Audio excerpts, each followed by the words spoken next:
That's on. Oh, where's my chat?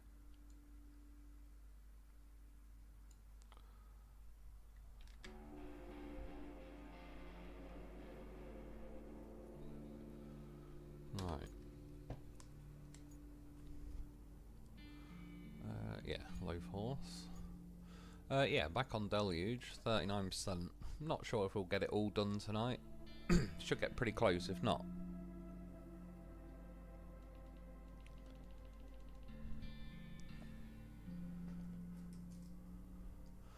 Rebel, morning mate, how's it going, dude?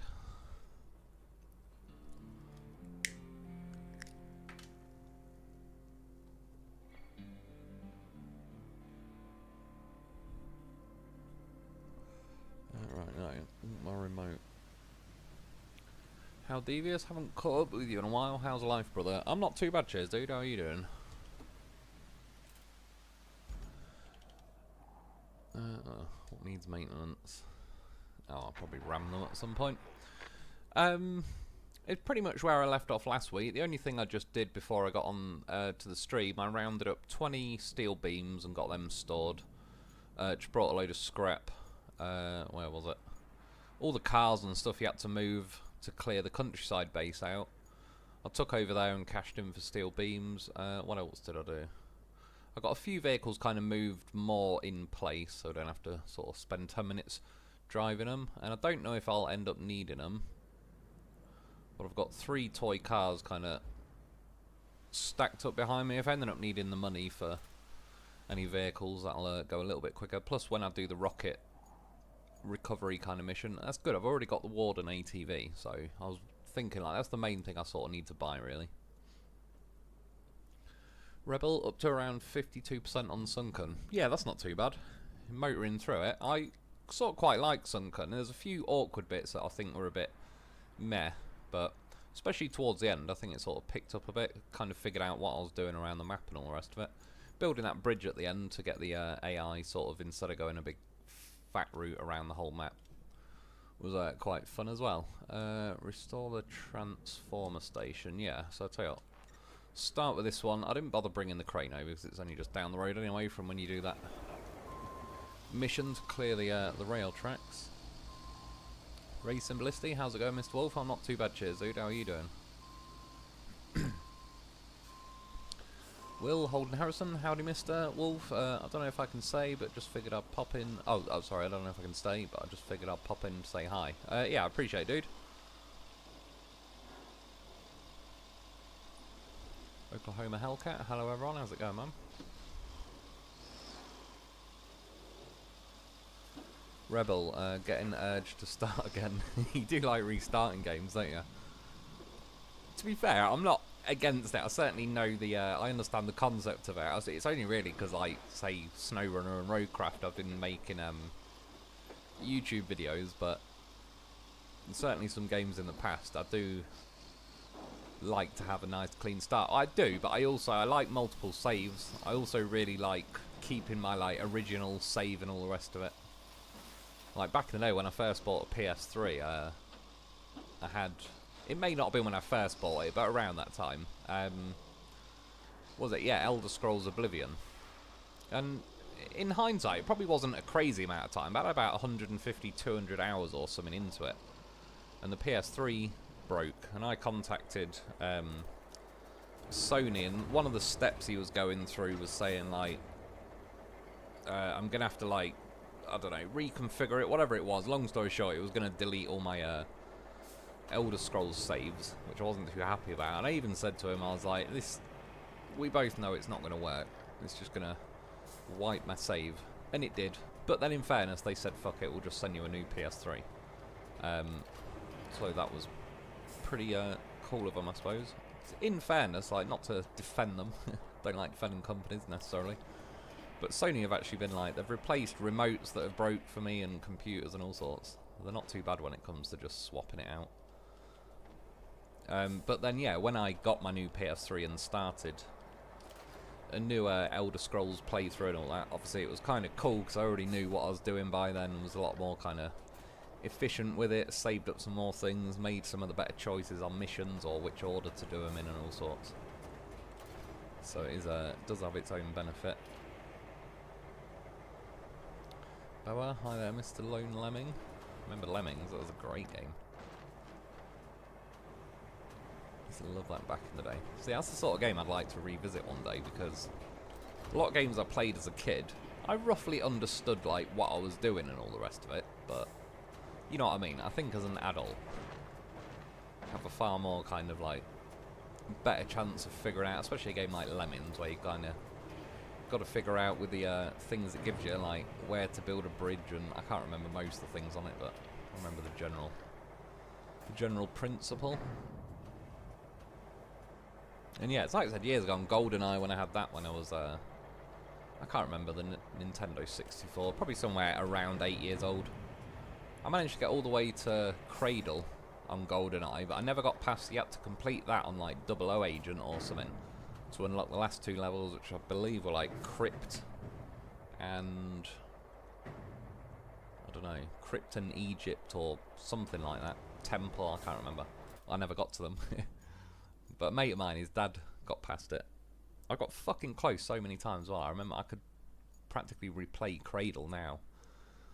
Like, I'd know exactly what I'm doing, even though I've not even seen the game in probably somewhere like a quarter of a century. Right, that's that cleared. Did that? I don't even... Oh no, now I've got to bring electricity. Okay. Assume it's there. Well, I've got this already kind of planted. Ready? I've not drained this. Always does that when you're in like reverse or whatever. It turns the opposite way. Yeah, the mission I will do after this one is to bring the pumps and get this quarry kind of drained a bit, so then I can cross over a bit easier. So I've not got my loaf on the plane on this one. He's enjoying the view up there. Major Truth, hey all, how's it going, man? Rebel, making a video a day, 1 SnowRunner, 1 Roadcraft. Yeah, fair enough, that's still a bit of a busy day in its own right. I've considered it, depends, like, if I did some simplish missions and that, I could possibly get 2 videos and that done in a day, but I generally sort of burn all the time I've got making one video. Like, if I know I've got more time, I sort of purposely either dick around or test more things on various missions. So it kind of gets to the point where I always end up not necessarily rushing, but I'm sort of like, right, shit, I need to crack on with what I'm doing because I need to get to editing or whatever it is. For some reason that didn't quite take. It's a good job I noticed this time. The line should be going blue. Yeah, that's more like it. Remember I did that some other time and I had to drive back. Oh, what have I hit already? That fucking tree stump. Hopefully it kills it. It does. I think I'm heading the right way. Yeah. Bound to be. What could possibly go wrong? Oh, lemon equals tossing his trucks off a cliff. I do like doing that. Did a lot of that in SnowRunner as well. A lot of it, I like to test the physics and see what goes on. There's like one nice thing about, like, I've built a racetrack. It's been pretty interesting to play with a lot of the vehicles where they can just consistently go a higher speed. I know, to be fair, there is technically road sections already on the map where I could possibly try that, but I've essentially got like a big fat loop, so I can keep going round and round. An unintended bonus is that achievement where you've got to drive 5,000 kilometers in any vehicle. I believe my loaf was in first place as far as that goes. I was at like 1,350-ish kilometers, but I think vehicles like the Don 72, I might have overtaken it now because I've just been doing laps and that. But yeah, seeing how the vehicles behave at higher speed, I think they behave better than they do in SnowRunner. Once you go like high speed, everything acts like it's skidding around on black ice. In this game, it's a little bit more normal. There is a bit of drift in that. I've actually quite liked that. But yeah, it was half the aim of it was kind of one to flush out a few like maybe a few tips and tricks and that of laying the track and all the rest of it. But yeah, just being able to drive the vehicles around. I sent some of like the Azov round, the Voron, the Mule, the search and rescue version of the Mule and the Step Pike and all that. You can definitely tell the Mule is like horrifically slower than the rest. Like the others actually sort of get up into a gear and tick along. It's like the scouts in this game are a lot faster, which is fair enough. It kind of does make more sense that a Land Rover would be faster than a lorry, basically. But yeah, you can kind of... There's still a little bit of difference between some of the trucks. But the scouts are more fun. You're getting up to the speed where they do start drifting around and all the rest of it. How devious. Still got my Nintendo copy of Lemmings somewhere. Yeah, there's loads of games I'd love to revisit from back in the day. Which, yeah, like I say, I played them as a kid, but I don't know, wasn't even as bothered about like officially completing them, was just enjoying playing them. I've said before, I remember games like Dizzy the Egg, Earthworm Jim. I might have completed some of them, I can't remember. I don't think I did Dizzy the Egg. Earthworm Jim I might have.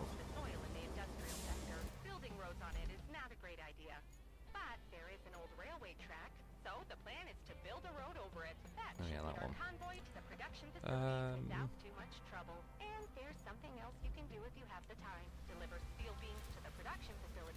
Yeah, so I got some steel beams prepared.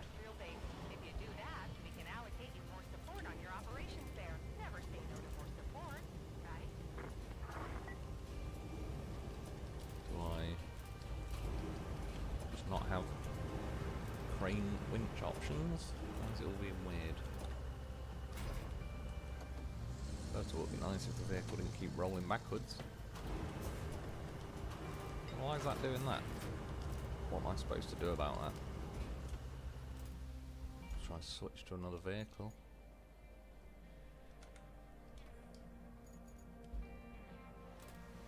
Well, that definitely has got crane points, so they still exist as a concept. Or is it? I'm sure it was these I've got to get. Oh no, tell you what, it's that and that. So it's probably just not counting, like it won't let me get them, even though they are boxes I've got to move later on a very similar mission. That's not too bad then. I thought already I was going to have to quit and reload. Too much of an eager beaver, I'm already skipping ahead. Things are well enough. Lemmings, it was good. Jamie Bastian, what's up, Mr. Wolf? Hope all is well with you. Yeah, I'm not too bad, cheers, dude. How are you doing? Very symbolistic. Dragon Age Inquisition was my favourite. I've played it through 9 times. I've heard of it. I don't think I've ever played it, though. Unless maybe some of the earlier stuff. Back in the day, you used to get like a lot of demo discs and stuff like that, so there's a lot of games I played a little bit of, but never. There wasn't that many games I could afford to own, basically. So yeah, maybe some like games swapping with mates and all the rest of it, but for the most part I had to like save up for birthdays and Christmases and that, so kind of put all your eggs in a few baskets of games, I suppose.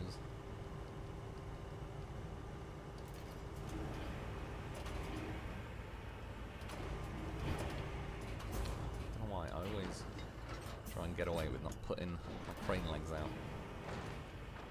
I don't know why either, really, because to be fair, like, the crane is a pain in the arse that you have to keep pressing and holding down on the D-pad, even though I have to keep pressing L1 and the number 9 on my keyboard at the minute. Is that going to strap them? Good for it. This might be a little bit wobbly, but we'll see.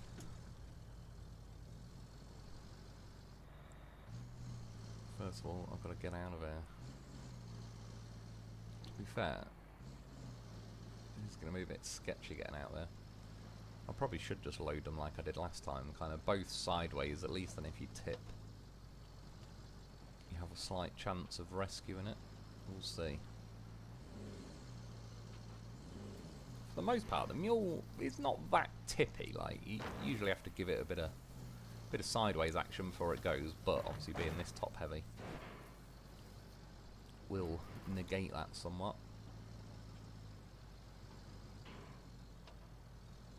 Just thinking about it.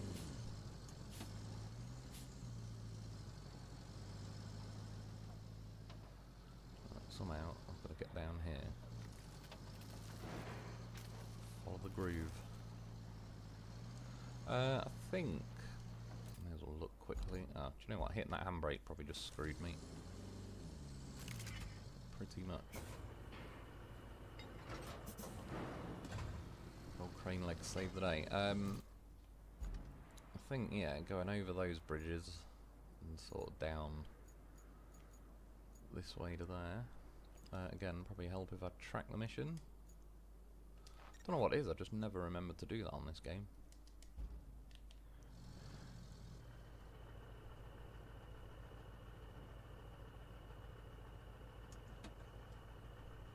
So if you enjoy plummet into your demise, you'll enjoy... I can't quite see what that is. Is it dork? Looks like dork suits or something. Right, let's just change the angle of these.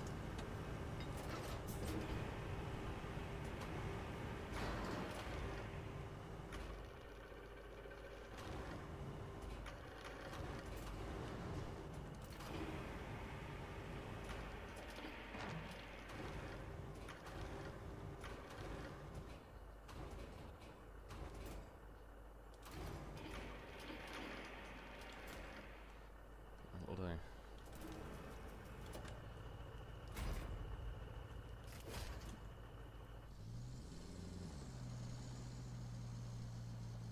Oh, crane legs. Oh, see, at least with this, with the boxes sideways, you pretty much just bounce back to your wheels for the most part. Unless, obviously, if you get like, if you go rolling sideways on a downward slope, you're probably not going to fare too well. But especially riding in the groove. It's a pretty safe bet.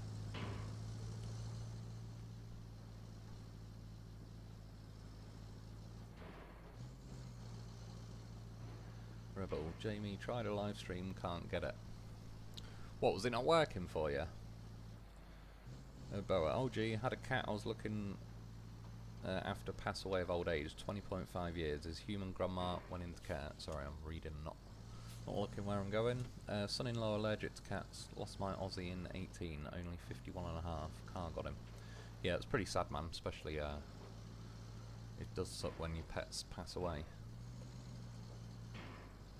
The only bit of solace I'd sort of get from a situation like that, at least if they made it to a good old age, that's kinda the best you can hope for in a way, but it's still shit that animals tend to pass away a lot sooner. Unless you get something like a pet turtle that might live to like 80.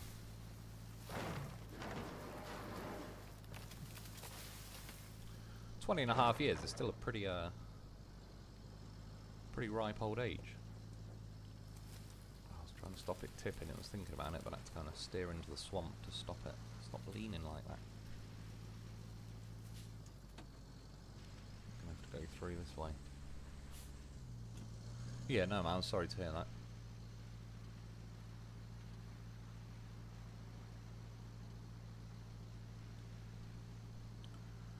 Ryan Stott, Halo Morph, hope you're well.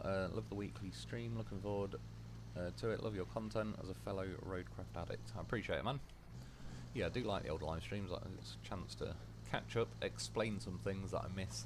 There's sometimes things I have planned that I'm supposed to say in videos, and then I start yapping about something and then forget, and then run out of time. And half the time it's something like really obvious that I was like, shit, I was supposed to mention that. Kind of would have helped explain the footage I just edited to put in place, but yeah, it is what it is. Always used to think before I did YouTube, you know, if you heard someone make, like, they'll say the wrong word or whatever and they correct themselves, and you'd sort of think, oh, I wonder why they don't just edit the 5 seconds it'd take to put that word, like, just say it correctly. But then you realise when you make videos, one, it ain't 5 seconds, because you have to go into all sorts of menus and all that, but then yeah, it never sounds the same when you record, like, the second time. Even if it's just a word. For some reason the microphone, the echo, the noise and all that always sounds a bit different. And then every now and then, like, if I'm making a video and I lose all my audio for some reason, and you have to record it again, it's like, that sucks. That is like worst case scenario, because then you never remember what you've said and what you haven't said. So yeah, you either end up saying everything sort of, or things twice, or you miss things and all sorts. A nice first clean run on a video. It's pretty important stuff. But I've rescued all mine. My cousin got his after I got him within a week. He passed. Yeah, I used to get a lot of rescue pets when I was a kid and all the rest of it. Like I say, my cat, the first cat I had, it wasn't really a rescue, but I was like babysitting him for someone, and then he ended up liking me more, so I had to keep him.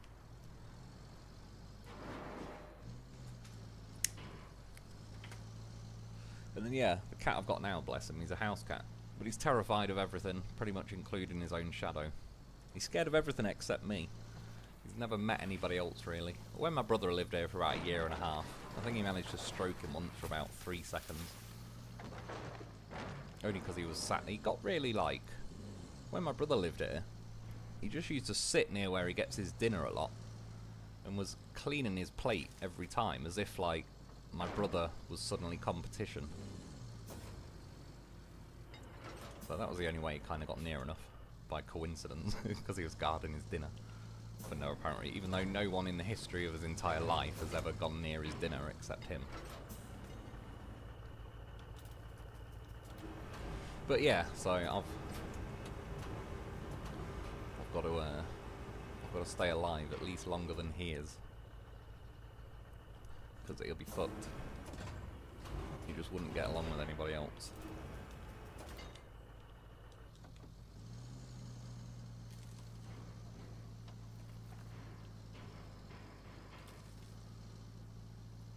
I really didn't want to go down this kind of hill, but the cargo made me. Jamie Bastion, Wolf, original Gran Turismo, still one of my favourites. Yeah, definitely. I remember I was pretty young when I played that. I definitely played it though. Probably played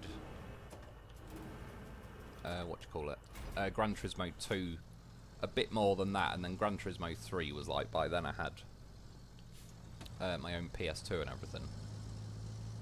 I don't want that. Just not having it. Come back out a bit, like. It's not over yet. I think it was the chin of the mule getting stuck like there, which... Come on.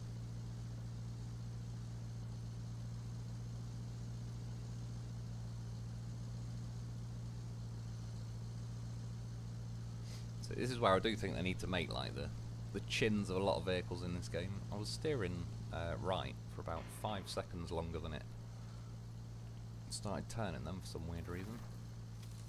Oh my god, just get out of this shithole bit, will ya?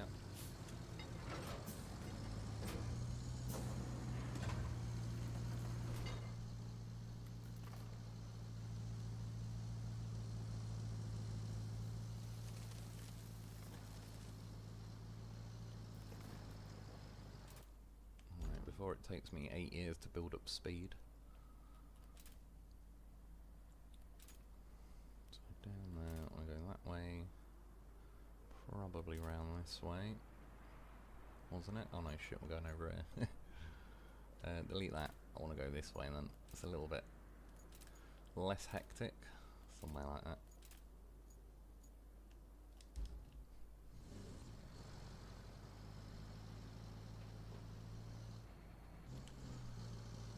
Will Provolone, why do you only go live on UFC nights? How much just the way it is. I blame UFC. I've been alive longer than them, I reckon.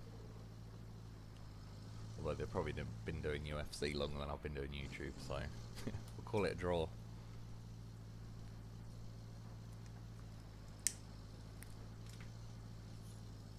I don't really know of anyone in the UFC anymore. To be fair, I've never really followed it that much. I've kind of watched bits of it, seen plenty of highlights and that on YouTube and whatnot, but yeah, I probably wouldn't know most of them. shit. It's things like impossible to turn. As soon as you turn, it wants to tip. You just have to keep going straight. Make your own route across the terrain. I assume that's the line I just dug with a cable layer. At least some of these roads are still built.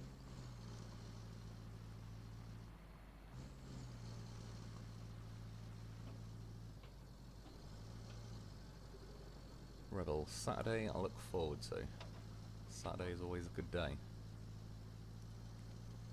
It's like the most non-weekday day there is.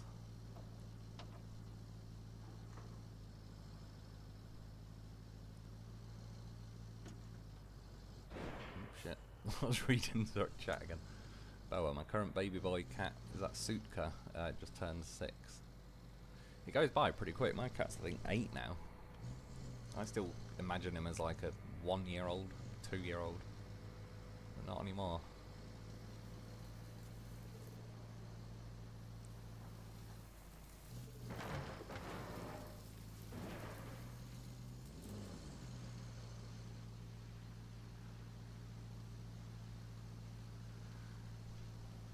Come on, mule. They really do need to sort this mule out. Like, look at it, it's just completely gutless. And again, even though it has cargo, if it's a cargo carrying vehicle, it should be fit for purpose of carrying cargo. It really isn't.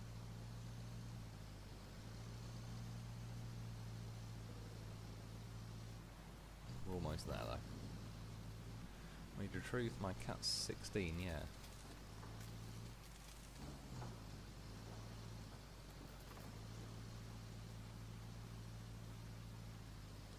My brother years ago had a cat, his now ex, but at the time, like, she got it, I think she used to live in Liverpool, and it was like a wild Liverpool cat. It was actually a pretty chilled cat, but it definitely, like, knew how to scrap. And yeah, she had it for years, and then, again, I suppose it was a situation where the cat kind of liked him more than her in the end, and so when they split up, he ended up having the cat. And it lived, even like, he took it to the vets and tried to confirm it and all sorts, but she had pictures of it back in the day, and when it passed away, it was like 24 years old or something crazy. Never really heard of a cat living quite that long. And yeah, Bonnie, its name was. Like I say, it was a pretty cool cat.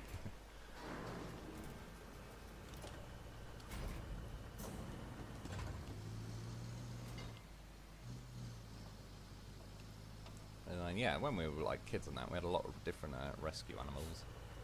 One of my dogs, Max, he was owned by a farmer, and then the farmer passed away, but the guy didn't feed him dog food. He used to feed him like sandwiches and all sorts. So when we got him, he was like not impressed by dog food at first.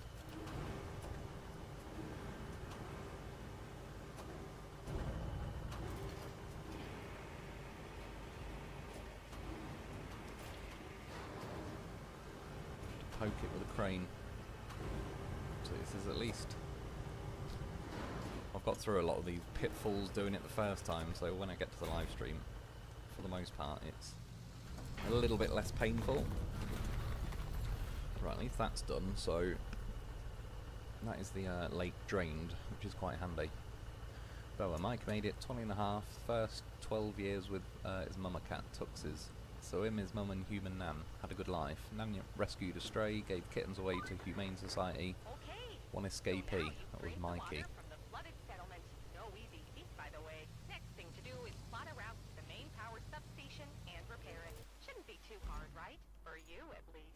See, what's she trying to hint there? What does she know that I don't? She heard the rumours.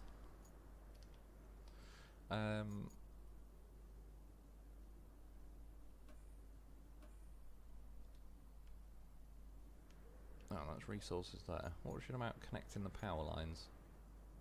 Fuck knows. Steel beams to there. Do you know what? I probably should have left like 5 of them there. Which way do I go? How rough is it along here? Doesn't look too bad. Let's go from the main base. In that case, actually, I may as well just recover this.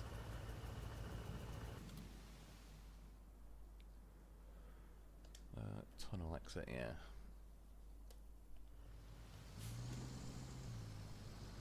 Rebel, I've lost a lot of kids, don't want to think any more about it. Yeah, it's not worth dwelling on stuff like that. Life is definitely has its shitty moments. Well, sometimes longer lasting than just moments. Ryan Scott, Mule is old Bruce's nephew, I reckon. Yeah, I keep nearly calling it. Oh no, you're saying Bruce, I was thinking of the dolphin. But yeah, I suppose chin-wise you are right, actually.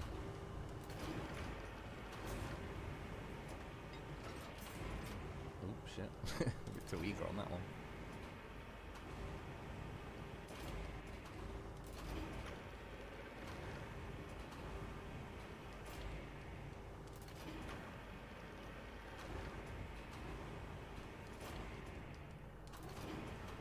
Speed loading.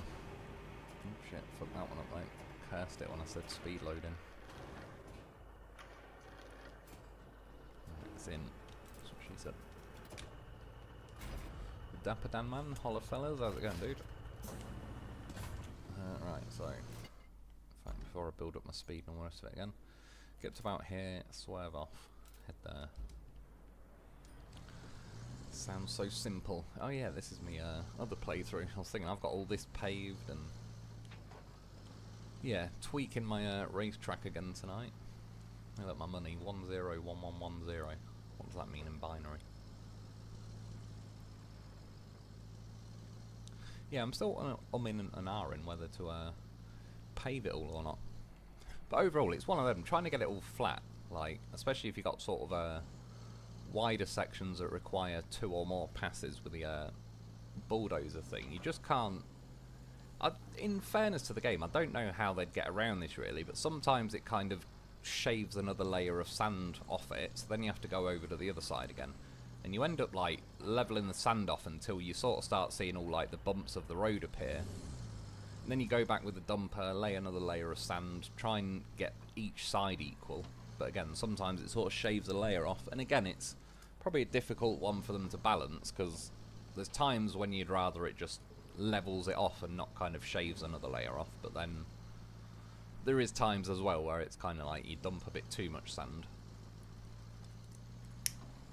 And you could do with a little bit shaved off the top. I think 2 vehicles that would be quite cool if they added. One would be some kind of sand dumper, but if you press a button instead of just tilting the bucket or whatever, so you could actually drop like a very small measured amount of sand, and obviously like the longer you hold the button the more it pours out. And the other one that's probably a bit random, but if you had some kind of like giant vacuum thing, like a road sweeper vacuum thing going on. But if you had like, you know, the crane of the logger or the forwarders, whatever they're called, if you had the equivalent crane of that, but it had like a big vacuum pipe on it. What are you doing to me, mule? So you could hoover a bit of the sand up when you poured a bit too much, because sometimes it's like with the Tega dump truck that's got the 5-ton capacity, you tip in it and it's like nothing, bang, 4.5 tons in one little spot where it's like, oh, I just wanted to patch a tiny bit up.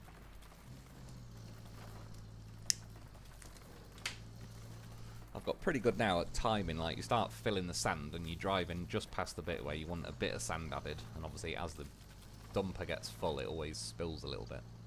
Although I have noticed, at least, I can't remember if it was always the case, but the bowhead, that never seems to drop any sand. They got the paid DLC sorted. They didn't want to risk that one. Rebel, every day is a non-weekday for me. True, ends up being a bit all over the place for me as well, to be honest. I don't even see days that often. Sergey Katalichenko, I hope I've said that right. Evening, how's it going, dude? Good to have you joining us.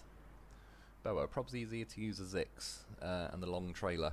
True, it might possibly be, but the time taken to drive back to where, I suppose in that case, I don't know, because then I'd have to get a mule or something anyway to load it. That's the problem, like, they have kind of seriously cock-blocked us on this game where you've either got to use the mule or 2 vehicles every time. Which, yeah, in that case it wouldn't be too bad because I was only getting the steel beams from there, but I'd still have to spawn 2 vehicles and get that done. But yeah, once you've got that done, I would admit the Zix. I think just about everything is a better option than the mule, beyond the fact that the mule has a crane and sideboard combo. Right, this is one where, for some reason, I drew a line from over here all the way across there. I'm going to have to go and drive this thing back there. Where is it? That's why I originally had this parked where it was, but I have to do this mission first. Well, I can catch up on comments a little bit. Oh, a record for a cat was 33. Oh, is it? Fucking hell, yeah, that's probably... It does sound a bit more reasonable then that it made it to 24. Let me guess, a tree stump. You can normally, like, hit them with this, but for some reason, if you can see how, like, the front of this phases through, and then it hits something further back, and then you end up getting stuck. What you can do with this... This might be a bit too small of a tree stump, but that side bracket... Oh, I've just sort of missed it. The side bracket of the that lifts the thing, cable spool, can hit them, and also the back doesn't seem to phase through. You can normally, yeah, hit them with that.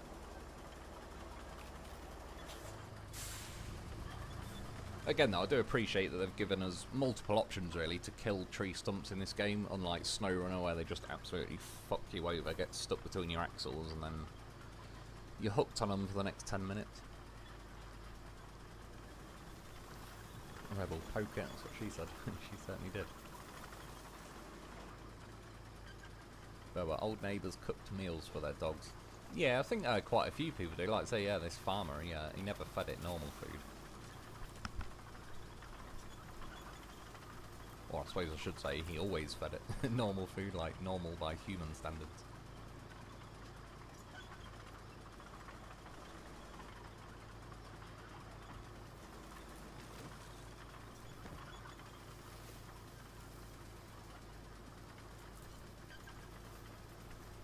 What's up, Rebel? I get messed up to beige.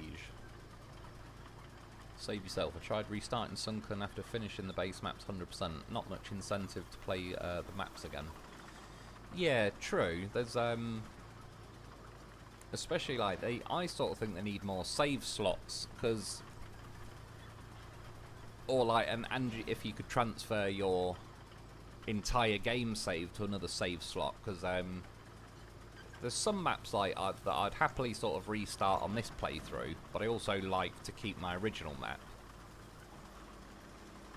But then if, say like for example on Deluge, on my normal playthrough that I've built a racetrack and all the rest of it, I wouldn't want to restart that map now, but then if I wanted to replay Deluge, I'd pretty much have to start a whole nother save and go through the whole game again.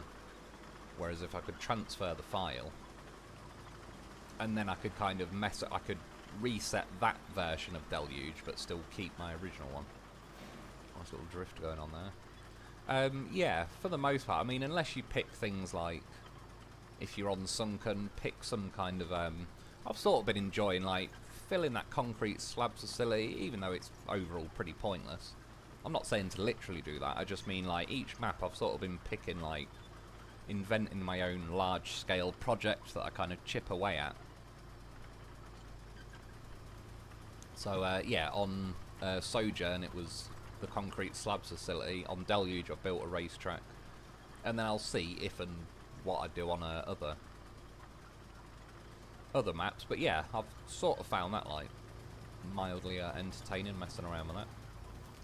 And again, it's also to sort of test the physics of the game and, like, yeah, laying or filling in that concrete slabs facility kind of learned quite a bit, because that was the first time I really did like a large scale sort of sand filling project. Right, I know we're close.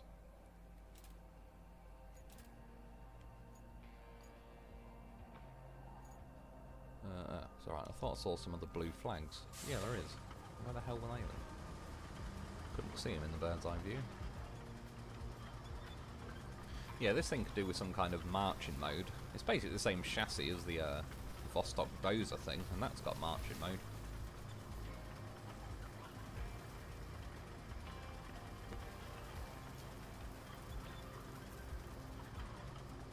There's definitely like a lot of little minor tweaks they could do to this game. Overall, I certainly enjoy the game, but you tell certain things were like, I don't know, it almost seems to me like half the team that made this game probably came from SnowRunner, so already kind of had a pretty good idea, and then half the team were probably new, and most likely haven't even played SnowRunner, so there's a lot of quite simple concepts that someone who had played SnowRunner probably would have made like a different decision with in terms of like the gameplay and how certain things play out and the balancing of vehicles and so on.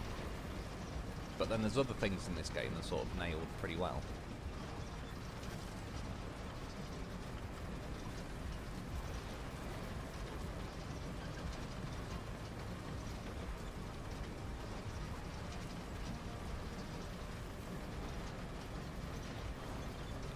Yeah, in theory, there's certainly a few ways they could kind of expand on the concept of what they've done. Even, I'm not saying to literally do this, but like building the racetrack, obviously I've been able to build my own racetrack, go whichever route I want.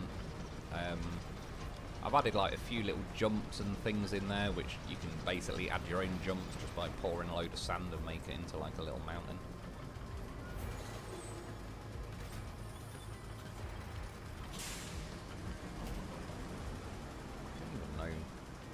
What I'm getting stuck on. Well, I assume it's just like this little dip, but normally this thing's not too bad, and it's not even a particularly severe dip. I do notice that this vehicle does have a habit, once it's deployed like this, it does kind of get caught more than it should.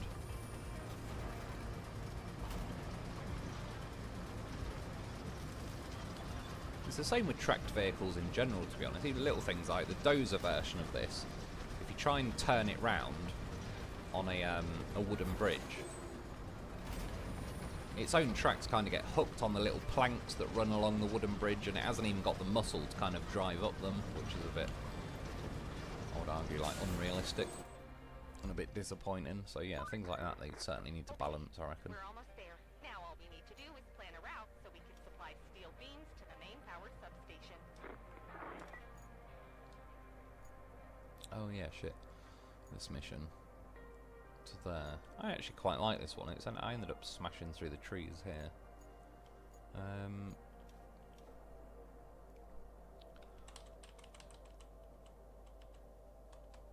Where is that at the minute? Oh, what? I thought I got the smart look on. Oh, that's cool. It's even closer. It worked out pretty nicely. It's a minor miracle the machine yard is still standing. With our usual luck, there'd be a crater instead. Yet, here it is. And it just needs some dust brushed off. I can hardly believe my eyes. Rebel. Oh, being on different playthroughs. Yeah, well, even like I've got 2 on the go, and it is it's quite nice. There's certain things I can do on this that I've like not done, or yeah, try different ways of doing missions and all that.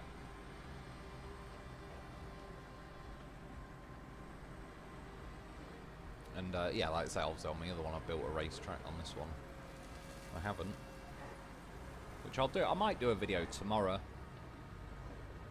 on it, just show you like the track I've made, give you a little bit of info on like the different vehicles, how well they fly around it and all the rest of it.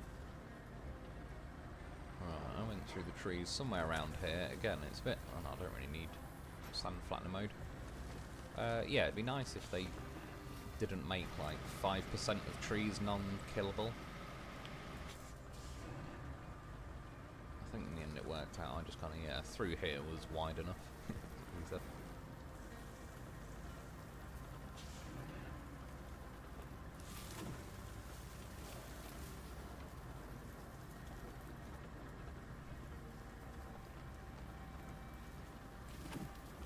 yeah, doing stuff like this I think is quite cool. Obviously, the whatever AI mission it is, I'm sure I could choose like a proper road route around and all the rest of it, but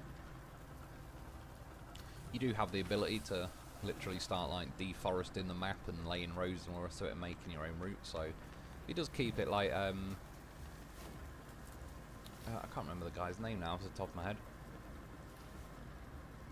A guy called Zach in the comments said the other day about someone made a video about the different spots where you can deploy your scalper in Deluge, which was pretty bloody handy. So I went and watched that guy's video, and just obviously he does videos about like building things and roads and all the rest of it, and he's got like seems to have a pretty nice complete like entire road network going round Deluge, but he's made it really kind of mint. The roads look just like a single width track, but I don't blame him because that keeps it very tidy.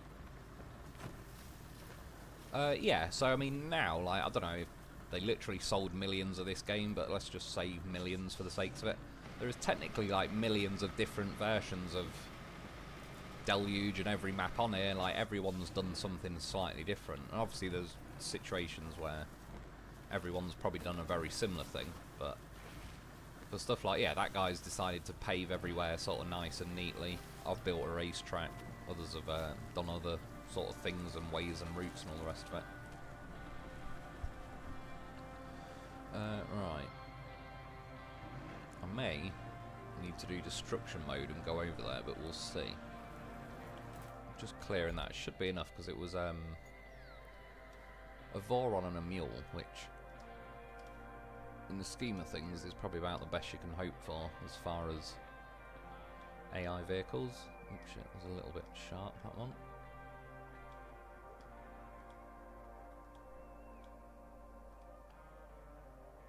I think it was through that.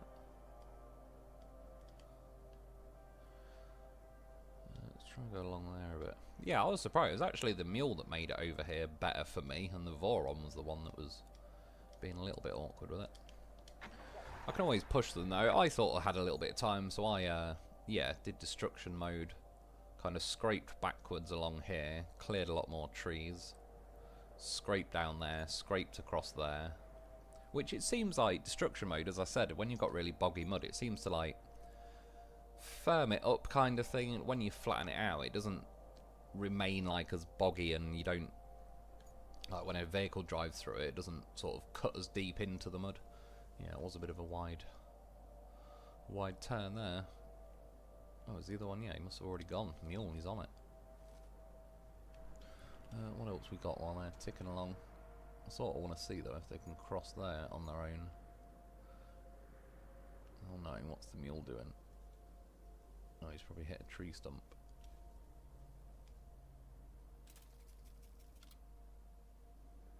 I'm gonna have to start back there again. I'll make that a little bit less crazy.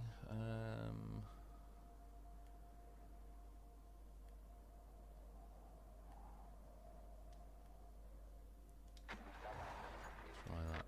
Alright, we'll give them a minute. Build a road. Where is my loaf? I could really do with buying another loaf now, my normal playthrough, since one of my loaves is sat on, or is it that plane at the minute? Obviously, yeah, not on this one.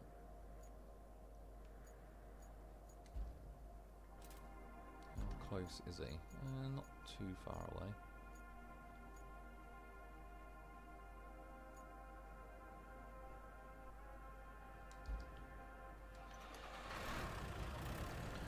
May as well drive it.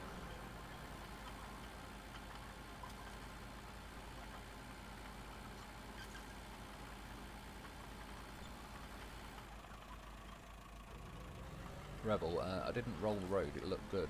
Yeah, sometimes it's sort of nice to mix it up a bit as far as that goes. As I was saying with my racetrack, for example, I've got it all sanded at the minute, and I could pave it, but I'm kind of not fully decided yet on if I'll prefer it when it is paved. And I have tried a few things where I've paved it but not rolled it.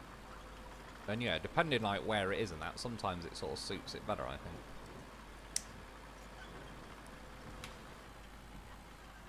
Dang, tree stump.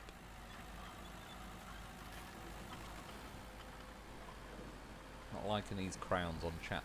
No, I don't really see the point in them overall.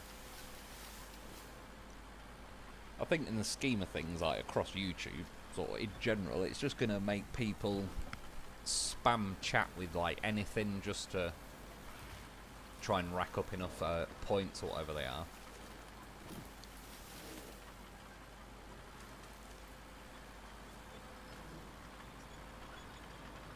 So yeah, obviously it seems pretty new. I think it's like the last week or two they've sort of started doing it, so we'll see how long it lasts. Rebel Season 16 should come out in a week or so. Anyone heard anything? I've not heard a thing.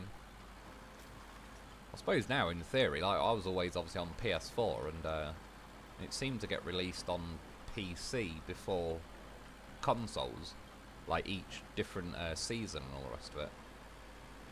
I suppose now I have got a PC. I should, in theory, get it a little earlier than I otherwise would have if I was still on console, but again, I still need to buy the, well, I've got the game, yeah, all the DLC and everything. I was hoping the general plan, like, get this Roadcraft done, because I've got the rest of Deluge, Sojourn, and then Kernel. And then there should be a bit of free time between then and any DLC or whatever, and then I might go back to SnowRunner for a bit. Like I say, I've also got other stuff. I've got Wreckfest 2, which I've bought. I've literally not even played it or clicked on it, just because it's one of them, like, at the minute I've got it. Once I play it, I'll probably then might start wanting to keep playing it.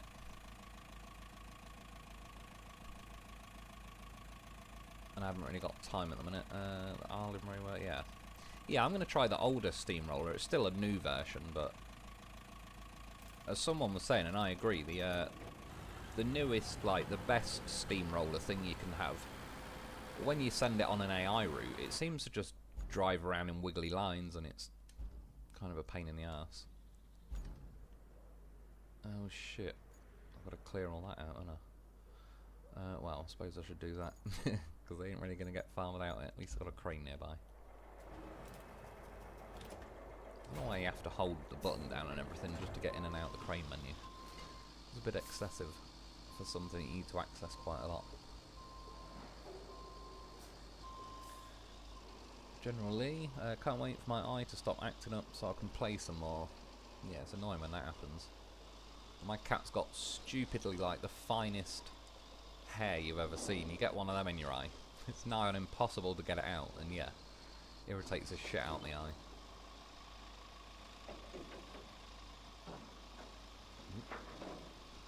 Too much steering going on. Rebel getting hungry, I'll be back.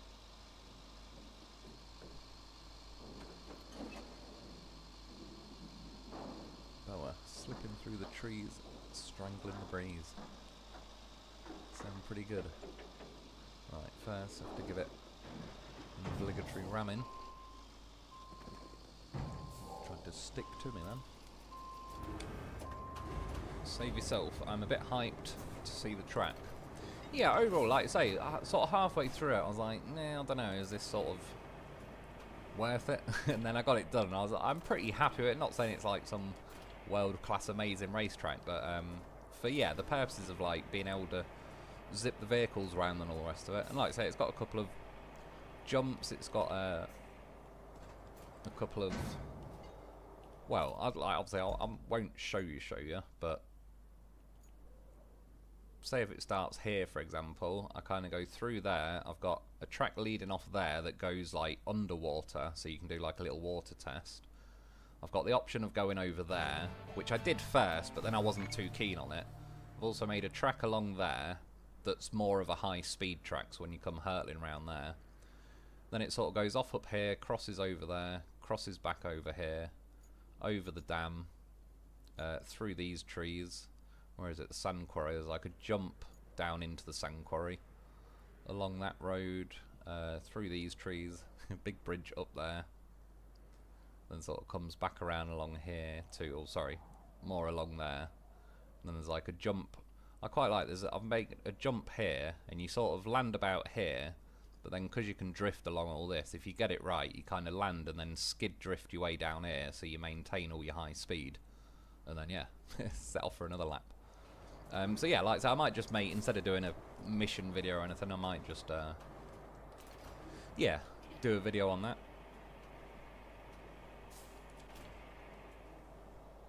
And obviously at some part, I'm not sure, like I did obviously, and I quite enjoyed doing them, the vehicle review videos in SnowRunner.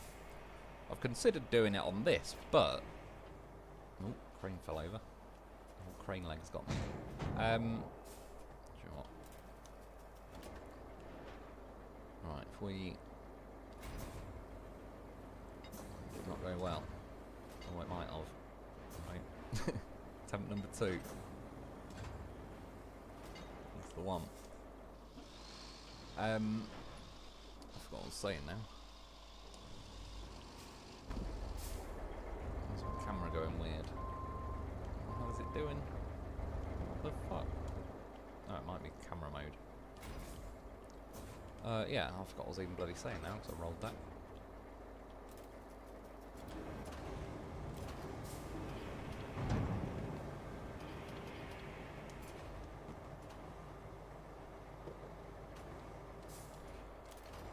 Let's try and move the whole thing. These might make like good map scenery decoration at some point. Oh yeah, I was saying about the vehicle reviews. Like in SnowRunner, I know you had, say, scouts and trucks, but in general that was like your 2 categories. In this, there's obviously like, I don't know, you've got pavers and there's 2 rollers or whatever. Like, it's kind of obvious that the later roller is better, just objectively speaking, even though the AI does seem to drive it a bit oddly. So yeah, but if I ever do, like, things like having that racetrack has been quite handy for kind of fleshing out, at least because it's an identical racetrack each time I loop around, and because it's all, or 99% of it is kind of sanded, I'm not kind of digging it up as I'm going round, so each vehicle kind of does get an identical run, other than, obviously I've now got to steer them kind of correctly as I go round. But yeah, it's been, like, I've kind of been messing around a lot with that the last few days, really. Getting it all built, but then, yeah, sending a few vehicles around, trying me jumps out and all the rest of it. And it's been pretty good. And that's the sort of thing, like I say, I probably won't ever delete Deluge on this version of my playthrough. So I'll have to start another one at some point. But yeah, like possibly in the future if they release certain vehicles, or maybe if... I don't know what the situation is with the mods. When I clicked on it, I think...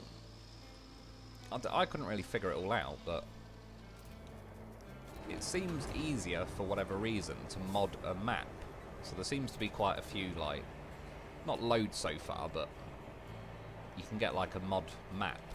But I've not really seen a lot in the way of modded vehicles so far. Probably... oh, it will let me get those littler ones. I'm sure it didn't last time. I'm not complaining. That's why I sent in that dozer thing with the like bucket on the front. Might just about get away with it. Can I get that one right behind me? Not looking good.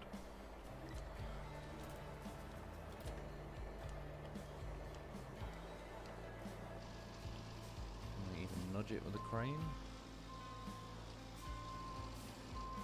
Pretty awkward, sat right in the middle.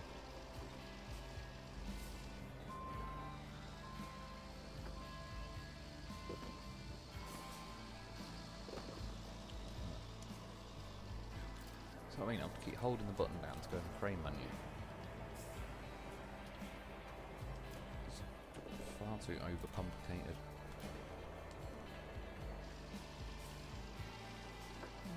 It worked better than I thought, nudging it with this crane.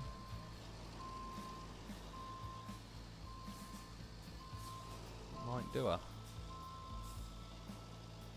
Look, can I bloody see it? T-Rex vision. Fuck it. It's worth the risk. Oh yeah, I've got to clear this bit out as well, while I remember. What happens if I ram into it all? I know the gates are the wrong way, but... not a lot.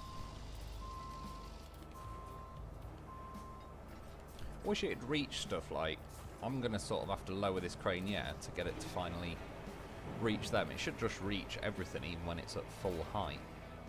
Kind of, and it does that weird blinking thing instead.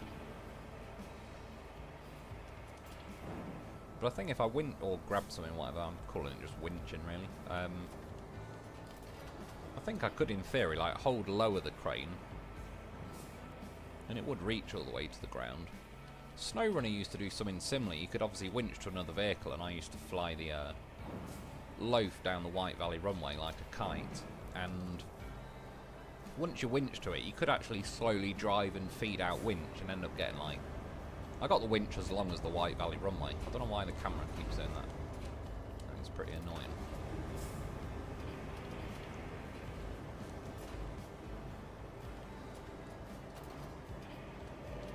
That's weird. See that? It grabbed both of them. Oh, it's still doing it. Never seen it do that before. For one time, I could actually do with it just grabbing one. Stay there, gate. Alright. This gate's not too bad. As long as it doesn't be a dick. It's this one that's awkward. Yeah, it just gets stuck there, but it always pings back. See if just blunt force. Oh, that might help. No. I've moved it many times, and it's like... It seems to just end up going back to being closed. I just send the AI over, like, the right side. Just save even fucking around with it. I've left it, like, yeah, in that position before, but then whether you quit and reload the game, or I don't know, just an hour or two later, the thing will pop up saying they've failed the mission. And it's because one of them has hit that gate. Right. Attempt number 2.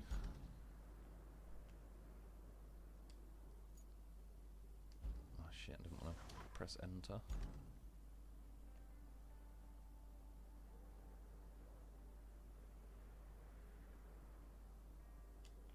Oh shit, I was just thinking actually. Yeah. Stand Quarry is activated, so that's all good.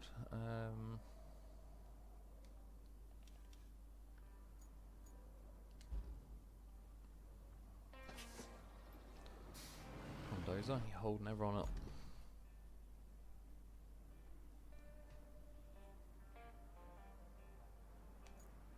Jesus Christ, you get paid by the fucking hour or something.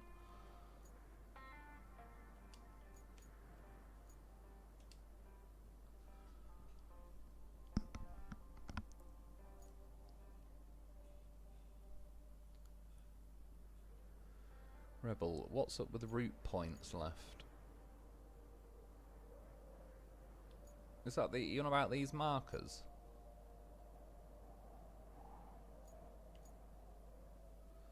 There's one there. Yeah, is it not just me tripping? Oh, I could see other blue flags, but I can't see them anywhere. Select the bloody vehicle. Oh, what is that cockeyed driver doing now?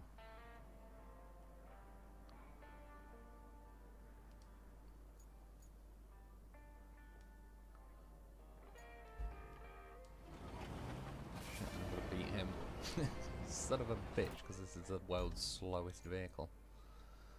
Oh, this is annoying as well. I have to keep... yeah, enter the fucking road planning request to cancel this twat. Right, if I select him again, tell him to go jump in this quick. I have to do this on some other road. He should follow along behind me, but... yeah, I don't know how they managed to fuck up, like... it's one of them, really, where they seem to have, like, regressed for me. When I first got the game, they were actually pretty accurate.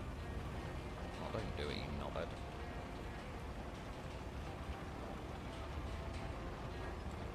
I'm dropping the hammer. It's the world's slowest race. I think I am beating him, though, somehow. Yeah, they seem to have got worse. Like, I can't remember the last time a bunch of AI has successfully built a road for me without me having to intervene on a couple of these steps.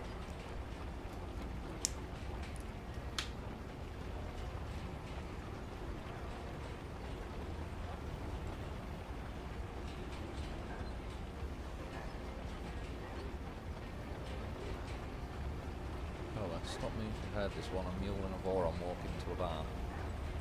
It'll be, the mule would take a lot longer, I know that.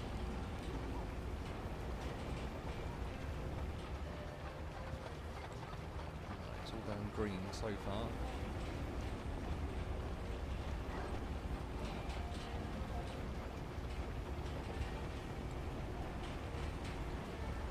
Rebel, really like the bowhead not rotating. Need to do that to the harvester as well. I have to say, I didn't like it at first because I'd already got used to the boa rotating, and like I got used to ways I could dump the sand and all the rest of it while it was doing that. But what the hell was I? It must have been something to do with my racetrack, I think. I was using it for something the other day anyway, where it was like I kept it locked. Oh no, do you know what? It was paving all that area I've paved outside, like the tunnel exit garage. Yeah, sort of kept it perfectly locked at 90 degrees, and then at least then I was able to like repeatedly, I knew it'd stay at that angle, so as I was kind of riding along the same bit, tipping more sand. I don't know what I hit there. Yeah, it was like very predictable where the sand was going to go, so it was one of them really where it's a bit like with the start rolling function they've added with the steamroller. It's sort of thrown me off a few times, but overall I think it's a good addition because it's just better to have more options in general. Because they've added it after the game released, it kind of throws you off a little bit. Yeah, and I already got used to the bowhead, but now I've had another go with that, I'm kind of... Yeah, I don't think it was the worst decision in the world. Maybe they could add like a selection sort of in the menu where you could switch it between like how it used to be. Because there is some drawbacks to the way it is. It is more... Or you can't hold L1 and R1 at the same time, so you either have to dump sand or rotate the chassis, whereas you used to be able to do both at the same time. What was that connect? Oh yeah, that one. I don't even know if I got the mission for that yet. We'll carry on with these ones.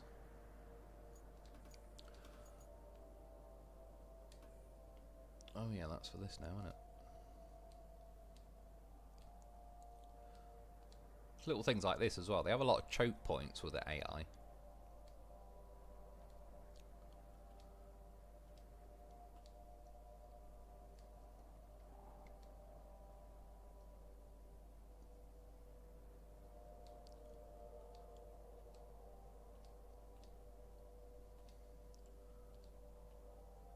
Yeah, just sort of do them over to that side.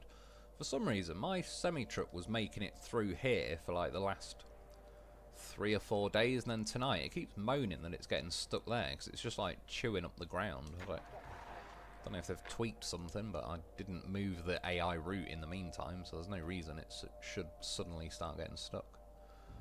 Oh yeah, so once these get there, it should complete some kind of... I think that second green bar will fill up, because I've only got one main mission. I've got 3 side missions. We can get some of these done. I might go and do the rocket booster one. But in theory, they're side missions. You don't have to do them to progress the map, I believe. Yeah, we'll already know where these are, so... From the garage, you could kind of... He says, yeah, figure it out like that. You can sort of see a little crater in the map. And that's that one. That one's pretty easy because it's pretty massive. That's what she said. This one I think, yeah, was near enough. No, it's because it's cloudy, but was that truck? No, it's past this. There it is.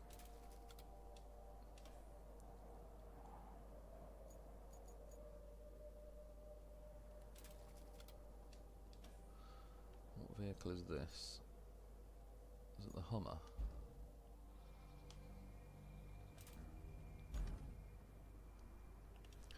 Where's me links?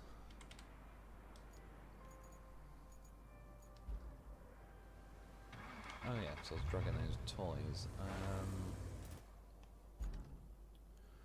I may as well get that. Probably drag it to here. Might drag those 2 to there. And then don't know, possibly drag that one over, or just collect it differently, but I could then send a mule or whatever and grab all those 3 toys as well. And get a nice lump of cash. To be fair, the last few missions I've done must have paid out fairly well, because I think I was on about 87 grand, I'm now on 118, so it's ticking along nicely.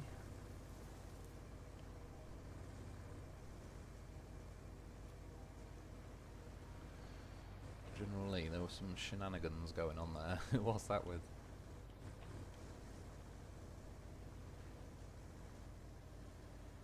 One thing, I suppose you can't have it all, but it'd be nice if this was a little bit faster.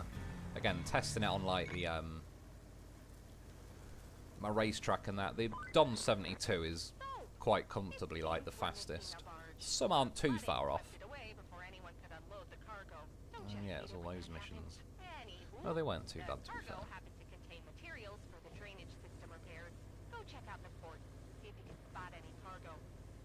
Yeah, this thing, it does, once you get in high gear, it's not terribly slow.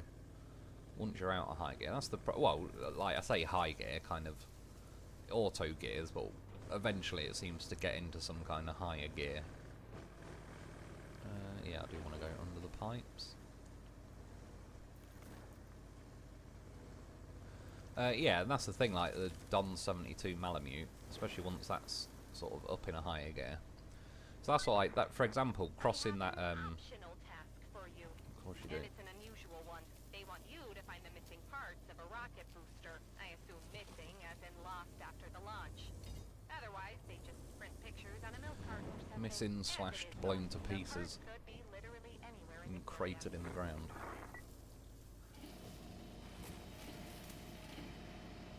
Yeah, where like that dam you build for that guy that's like a bit of a makeshift wooden kind of janky dam. I originally did my race course going across there, but then you have to bleed a bit of your speed going across there, hence why in the end I made I made the second route that had like a bit of a water trap, but that slows your vehicle down a little bit, but I do quite like that. So then I made the third route that was like the high speed route, so you could maintain your speed and then keep going round like at a faster pace, but it also, there's certain, like the jump that I do into the quarry is kind of, you need about the right speed to kind of land on a little mound of sand that's at the bottom that, in theory, like you can then land it and carry on burning off. But a lot of the time, if you hit the jump slightly wrong, you kind of land pretty awkwardly. I'm still fleshing that one out. I'm quite happy with it, but you don't necessarily land cleanly every time.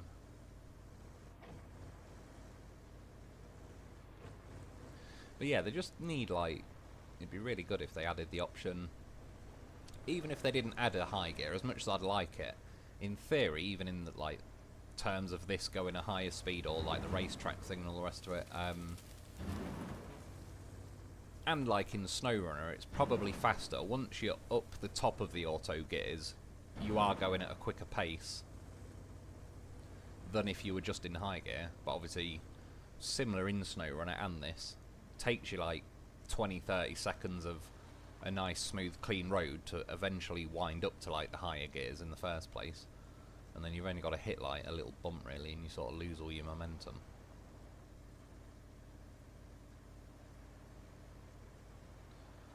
I may as well drag it over to this side where I'm going to collect the rest, but I still think I will go back for those toys at some point.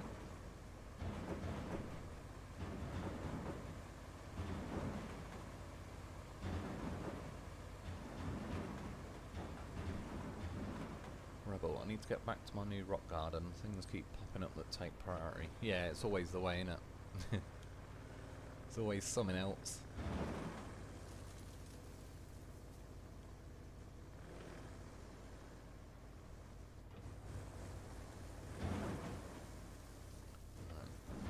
Do somewhere around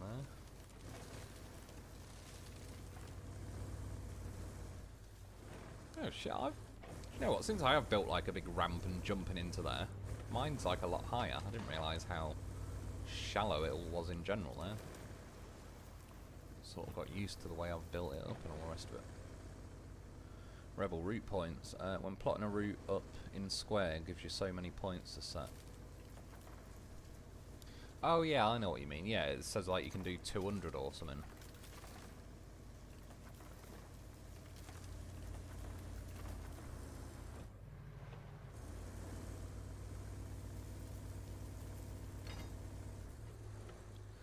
Do you know what, I forgot to check actually, but when I did do the racetrack, I did one of the AI routes and drew it round the racetrack, so it was just easier to highlight it because you could see like the dots of the AI route going round it. And originally, I just I sent, like, it was a Voron that was doing it. I sent it off a bridge to drown in the water because I was hoping it'd make the line turn red. But because it's a route that's already completed, it didn't. It just said like the route's failed, but it didn't change the colour of the lines. And then at some point, not long before I then switched over to this playthrough and started tweaking things, this was dragging a lot easier last time. It needs a bit of speed. Oh, couldn't even reach from there, so that's no good. Yeah, I changed like the route so the AI was technically going to have a go around my racetrack, but why is it not getting it? I forgot to have a look if it actually made it or not.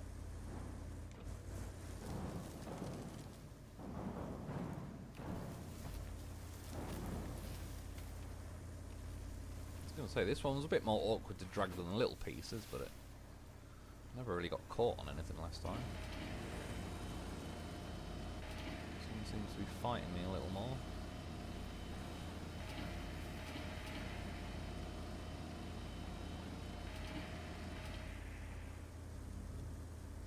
Low gear do a lot.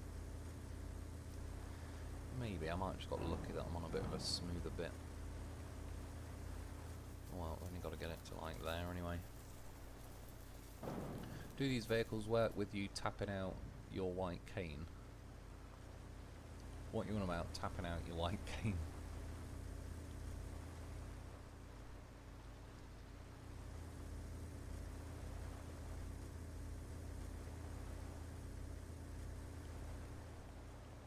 Oh, there we are.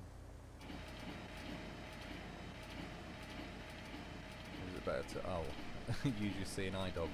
That is true. I am often reading the comments, I'm not normally looking where I'm going. It's my excuse and I'm sticking to it.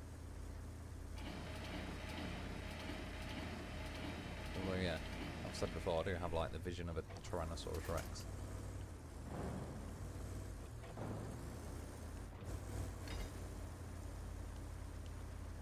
Well, it's weird, I'll miss something obvious, like this thing could be falling out the sky behind me and I wouldn't notice it.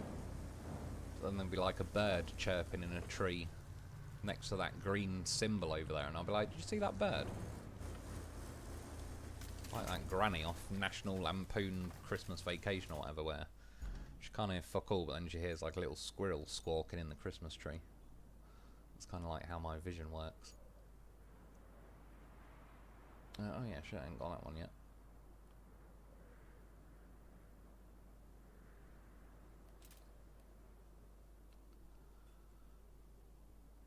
I did the mission, I believe, to get that drained. I think that's filled back up. Is everyone's like, this water did drain at some point, as everyone's just filled back up to where, like, for a little while, that piece of land was more exposed and cut off from the water and all the rest of it. In a weird way, it kind of made me feel better if everyone's has kind of gone back to a full level, because I was umming and ahhing at one point on restarting Deluge, because I thought I had a kind of glitch where it filled the water back up and all the rest of it. And then I was even doing the racetrack and all that. I was like, well, do I want to start it or shall I just restart? But if it's done it on this one as well, then it seems to just be like what it does, which is not as bad. It'll make me feel better, because then I would have wasted my time restarting really if it was just going to fill back up in the end anyway. Plus I made all my bridges across the water kind of really flat and low to the water, whereas yeah, if the water does drain at this point, they'll look like oddly kind of sticking out the water a lot more than they need to be.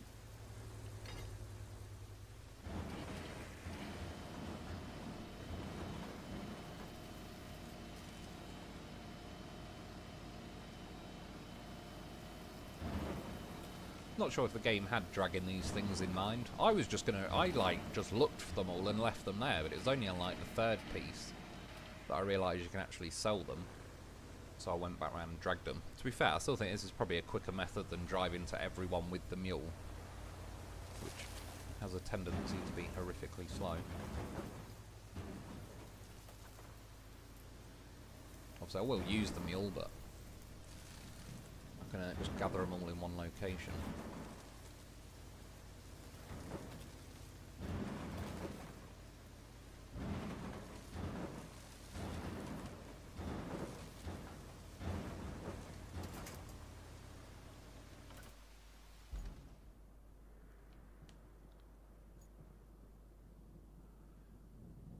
The other one's right over there. Is there anywhere? No, I'd have to recover to there, really. I'm saying that. Not perfect, but it's a start.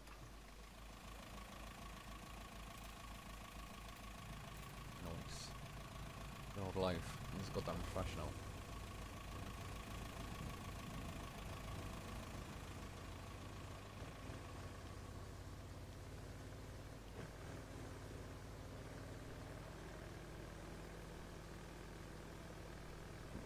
Driving Wolf got his license from, but hey, each their own. I've got a clean license.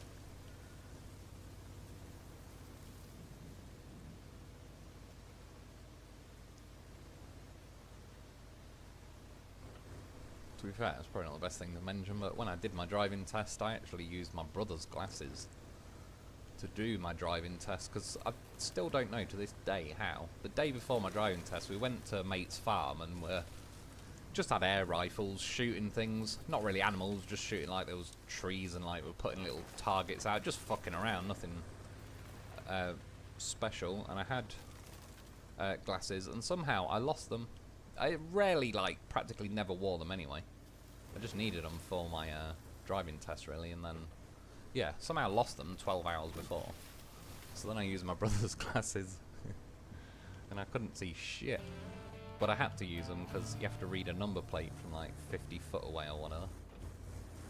And I wouldn't have been able to do that without them. But then yeah, for the rest of the driving lessons, right, cockeyed beast driving around.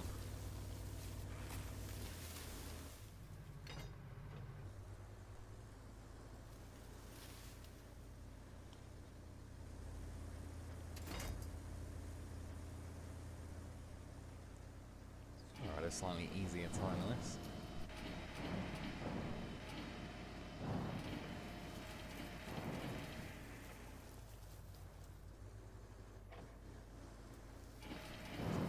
Caught on the tree. That's not too bad, sounds more like it. Oh shit.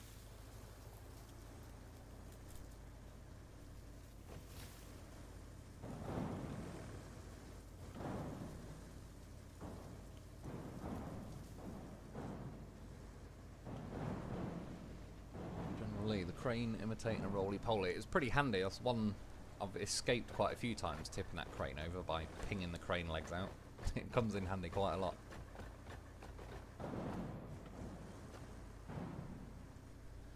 Rebel, lately most places have been wankers. Is that on this game, do you mean?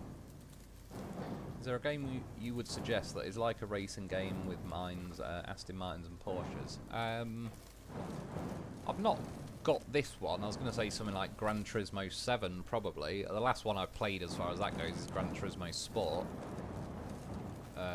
which kind of had all that stuff, but I think Gran Turismo 7 is probably a more complete game. I've never played it either. There is that, is it called Assetto Corsa? I believe that's supposed to be like sort of sim type racing as well.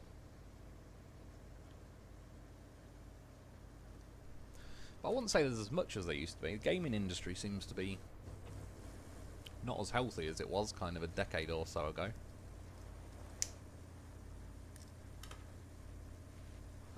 Doesn't seem to be as many like giant monster titles within various genres of like gaming. So yeah, like I like racing games a lot. I will get Gran Turismo 7 at some point. It's just because I was still busy with SnowRunner and the rest of it. I just figured I'll wait until it's on some kind of offer. But then it probably has been several times, and I just don't look at that particular time. But yeah, still, I do go back every now and then and play Gran Turismo Sport on the PS4. Do a few fat laps of the Nürburgring. Like taking the Mazda 787B around there.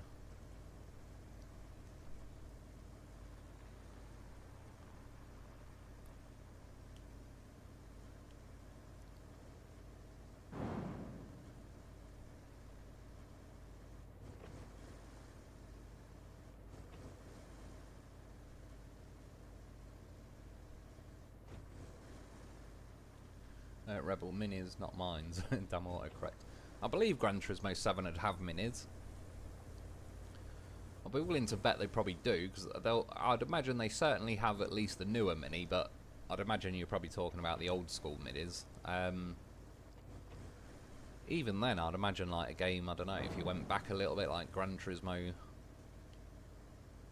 4, that kind of range, would probably have minis and stuff. Sure, it was Gran Turismo 4 that had like the Top Gear test track on it and all sorts.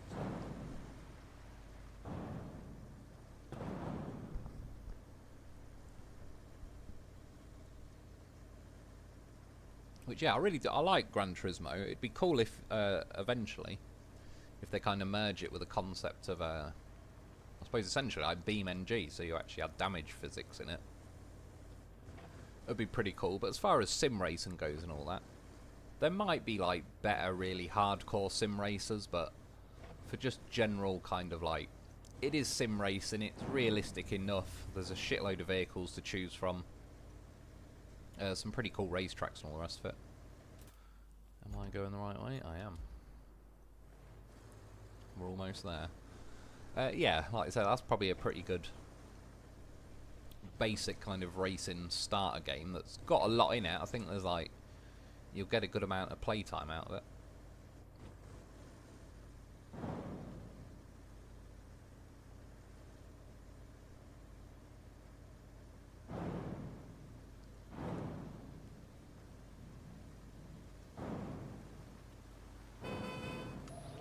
Shit.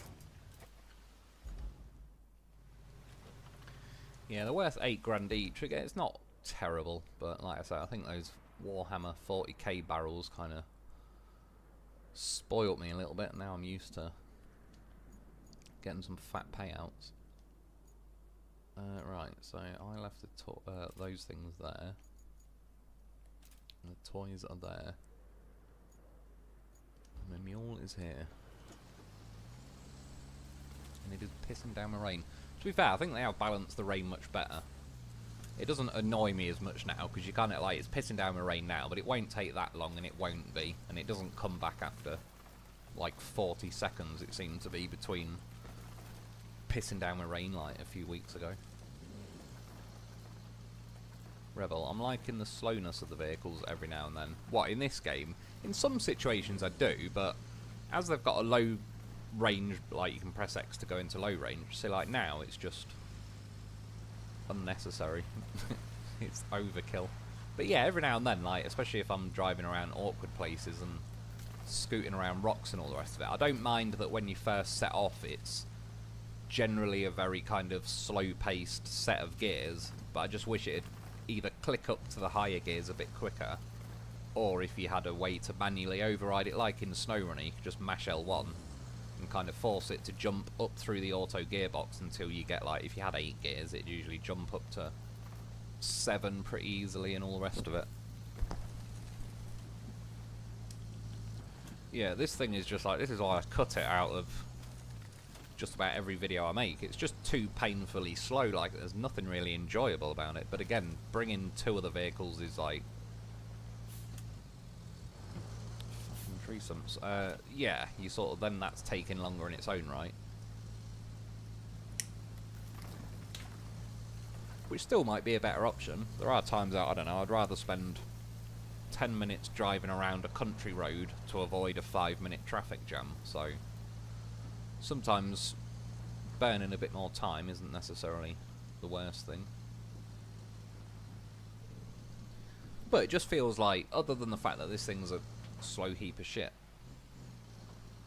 it feels more logical to use this because it has just got a crane and a sideboard, and that's what I want to do. There are missions like that. Mission I did yesterday with the video. I'm trying to think.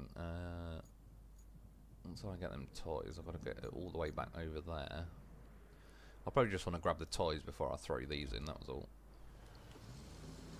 Yeah, I ended up sending like the heavy transport vehicle and a big crane and loaded it all on that. Like, big missions like that I don't mind.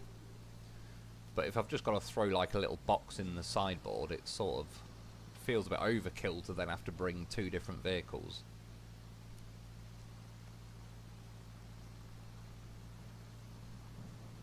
So yeah, like this, I need to be able to button mash it into a higher gear than this. Or I need to just improve it. Because like I say, it's just not a very good way to balance a game. Like, basically make this shit enough that it sort of forces you to want to use other vehicles.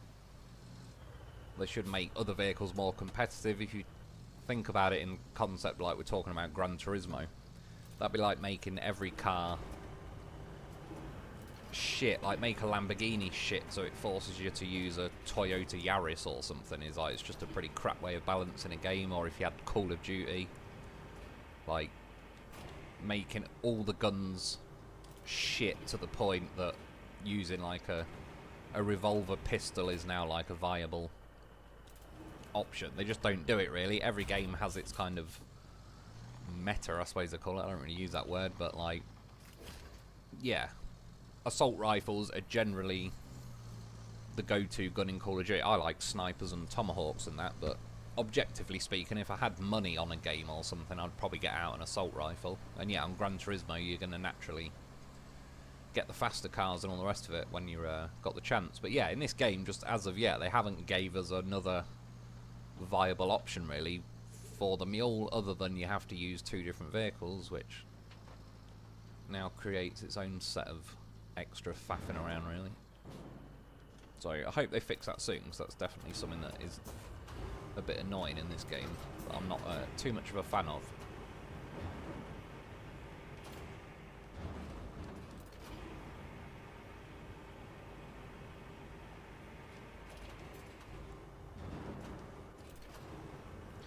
I think like in SnowRunner you had like the off-road gearbox and the highway gearbox, so even within each vehicle you still had like your own preferences. I certainly preferred the highway gearbox, mainly for the high range in it, but yeah, there's various other people that preferred the off-road gearbox, and on some vehicles I did as well. And then within that you also, oh shit, I always do that, you've got the special gearboxes as well, which have kind of got their own set of gears and speeds and all the rest of it. Alright. Any AI tries to block me, we're ramming them.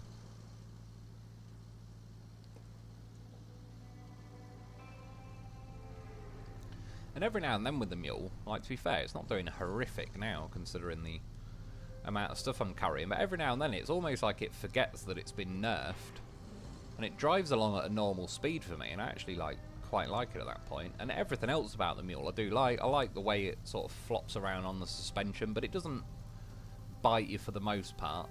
Like, carrying those boxes earlier was a bit sketchy, but yeah, it doesn't punish you too bad for the most part. The steering feels nice on it, kind of everything. I just generally quite like the vehicle, other than the fact that it forces you to go stupid slow, and it just keeps forever doing this, changing gears, but no gear ever really goes faster until it's done about 87 different gears and you've let it run along a smooth piece of road for like a minute.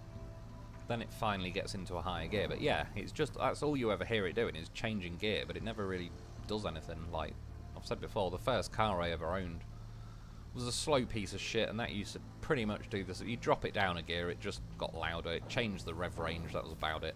It didn't really increase the speed to any meaningful degree.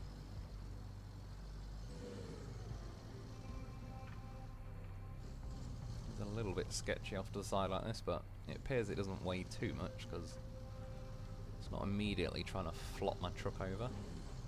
It's not too happy about it though.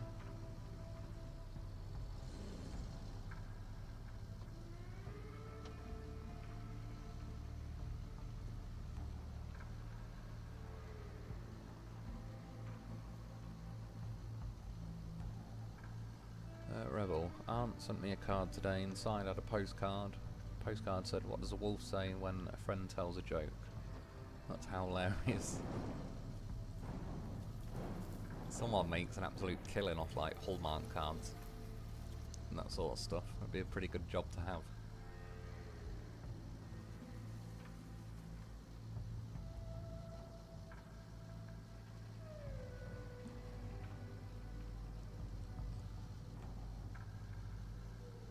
I don't want to curse it, but I was going to say it's going well. Yeah, shit, I've got it all smoothed out better around here. Definitely put a lot more work into the map on my normal playthrough.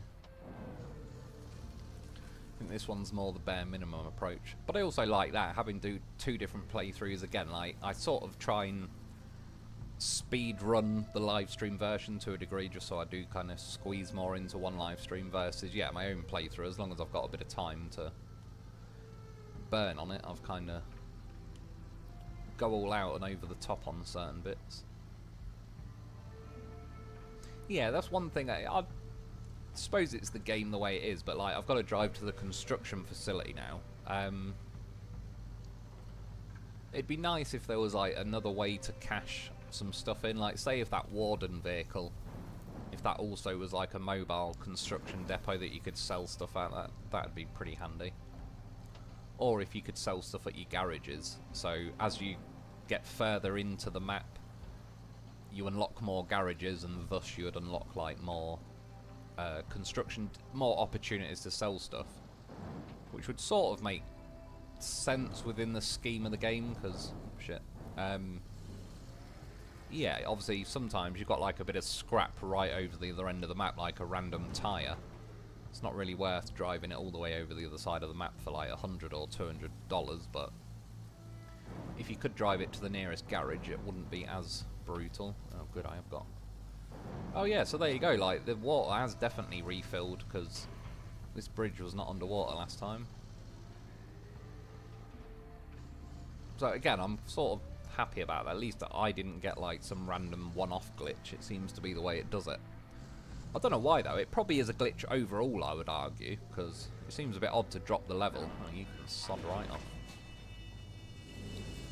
Yeah, there's like a bit of mud sort of over in the background you can drive across, which again is kind of re-flooded. Gee, this guy's persistent. See his wheels spinning. Oh, he's getting a bit of grip. Like, listen mate, I've got a booster rocket for fuck's sake. Clearly I can get priority right away. It's just the rules. You're hauling space equipment, it does give you certain privileges, I think. See now, because that twat, now I've got to go through 87 million gears again to get to 20 miles an hour.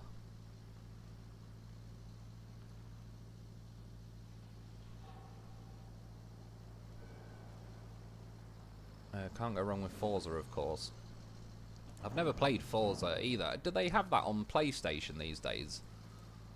Or am I remembering incorrectly, or is that like a, or was at least an Xbox thing? Saying that was Gran Turismo, is that that might be a PlayStation thing, isn't it?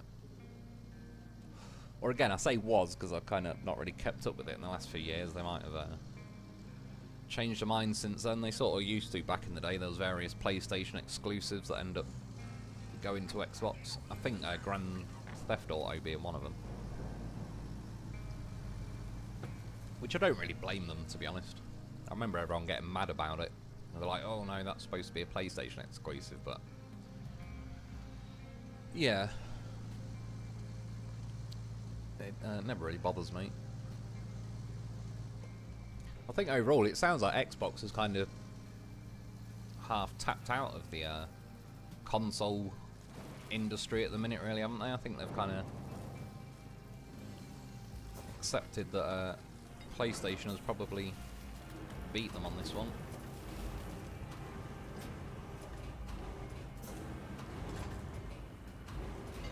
Right. Yes. Tip. You bastard. See, the annoying thing is, now I've got to go out the fucking crane menu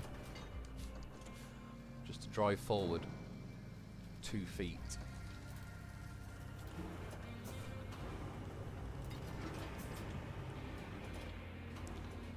Oh, it's being a knob at tipping. I know it's a bit of an awkward angle, but...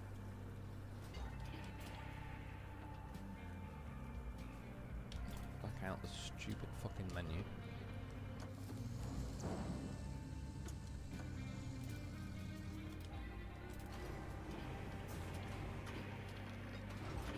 So close. It's just somewhere on the other side of this trees. Bit of a, well, say a shortcut. Ended up being more of a long cut with this tipping over. Alright, stay on the roof, you bastard.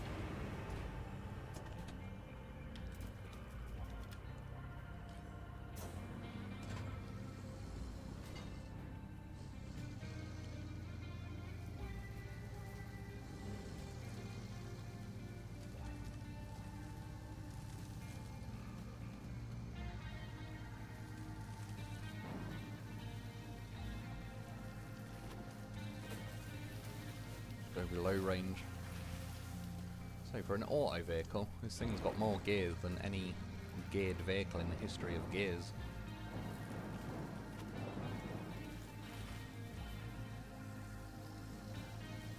Oh shit, it's that way.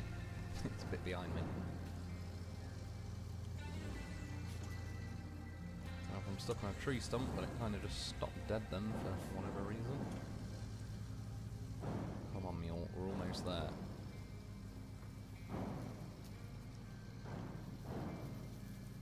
It's not like it. Wear it like a backpack.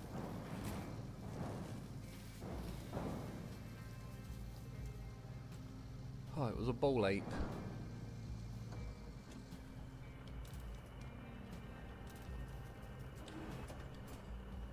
And that's a bit annoying. Just to disconnect the crane, you got to go back into the menu and all the rest of it. 62 grand though, that'll do. It's topped me back up a bit. Lost cargo. So it's going to be all along there. Where is my warden? There it is.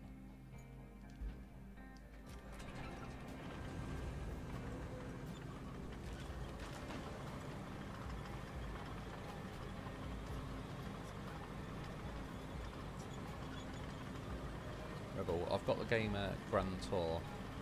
Came out Gran Turismo 4, would probably be cheaper. Yeah, I think I know the game you mean. I'm not sure. I don't think I've ever played it. I kind of vaguely remember nearly buying it at one point. I don't think I ever actually pulled the trigger on it.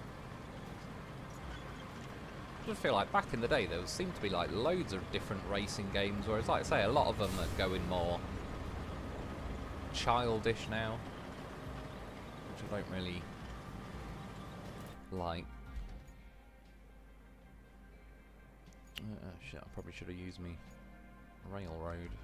Then again, this thing does kind of generally travel along at 1 speed. Let's give it a go. Uncover a bit of cloud while I'm on the way. Yeah, like I said, Dirt 4 was quite a good rally game, but Dirt 5 seems to be like a... It's been given like the Fortnite treatment. I mean, funnily enough, they're redoing World of Tanks Blitz. And I've not played it or anything, I just saw a bit of a YouTube video about it where it's called like World of Tanks Blitz Reforged or something, and that's gone some like kiddie direction with like adding commanders or whatever, and I don't know, yeah, again, just reminds me of like Fortnite characters, which, nothing against Fortnite, it's just, yeah, that's...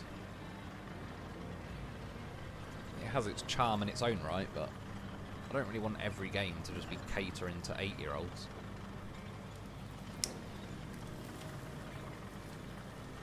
Whereas it kind of seems to be heading that way with a fair amount of stuff.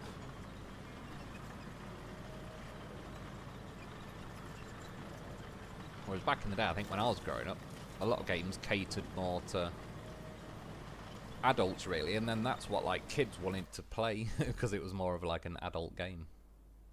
Whereas now it's kind of flipping around really.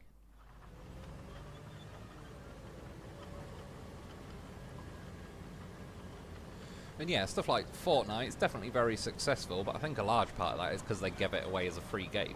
I think if they gave Call of Duty away as free, it would probably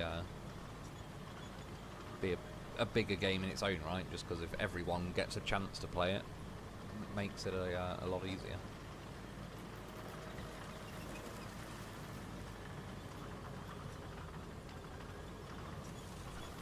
But yeah, these days I can't really think of like a really good shooter. I've mentioned it before, but back in the day there was a game called Black that was a brilliant game. It was like a competition sort of to Call of Duty, really. I don't know where the hell that game, it just kind of vanished. It was brilliant when it came out and all the rest of it, but yeah, there's never seems to have been a sequel or anything. That would be pretty interesting to see what they could do with it these days. Stuff like Red Faction, again, that you could destroy the maps. Definitely be cool to see something like that reappear. I think I have got Red Faction on the it might be on my PS4. I've played it. It definitely feels a bit dated by now. Still a good game, but I just mean like the control schemes and all the rest of it,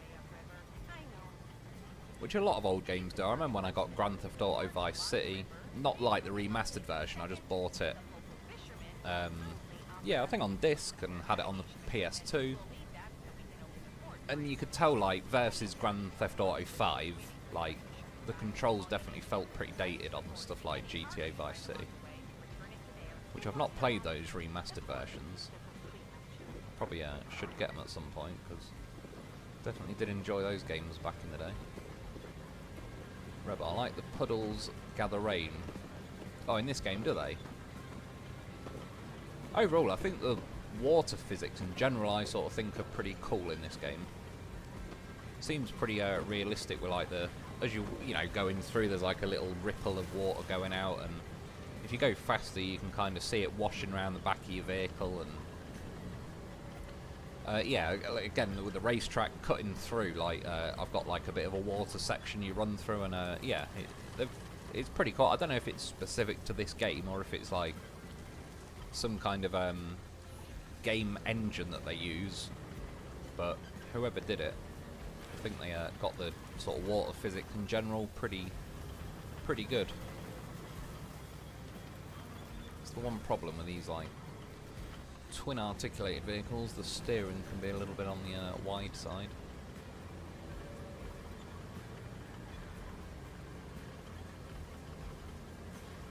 And it does kind of make up for it in the fact that you can just kind of run over stuff like that. I wonder how well it will get over that, because it's almost like a tank track. Sure, I've never flipped this vehicle so far. Probably about as close as I've been at that point. Forza numbered games are straight racing. Horizons are the festivals celebrating racing. Forza Horizon 4 is in Scotland, 5 in Mexico. All sorts of racing, team racing, point-to-point, circuits, cross-country. Yeah, again, I've heard good things about. I think it was Forza Horizon 5 seemed to be quite a big one. I've not really watched much of it, but those kind of videos would pop up on my YouTube feed quite a lot, because just, I suppose, racing stuff in general was kind of... YouTube, the nosy bastards, figured out I like that kind of stuff.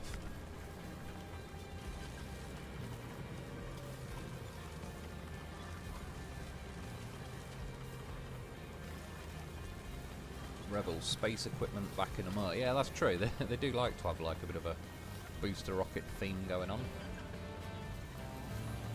Pinging it anyway. Don't care if you spotted it. May as well kill a few trees, because it's going to be a mission at some point.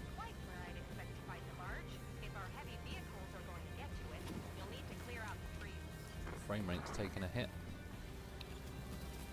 There is a chance it could be my graphics card, but the game, I didn't really have any frame rate issues at all until they did patch 2.0, so I'm going to kind of assume it's on their end, something they've done. I mean, it's not every 2 seconds or anything, so it's not been killing me, so there's a few times it's got a bit annoying and I've had to quit and reload, but it seems for the most part it does it for sort of several seconds and then sort of stops on its own, so it's not the end of the world yet, but I hope on some kind of subsequent patch they get it sorted a little bit. Rebel, PS seems best overall. Yeah, I've never had a problem with the Xbox or anything. I've had mates that have had them, but I've certainly always been like a PS... I wouldn't even say a fanboy, really, but... Yeah, like, since I was a kid, my brother had a PS1, I had a PS2, then 3, then 4.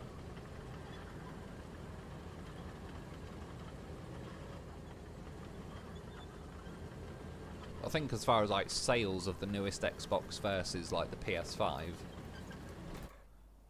I believe the PS5's kind of hammered it, but aren't Xbox going into some kind of handheld console thing I think they want to do now, a bit like that Steam Deck or whatever it is. Right.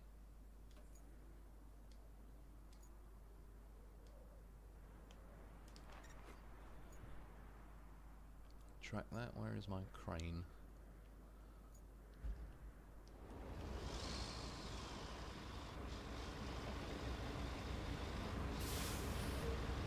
Tell you what, actually, since I didn't do it last time and all the rest of it, I should be able to recall it, I believe.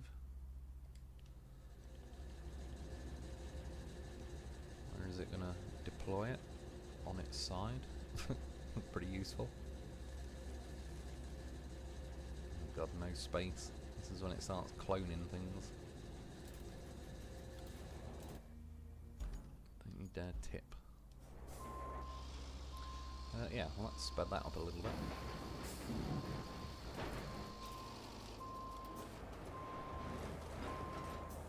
I do like the crane legs on this though, they do sit nice and wide, they're pretty, get you pretty well anchored in once you deploy them.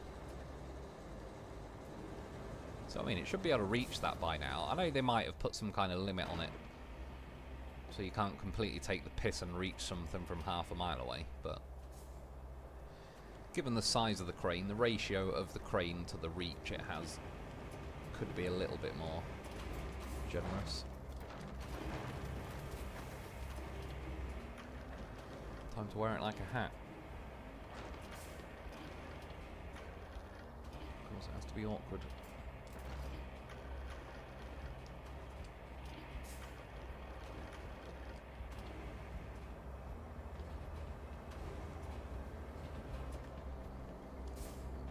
Take them off. Oh, shit, I always fucking do it. Such a stupid way to have, like, hold L1 and press down to enter it, but not hold L1 and press down to exit it.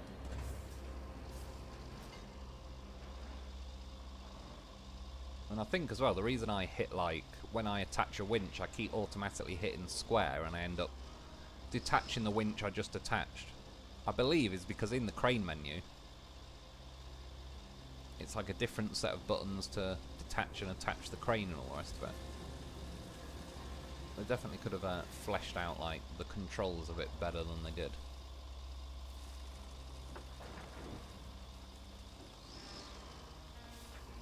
I did actually just cut along the edge here last time.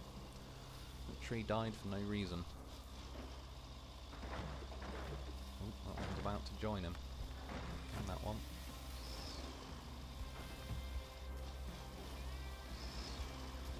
I was going to say vegetarians look away. I mean, a lot of trees dying.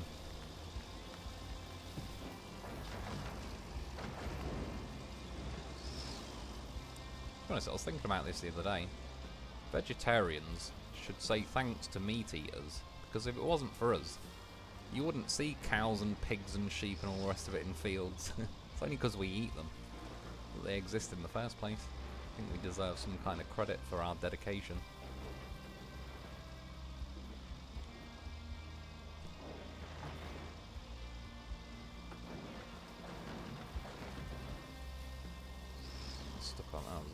Gigantic fat button. Do you know what? I do not remember those rocks being here last time I cleared this area. Came up out of nowhere, they did. Probably several 100 million years ago, but still. There was a day. The day before they appeared, they were not there. And then they appeared. It still counts.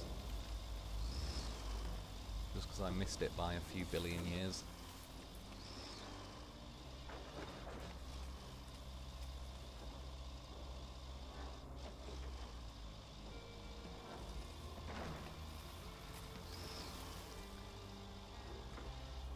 sorry, see, Automosity, is it? Good to see you again, Mr. Lone Wolf. I appreciate it, dude. Cheers for popping in.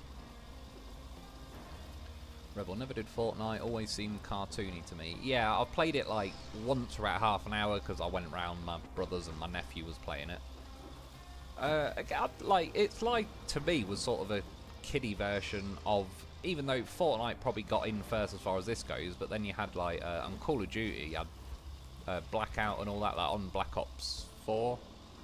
And I quite liked, that was pretty fun, probably about the scale of like realism I was happy with. I didn't need it to be like an absolute pinnacle of like sim level realistic shooters, but yeah, that battle royale sort of blackout mode on Black Ops 4 I enjoyed. Yeah, Fortnite is just a little bit kiddie for my liking, but I assume the game itself is like roughly similar to, for example, like Blackout on Call of Duty, so I'm sure if I played it enough to where I actually knew what buttons I was pressing all the rest of it, obviously because I just played it for like half an hour with my nephew, I didn't really know what I knew the concept of what to do, but I didn't know what buttons to press, so in the end I was like, yeah, fuck it, you have a go. I'll just watch him on it. And he had Guitar Hero as well, to show him. He used to absolutely nail that game back in the day. It was funny though playing that, because I used to be able to do that on like expert, whatever level. Pretty much every song on Guitar Hero, everything except Dragon Force Through the Fire and Flames, that was the one song that got me every time. Oh, don't do it, Box, you fucking arsehole.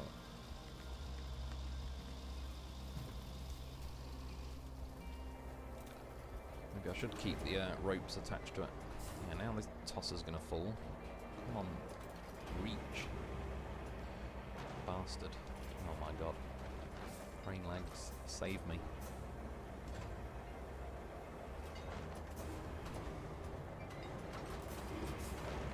See, this is why I end up just bringing a mule when it comes to carrying cargo. Stay there, you twat.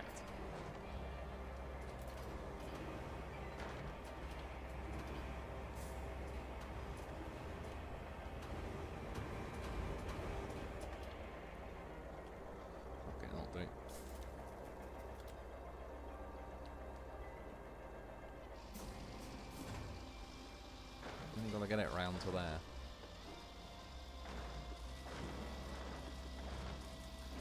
These rocks aren't gonna help, though.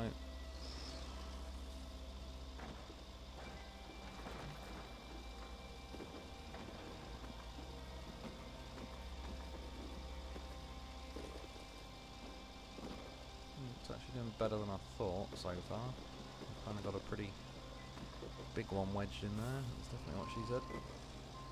I don't blame her. Yeah, it did not go well in the end.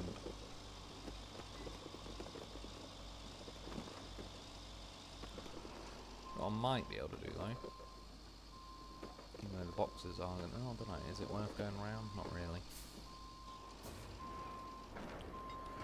It's stuck a lot tonight.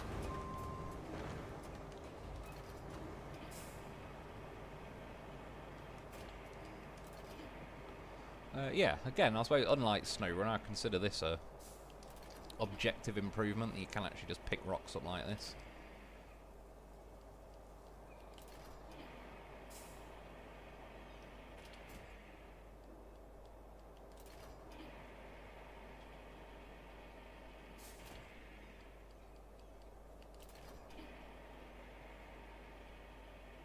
Rebel PS2, that's where I have a lot of COD. Yeah, I know you did have a lot of the early COD games. It's pretty cool, I'd definitely hang on to them. Rebel banned because they were too realistic. Yeah, exactly, I've seen like, back on some of the earlier CODs, there was like an old World War II German one where, yeah, it was pretty graphic by comparison. Which again, I don't know why they're shying away from, because guaranteed, the same as it was back in the day, like Grand Theft Auto came out and it was for people 18 and over. I hardly know one adult that had Grand Theft Auto.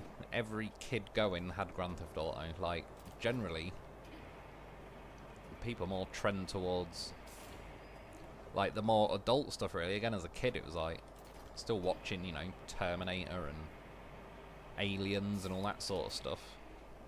I'm sure I was watching a bit of, like, Thomas the Tank Engine as well, but I certainly didn't want the sequel of Terminator to start trying to incorporate Thomas the Tank Engine and Scooby-Doo and all the rest of it.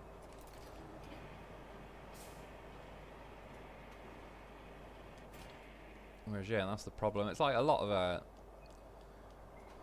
big problem with today's world, I'm going to have to blame them, is market researchers. Because they research the market, and yeah, it's like, statistically speaking, oh, you bastard, something may be correct or not correct, but then they start adulterating the market to cater to it. So, like, for example, they figured out years ago that it's actually like teenage girls have the highest disposable income.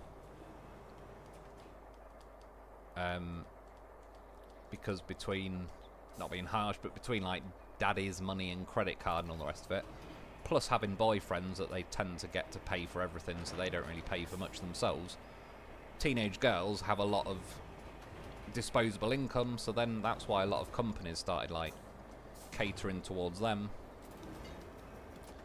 I'm not moaning about it like that, but I just mean, yeah, it then starts to get to the point where it's like,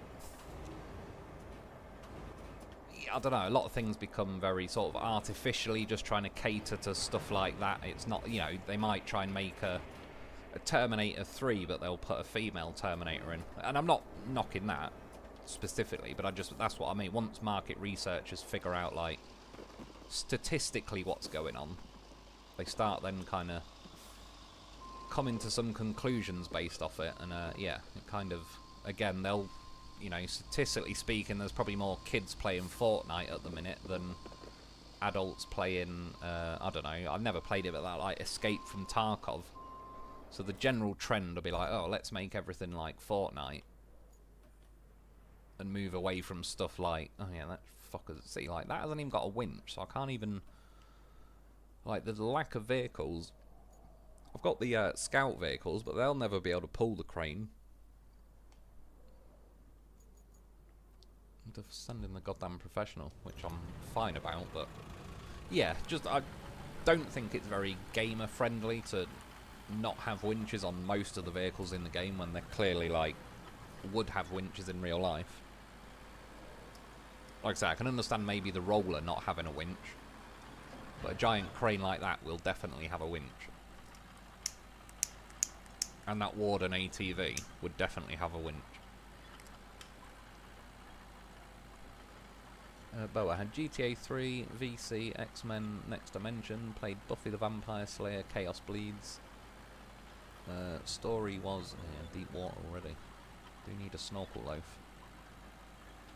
Story was A+, acting A+, graphics C, gameplay B. Yeah, that was the only thing back in the day, was that the graphics weren't as good, but I never minded that. Like, I think just because, I don't know, that's kind of what I was used to back then. You remember, like, from going from, say, PS1 to PS2, it was like, holy shit, like, HD. Obviously now it's quite funny by comparison how blurry it'd look, but yeah, so I'm at, like, today's graphics, this looks amazing to me. It's sort of more than I need in a way. Oh, shit, my bad.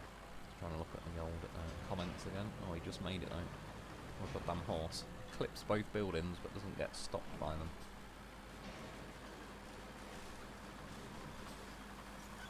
Rebel, I've got PS1, 2, PS3, PS4, now PS5. Yeah, I've never had a PSP, but I've played on a little bit. I would like to get one just for, I don't know, yeah, reasons of that's, well, I've not had a PS5 either so far, but since that's the current console, come on, frame rate. Is it going to fix itself?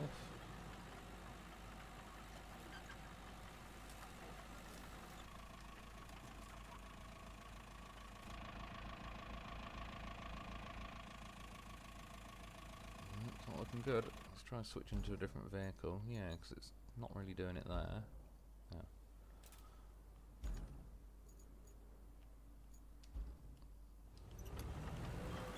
Couldn't keep up with the goddamn professional, that's the problem. Yeah, I kind of would like to get a PSP at some point, just to sort of complete the set, so to speak.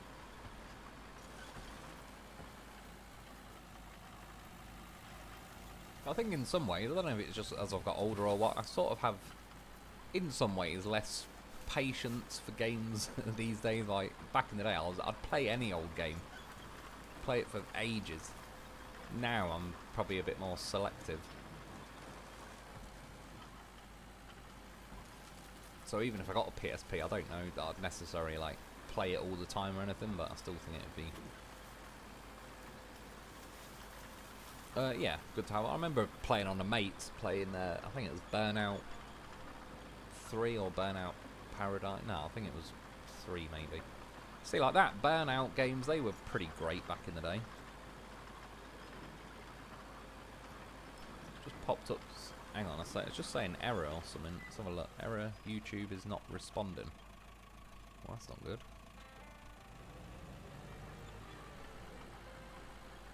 Still appears to be working on my phone. In fact, is that about to go flat? It's not doing great.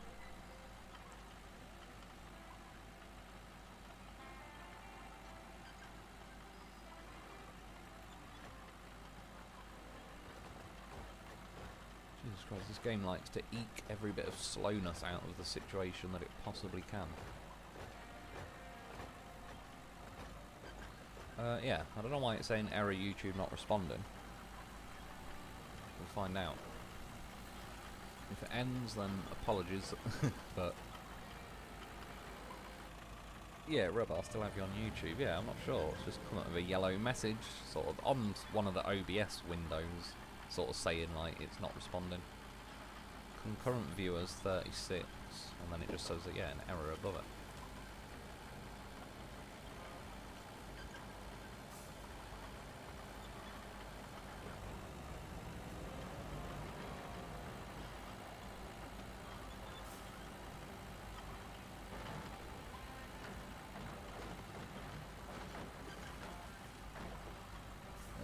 Jesus, oh sorry, I've seen it. I've had everyone except something me and you not. Fucking hell, hang on. Let's see what it's saying. I've had every one of them except the new 5. The last Gran Turismo didn't do it for me due to not being able to swap parts like you used to, and was just a performance slider. Yeah, do you know what? I've watched what's his name? I can't remember my name off the top of his head now, who plays Gran Turismo, and I do agree, yeah, I did see that sort of performance slider thing, which I don't like as much. It was definitely a lot cooler back in the day when you could switch bits out. And yeah, that's another, like, a big title. No, it's a little bit different, and it was a little bit more kiddie and arcadey, but Need for Speed was a good string of games. It seems to have sort of died off. Call of Duty certainly isn't what it used to be. I mean, Grand Theft Auto is good, but what was it, like 2007 or something ridiculous? Like when Grand Theft Auto 5 came out. I know they're working on 6, but it's like, Jesus Christ, there's pretty much adults that were born after Grand Theft Auto came out that haven't even seen a newer Grand Theft Auto so far. So yeah, a lot of it just seems to have stalled in a way. Even Rockstar, they did Red Dead Redemption. I've not actually played Red Dead Redemption 2 so far, and that's a game I'd also like to get. I heard that was like a pretty damn good one, but again, that's been a good while really since that came out. Yeah, the gaming industry just seems to be pretty shit compared to what it used to be. I mean, half the problem is they keep trying to wedge bloody DEI and all that sort of shit into everything, which is not helping, because then that just kind of murders titles, because people don't just want to keep having that spoon-fed to them all the time. And then, yeah, once a title bombs, the company that owns it then sort of doesn't finance a sequel to that game, even though it's not necessarily the game that fucked it up all by itself. It was just trying to leave us some kind of, like, I don't know, moral message and all the rest of it into games that just don't really need it. Wreckfest has been a fairly recent game that was pretty decent. Again, I've got Wreckfest 2, but I don't know, not played it so far. I saw actually a little clip, I think it was a YouTube short the other week, and yeah, the physics are apparently all improved on it and all the rest of it. But that's not really a full game at the minute. It's kind of like the, I don't know, the beta version or whatever it's called.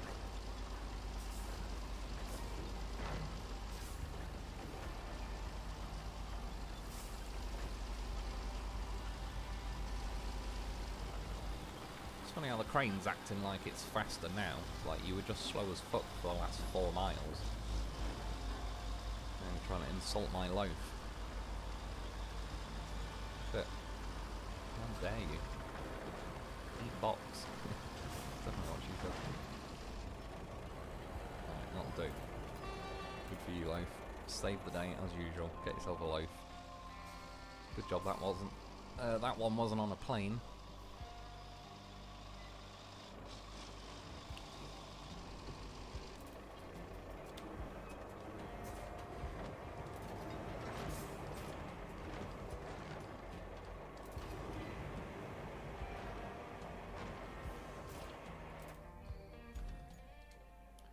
Oh my god, now an even slower, more awkward crane. Why did press triangle just fuck off when I pressed triangle?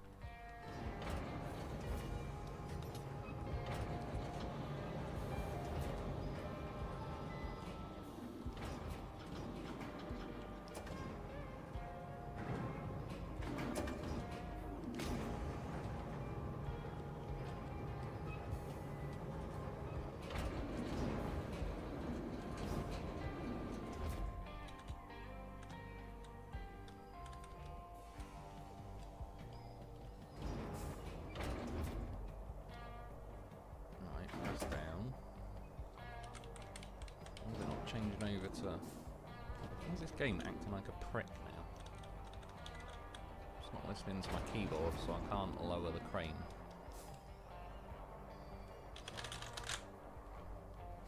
Okay. Again, first time it's ever done that, so I don't really know why.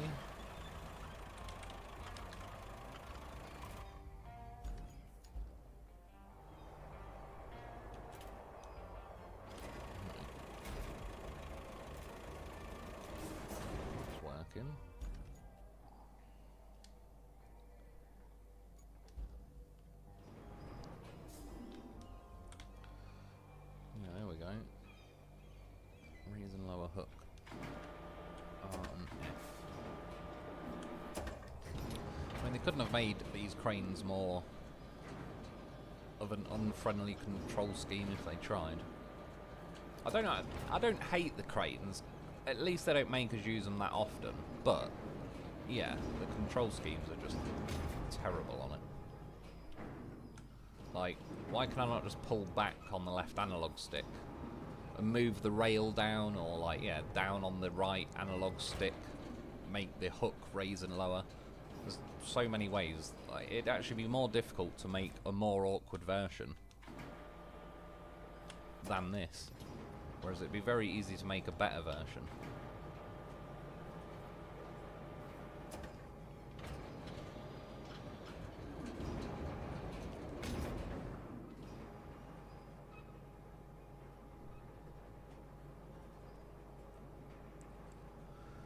Rebel, I hope we don't end early. Yeah, it's still saying error, so I don't know what...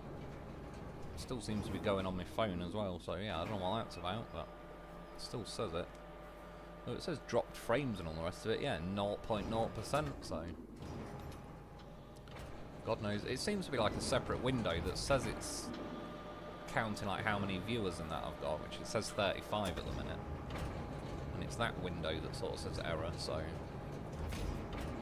God knows, but yeah, the window that says like dropped frames and stream recording live and all the rest of it seems to still be going.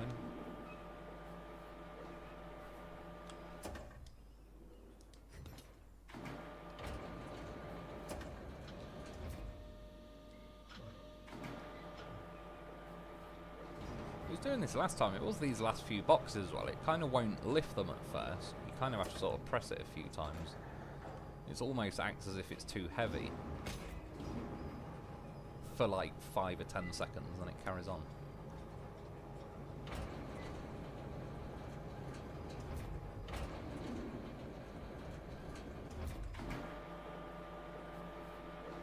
+18 for adult activities.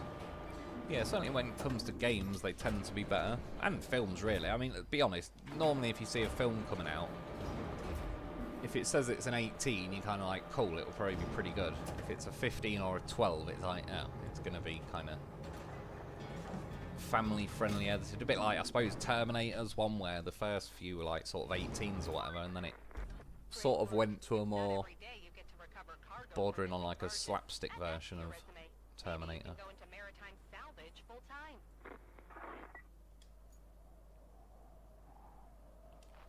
Let's do that while we're near. Let's just get out and ram some stuff down. On the tree for a warm up. Working on my area for my kid. Or resting area.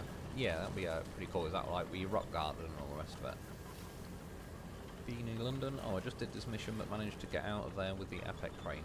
Yeah, I must admit, I've normally gotten quite lucky with sort of rallying over stuff, but it got pretty decently wedged that time. I think there was like a big fat rock that just went kind of right in the middle under the epic, and I was kind of beached pretty well at that point. Still didn't stop the old loaf hauling him out of there. Need it to rain a little bit so the ground gets soft. Yeah, true. I definitely know that feeling from doing landscaping. But then when it rains, it's like, oh, rain on the head, tools in the shed. See ya. No, I actually didn't mind working in the rain half the time. I'm not gonna lie, every now and then it did work as a pretty valuable excuse when it was like, well, I don't really feel like working today. We could just go to McDonald's, get a latte and drive around in the van all day, doing not really much of anything. It was quite fun every now and then.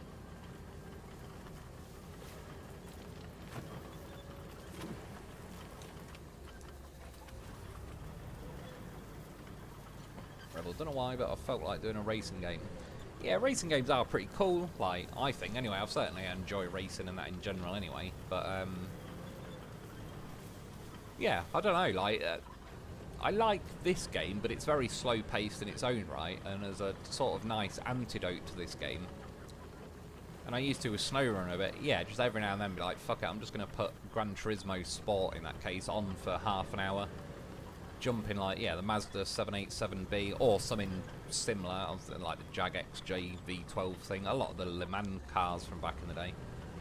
Just send them for a couple of laps around the Nürburgring, kind of get the speed bug out of me a little bit. Yeah, and it sort of has its own, like, now you're going fast, you've got to hit the corners at the right pace and speed and all the rest of it, and obviously trying to improve on your lap times and whatnot. I do quite like all that sort of stuff. Still, I was supposed to make them a while ago, really. I've got the videos of, like, my fastest laps on Gran Turismo Sport in the 787B and so on. Around the Nürburgring, which were some pretty rapid laps. I think they were like 5 minutes 23.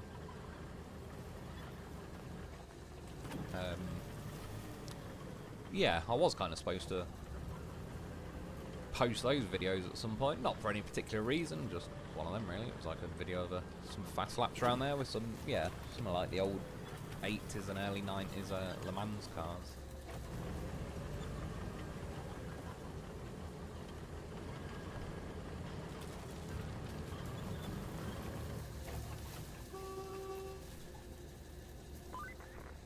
Now that you've removed the trees from outside the barge, we can get to the cargo. Let's deliver the cargo with repair materials to the concrete plant as soon as possible. After that, we need to get another production cluster rolling. Do they even have? Delivering.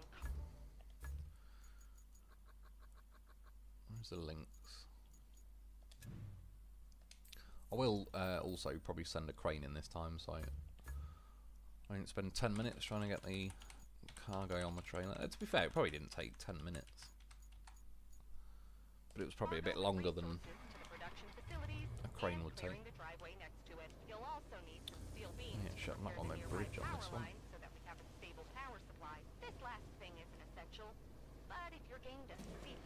Shit. Rebel, now I've created a graveyard for all of my lost kids. Oh man, yeah. Sorry to hear that, dude.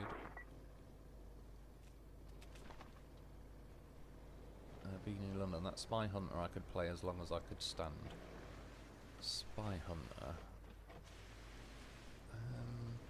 Something about it rings a bell. I've certainly not owned the game. I'm not sure if I've ever played it or not. Zen and the Art of Going to the Lavatory. A popular read, I hear. It could be.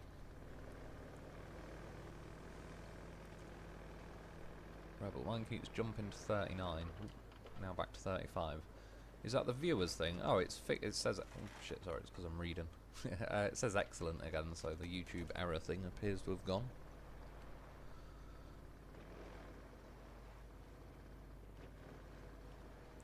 Boa, spam a lot. I don't mind a bit of spamming, don't do too much, because you push up all the other comments that I sort of then don't read in time. Zach, how's it going, Wolf? Greetings from USA. Have you built your racetrack yet? Yeah, I have, dude, and cheers. I went and checked that guy's channel out you were on about, where he found, like, spots that you could deploy the scalper, which was pretty handy. I managed to... In fact, while this thing's going slow, I'm not really bleeding a lot of speed. Where are we? There's the dam. It all looks so different because I have built a racetrack. Where was it? Yeah, that built... Yeah, there was like the scalper. You're able to deploy it just along that little slither there. In fact, it's probably that different coloured sand. And that was all I needed because...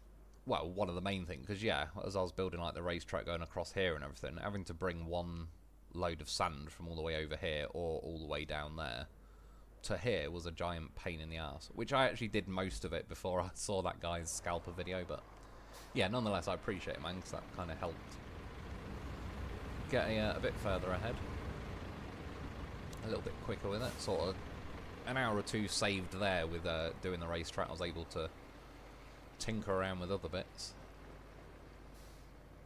Rebel, Nürburgring, rest in peace, Sabine. Yeah, it was a shame she passed away. She was very young as well when she died.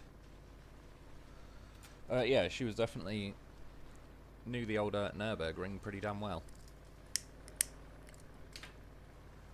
As I always wanted to take my M5 there, but I'm not really that bothered I didn't in the end, because at the same time I could have quite easily binned it or kind of cooked it a bit along the way, but it would have been pretty fun to do a lap with that. Oh, fucking hell, sorry. It can help if I do look at the screen instead of the chat, but it's never that simple. I think, in my defence, the trailer does drift around a bit and it's kind of slowly steering me with it. But yeah, I was kind of flying off the road quite a lot there.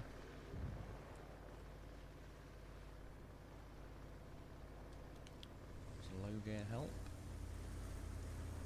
As long as it keeps moving, I don't really mind going slow in this part. Again, it's more a lack of torque that bothers me in this game half the time than the speed. Like, even with the mule, if it was stuck at a slower pace but it actually had the torque to, like, enthusiastically kind of climb out of ditches and all the rest of it.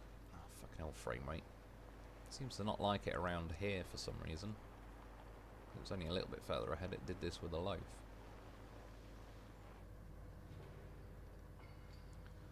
Now I just bounce the camera. Oh, that's not me doing it. For God's sake. No, let's just quit and reload.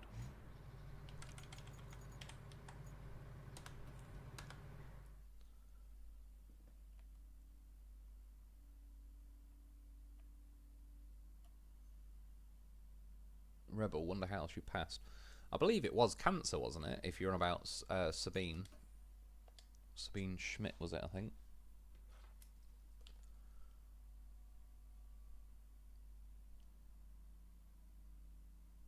Yeah, mine's on 36 at the minute. Boa, well, I was trying to see if I can get the top crown. Yeah, that's the thing, though. That's what I mean. It's just going to make people spam comments to try and have a competition on who can get the crown, but then for people doing live streams, you're just going to end up getting a load of spammy, nonsensical messages, really, as everyone's trying to outrank the other person. So overall, I don't think it's probably the greatest idea for YouTube to be doing it.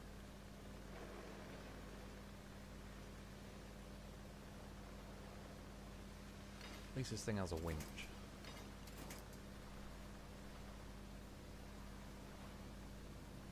Rebel, gotta get here early. Usually we'll get here first.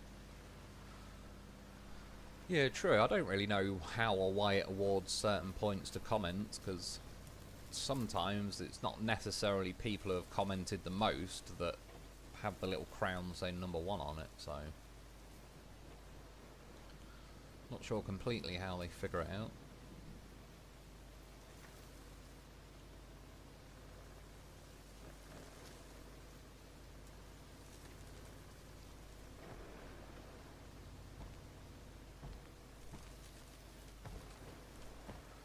Why the hell do I keep hitting? Oh, that is a tree stump, fair enough. Really? You can't get past that? Or is there another tree stump? Not as far as I can tell. I don't even think it was that one I was hitting, is it? No, do you know what? I think it's these bushes, which most of all they just get ran over, but every now and then they are a bit glitchy and they do kind of catch you. I don't think it was the tree something, because I think this thing's wheel would have pretty easily climbed up it if it was.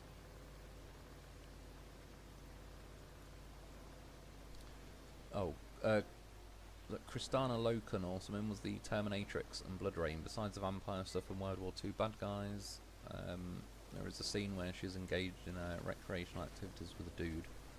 Yeah, overall, like I say, I wasn't knocking. Like, I actually think she did alright as like the female Terminator. It's a lot more, again, slapsticky than like the original Terminators are far better. But I actually don't dislike Terminator 3 and Terminator 4. I've not seen the latest one where Linda Hamilton came back and it was, yeah, what I believe is the latest one. But all the rest, yeah, like I say, Terminator 1 and 2 are definitely like pretty brilliant films.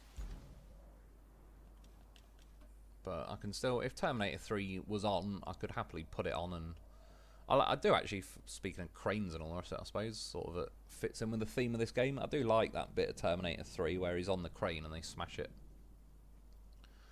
through the building. And I believe, if I'm not mistaken, that was actually done like in real life. Not that it's not CGI or anything.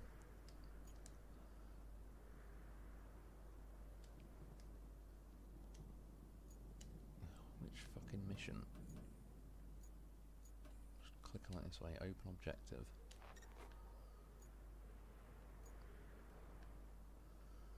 Yeah, I'm gonna need that there.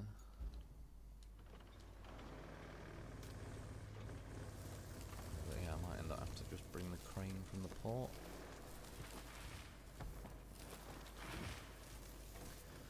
Yeah, so like that. To be fair, that was like a bit of a bad example when I was saying about market research and all that. But that's what I mean. They just play to whatever statistically is the best. But it sort of becomes artificial at that point because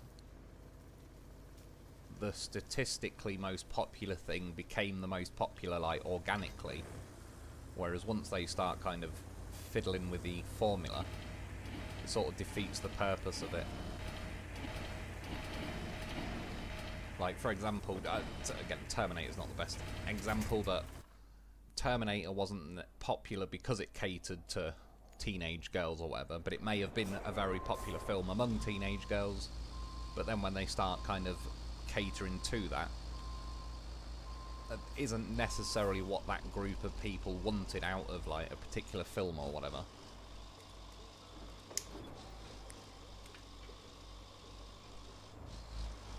So yeah, it sort of ends up skewing the results. Like back in the day, it was sort of more... no one really analysed the market to that degree. They probably did back in the day, but obviously now you've got computers that can accumulate all the data and fucking go through it and all the rest of it. So you've got far more information at your fingertips. Or it'd be like, say for example, like doing YouTube. If I went into YouTube Studio, it would say like which age ranges of people watch my videos, or it'll say which country. And say for example, like it's usually America is like the biggest percentage that watch my SnowRunner and Roadcraft videos, but they may not be watching it, like, you know, if then I started trying to cater to America, I mean, this would be like a bit hyperbolic, but if I started talking in an American accent and all the rest of it, it's like that's not necessarily why Americans are watching my video. Maybe they watch it because I talk British. But yeah, if you start market analysing it and thinking, oh, America watches more, so I'll start catering to that, it may not necessarily result in Americans thinking, oh, I like this even more now. They might actually think, ugh, I liked it for what it was, not like trying to artificially kiss some ass.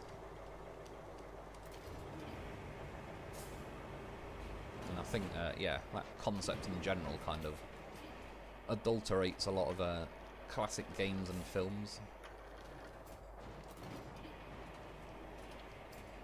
I mean, yeah, a good example of films like Ghostbusters. A lot of those were good films, and they made that, I don't know, feminist appeasing abomination back in not too long ago.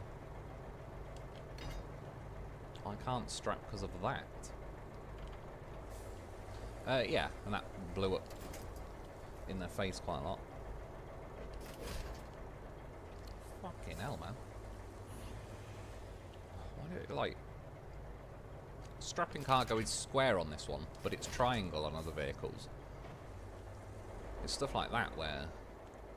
Yeah, they just didn't plan the control scheme. It was like one person was building this vehicle and chose square to be strapped cargo. One person was building a different vehicle and they chose triangle.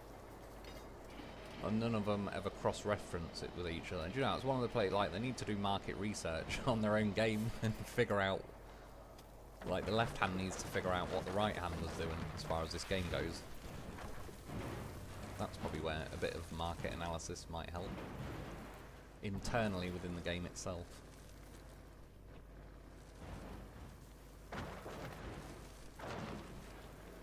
Rebel, yeah, damn cancer, yeah, it's a fucking nightmare, that thing is.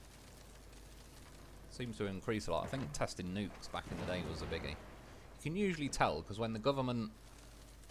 Normally they don't give a shit if something they're doing or testing injures the general population. In fact, they may even keep on testing it because of that. But the fact that they all unanimously agreed to stop nuclear testing, because obviously that's one thing, if that's in the atmosphere, even they can't escape it just because they're government privileged super beings that look down upon us all. Yeah, but even they couldn't avoid that. So I reckon nuclear testing and all that did a lot more damage than they're willing to admit. But the fact that they all agree, like, oh yeah, shit, we probably should stop this, gives some indication. It's probably that sort of shit. But there's all sorts coming out now, isn't there? Johnson & Johnson had, like, asbestos in their talcum powder for decades, and they sort of hid that. A lot of scumbag things going on, really. Right, I just want to check. What? It's not there, I need to take it, is it? No, it's there. Why was that showing up yellow?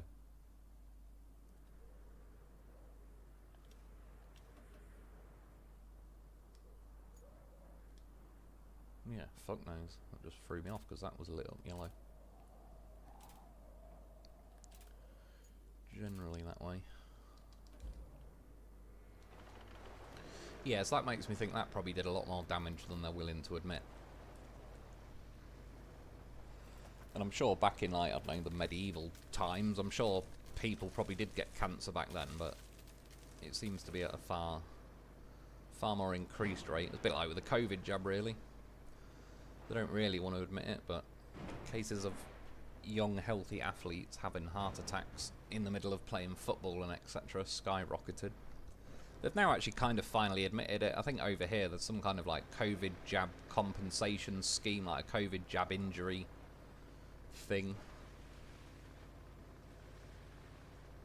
But no one will really get the book thrown at them, but I think they're doing like payouts now. But that's how it works. That's what I was saying like the other week with the like they're locking people up here over free speech and memes and all the rest of it. It's like they know what they're doing is wrong and illegal and all the rest of it, and abusive, like abuse of power. But they just don't give a shit because they need that narrative at the minute of trying to scare everyone into like, oh, don't post a spicy meme or we'll come and arrest you. It's funny, when I said the other week, like, there was a police van randomly outside my house, nothing to do with me, but they were just, for some reason, they'd pulled over outside my house to, like, kick a fucking door inside the police van or something. And yeah, it's like, obviously it was a nice, I said, like, randomly I went and made my bed. It's like, that was all I had to worry about. It was like, oh, they're not getting me with an unmade bed. But yeah, it sort of made me laugh. It was like, the one thing that there is a definite chance police could turn up outside my door and try and kick my door in is because I said something they don't like. But even with that, they know they're taking the piss, and in 10 years from now, the people like that Lucy Connolly or whatever that they've locked up, they will sue one day and most likely win an out-of-court settlement or whatever and get paid out millions. But the government don't care about that because it'll be taxpayers' money that gets handed to them, they need the narrative of scaring everyone to keep their mouth shut at the minute. So that's kind of how they bend the rules. Same with COVID. It's like, yeah, there'll be a compensation scheme, but it's just tax money that's getting paid out to people, so you're essentially be paying your own bill in the scheme of things anyway. But at the time, they really needed to push that narrative. Like, if you said anything against it on YouTube, you'd get banned and all sorts of shit. Same with like Jeffrey Epstein and that. When that first happened, people were getting deleted off YouTube for that, which I actually put, like, not only did I mention it, I'm like probably such a tiny channel, it's just one of them I didn't really pop up on the radar. I'm not saying like I've got special privileges to say shit or anything. I even put like little, I don't know, windows with messages popping up in some of my old Call of Duty videos that had mentioned about it. But as far as like all this recent stuff with Epstein, it was like, I don't really see what the what everyone's so surprised about, because one, they're never going to release anything like a full unredacted Epstein file list. It's never going to happen, because there's going to be people like the highest of high up American politicians and that on it, and celebrities, that sort of stuff. But there's also going to be people like Prince Andrew on it, etc. Like, if they release the Epstein files, it's going to go some way to creating World War III. It'd probably collapse the American economy as you know it and all the rest of it. But the thing I'm confused about is, like, does anyone really believe the US political establishment were just going to leave Trump a big fat folder full of incriminating evidence on all of them and then hope he doesn't release it? Like, clearly they just left him a file of a load of nonsense that doesn't, you know, you can't incriminate anyone, or certainly anyone of any importance. Like, the FBI went to the Epstein Island and absolutely fucking cleaned that place, and not to gather evidence, to destroy evidence. Yeah, I just don't believe they left Trump anything of significance to begin with. It just seems very convenient to sort of leave him a folder of Epstein stuff, but there's, again, nothing in there that you can actually, like, incriminate anyone with. And then he obviously says, oh, I'm going to look into it and all the rest of it, and then a month later when it's like, well, shit, there's nothing in here, like, somebody visiting Epstein's island doesn't incriminate anyone. And the fact that now Trump is like the president, he's representing the government, so if he now just comes out and, say for example, says, oh, I think Bill Clinton was on the Epstein list, Bill Clinton could just sue him into oblivion and then get paid out fucking tens if not hundreds of millions of dollars of taxpayer money. So he can't really just run around fucking accusing everyone as a representative of the government. And if there's nothing in there, don't get me wrong, I absolutely believe 100% there's a fat cover-up on the go. But I just don't really think Trump is particularly in on the cover-up, because I just don't think they would have left him, like, as basically all of his political rivals and enemies would have to have left him a big fat folder of FBI evidence, when, like, the people who, you know, like James Comey, all them sort of people that used to be in charge of the FBI, like that sort of shit, you don't really get to be in charge of the FBI. This is my belief anyway. You don't really get to be in charge of the FBI unless you're probably someone that's equivalent to being on the Epstein list. And I use the word the Epstein list loosely, because Epstein will be one of many, if you know what I mean. Like, there's no way he's the only person. And I don't think he was working for himself either. Probably like Israel Mossad or whatever. And in amongst that, possibly the US government. But yeah, I don't think he's the top of the tree. I think there'll be another 10 Epsteins. Like, he can't be the only person that figured out blackmailing well-connected people has its benefits.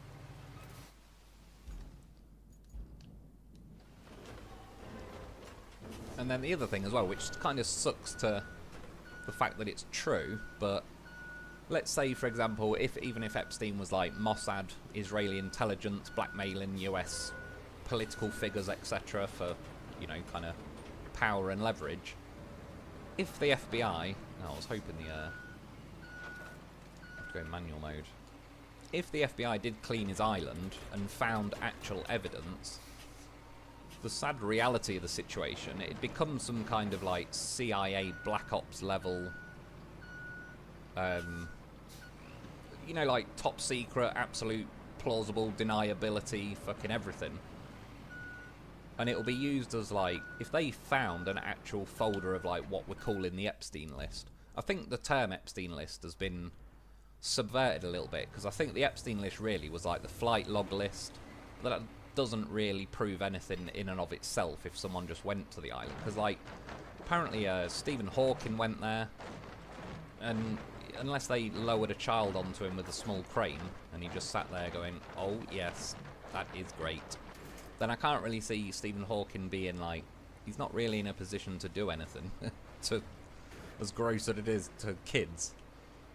So yeah, I don't think, like, that's certainly not enough to incriminate anyone if they just went to his island. It obviously raises suspicions.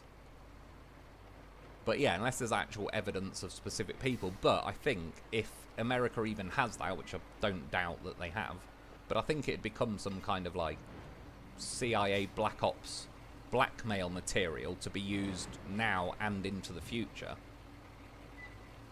So they'll never ever admit they've got it anyway, like, because it's too much of a nuclear bomb in the world of politics, and it's too useful. If you had the Epstein information, you now have the blackmail material for the vast majority of some of the most powerful, well-connected people on the planet, and they're not just going to give that up. So yeah, I just, like, it's never going to happen. I never even got my hopes up to begin with that Trump would release anything, and it's not because I think Trump wouldn't, even though I do think in and of its own right, if you actually, the implications of releasing such a thing, I do think it's possible Trump would not release it if he had it, but I just don't, because the way they don't like Trump, I don't think they'd hand him the absolute golden gun of incrimination evidence. Like, they just wouldn't, like, yeah, it just makes absolutely no sense that they'd ever give him that information in the first place. So, I think, like, Pam Bondi's, I don't like her. I think she needs to be got rid of. Not really that keen on that Kash Patel either. But nonetheless, I think the cover-up goes far higher than them. I think you're talking some pretty shady backroom kind of, like, yeah, some crazy shit.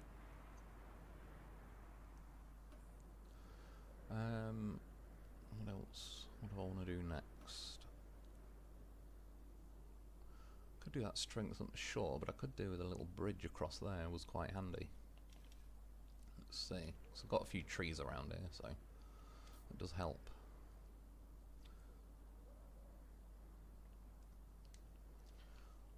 It's only going to be 6, but I should move it a bit closer.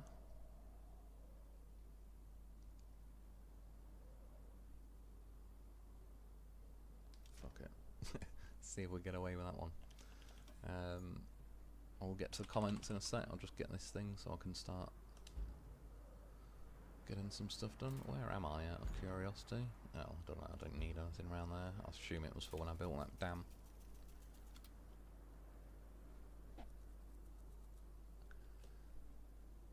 So I might have missed a few comments there. Lol, same train of thought. But her indeed 3 years for an angry tweet. Yeah, which is completely fucking ridiculous, and it's more criminal locking her up for 3 years over a tweet.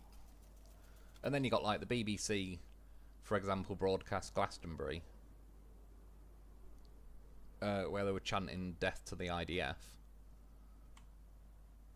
Which, irrespective of, I don't really care either way what anyone thinks about that. I just mean, like, that is inciting violence on a mass scale, and no one's gonna get done for that because it's BBC and they're all fucking government arse lickers that'll suck up to the powers that be and nothing will happen to them. But that easily, like, the fact that it's broadcast to millions of people is a far bigger crime, in the sense of, like, in the vein of what that Lucy Connolly did. But yeah, they won't lock any of them up, but they'll lock her up for 3 years. But like I said, they're locking her up to try and intimidate and scare the rest of us, which, yeah, I don't really give a fuck. Like, I'll happily go prison over free speech and that. Fuck them. Like, I'm already on enough of a moral high horse when it comes to those wankers to begin with. If they send me to prison for a year, I'll have the absolute golden loaf horse of high horses. Be giving them even more shit. It's like, right, now I was just talking about it in my spare time. Now you start fucking with my freedom. Now I'm really going to go all out on it. And start spilling some beans. And I've been down a lot of fucking rabbit holes. One thing I've always enjoyed since I was very young, I wanted to figure out who actually rules over me and what's the real deal, because the others don't tell you what's really going on. So yeah, I've spent basically the last 25 odd years researching a shitload into all this kind of stuff. Again, going down many different rabbit holes, so I don't even approach it from one angle. Like, I've seen a lot of different opinions on various things and all the rest of it. Why is this thing now being a twat?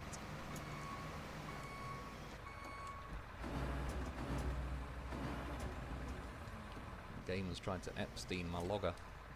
It's just not accepting that tree. Alright, we'll go to the next tree.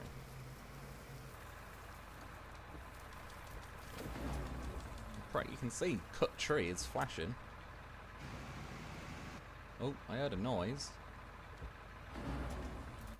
Fuck, this game's been seriously buggy tonight. It's probably the worst I've had, like the most. I don't know, sort of consistently one bug after another. I've not really had that issue, and I've been building a racetrack and all sorts. Yeah, there you go, it's just. Fuck knows.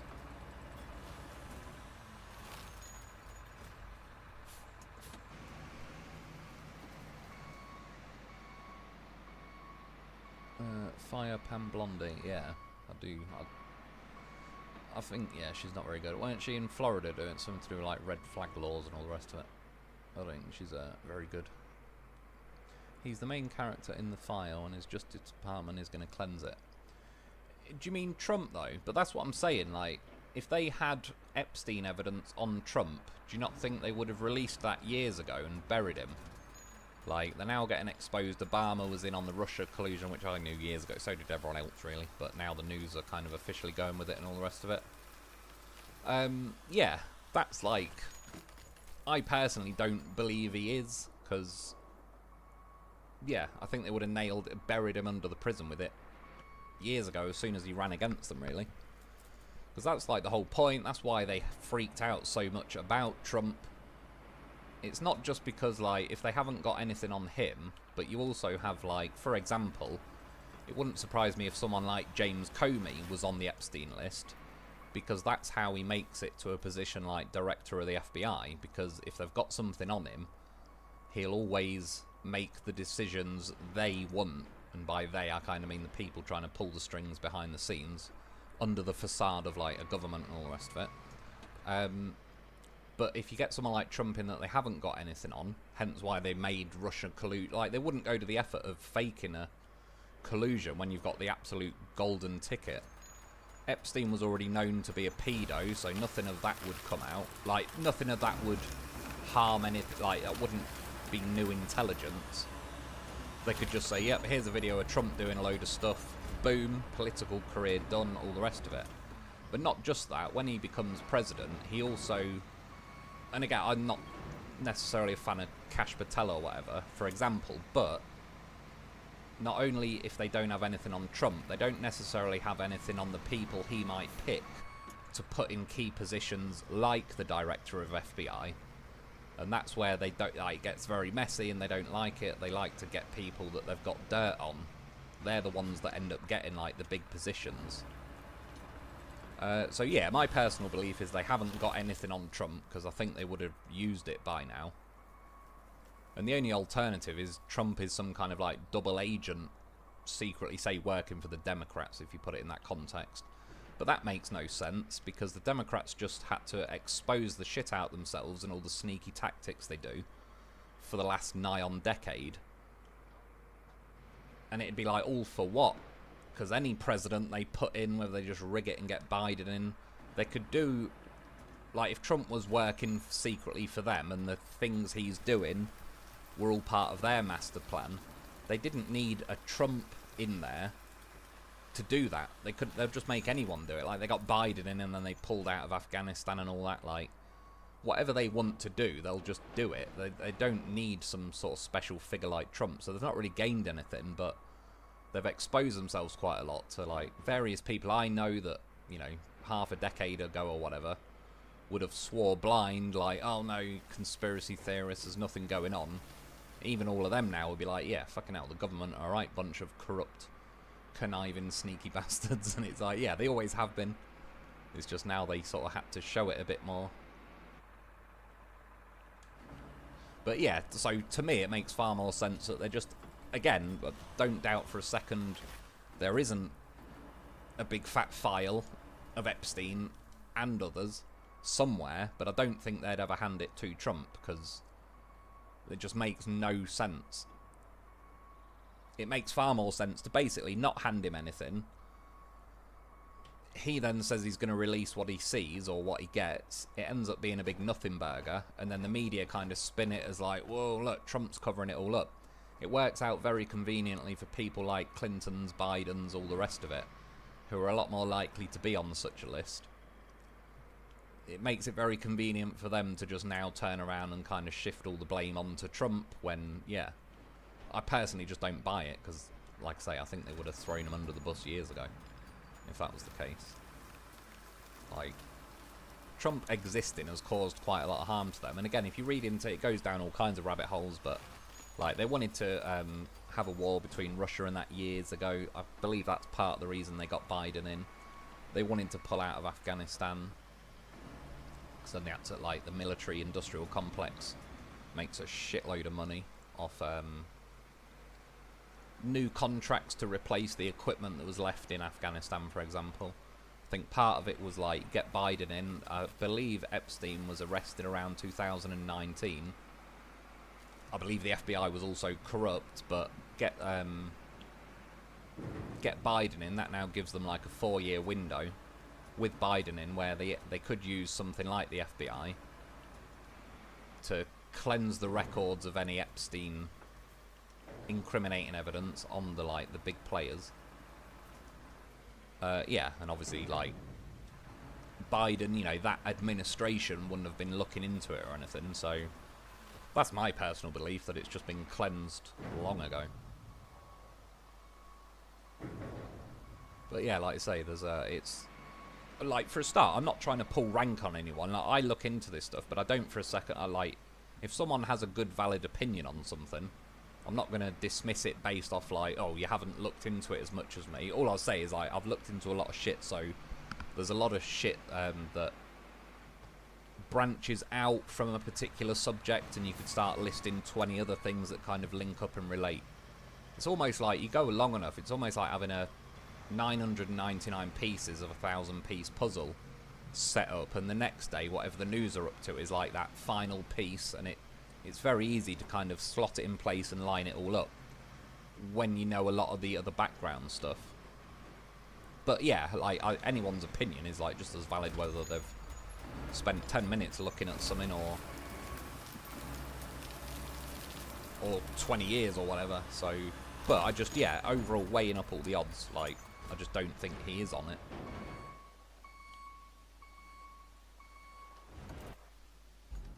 Yeah, just because it doesn't line up with like a lot of other aspects of it.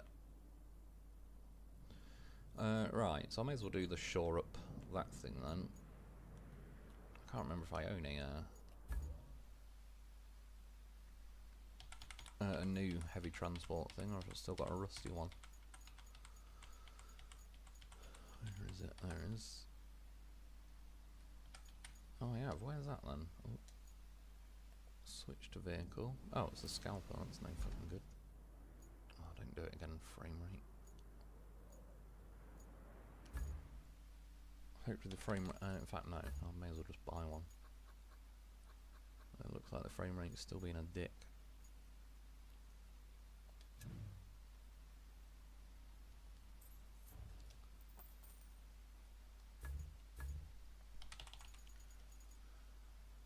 Bondi is complicit, it's why she got the job. Yeah, it wouldn't surprise me. I wouldn't be surprised if she's compromised. I think that's half the reason they went mad, like extra mad, about not making sure Matt Gaetz didn't get that position.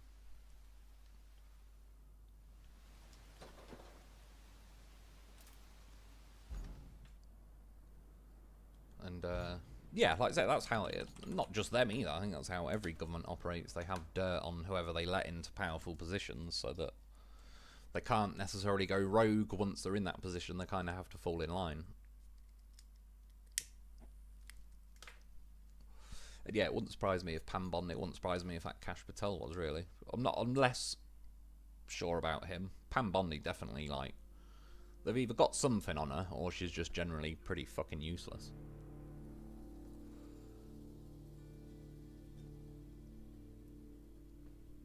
Let's work on building the next one. After firing them, Trump should fire himself. I don't know, I think he's doing pretty good. Nailing it. It's been pretty damn entertaining as well. Like, again, the more you dig in and know about all the other players and the fact that how much they hate him because he's fucking up their thing, that's what makes it extra enjoyable. It's not so much... I do like Trump, but it's not so much that I'm a fan of his, that I'm a fan of how much he pisses off the people that need pissing off.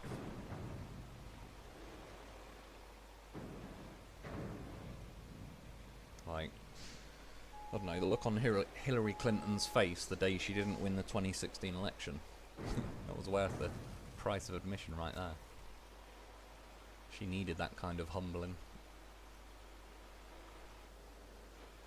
Rebel, I feel my videos are small live streams. I only edit out the beginning, start of my video, overlay, jump to the end. Yeah, that's true. Like, overall, you don't have to live stream or anything. There's no...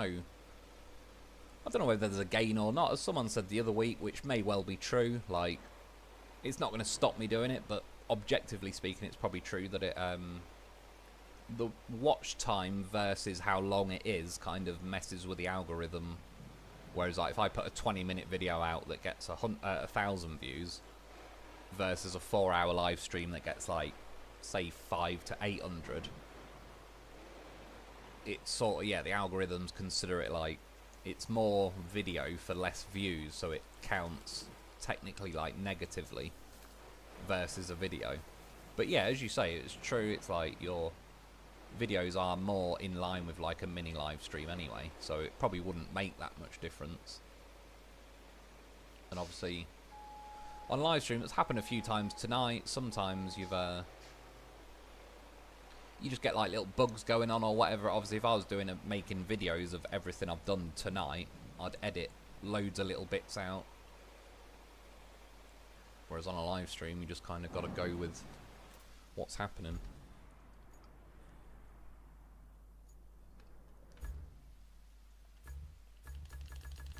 Do we have a crane?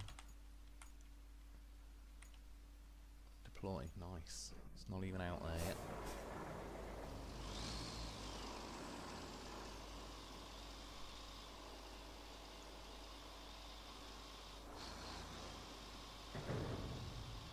Yeah, I found this is like a good alternative way around the back of all this shite of putting away. I might at some point, not on this playthrough probably. So this catches its chin a lot. Build like a road going around this way. It's nice being able to squeeze through like those little gaps. That's what she said. But for stuff like the heavy transport and that, it kind of helps just to loop round the back of there. Canada has made, they will work to take it from optional to mandatory. What's that? I've heard of it before, just off the top of my head. Oh, full benefits, that's it, medical assistance in dying will be your only option versus prison. Yeah, exactly, they seem to be pushing that. They've done that over here, and they've just passed it over here, where now 16-year-olds can vote. Obviously their attempt to effectively try and rig the next election, because they know damn well everyone fucking hates them, but given the way the school system leans, they think they can eke out another victory with it. Rebel, 3 more levels to get crayfish. Yeah, overall I like it. It's a pretty decent vehicle, I think, and the amount you end up using it in this game, I think it's worth the money. There's certain vehicles. I was thinking it's another video on the list of like videos I'll do at some point, kind of make a rough list, probably not go through every single vehicle in detail, but just make a rough list of like, these are the vehicles that I think are worth buying a brand new version of, like the price of it is kind of worth it. versus, yeah, some vehicles just aren't really, or at least not that important. Like, I'd argue that new roller, if you've got the money, it doesn't really matter, but it doesn't really seem that much better. For whatever reason, the AI seem to drive it all wobbly all over the place and all that. So yeah, you probably don't desperately need that. The crane vehicles, I'd say, are worth getting. You know, like that Azov thing. I don't hate it or anything, because... No. Why did it do that? I'm not keen that it's not all-wheel drive, but it is what it is. It is a non-all-wheel drive vehicle, so within the context of that, I don't think it's terrible, but based on the fact this is an off-roading game and you spend a lot of the time going off-roading, if you get the Azov, you're just setting yourself up for, like, at some point it's going to bite you sooner rather than later, because it gets stuck a lot easier than, you know, like the Voron would or something. So yeah, sort of just do a list, whereas the Crayfish I definitely say is pretty high up there as, like, a vehicle that is worth getting. Oh, it's got both, I was going to say, like, I thought for a second there was only 3 sheets. Got notice today, I'm available for Medicare now. Yeah, that sounds like good news, I'm presuming. No, short on the crane.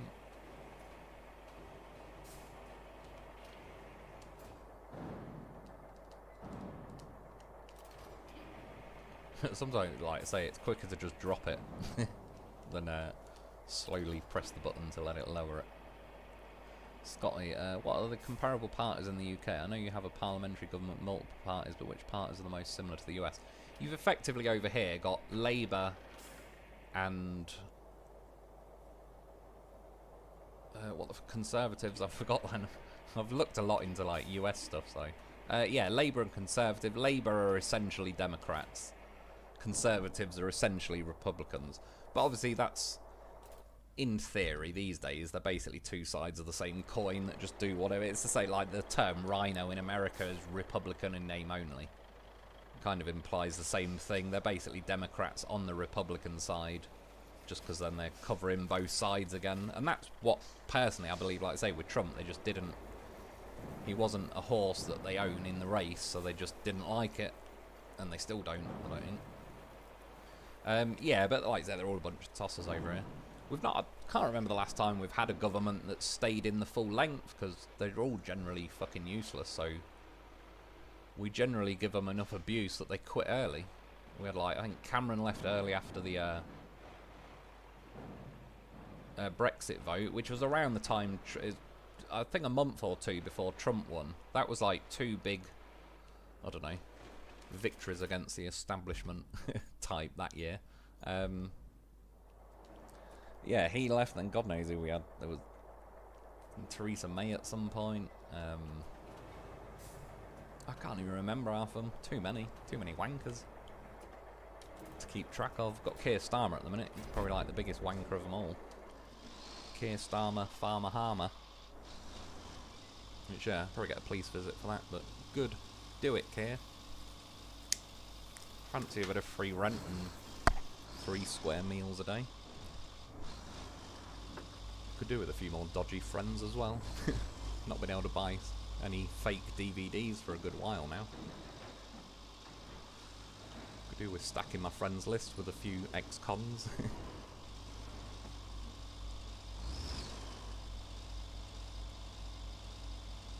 Rebel, FJB and the Clintons, and put Obama in there as well. Yeah, exactly. They're the sort of people that are going to be on the list. So they're the ones that go along with it, and yeah.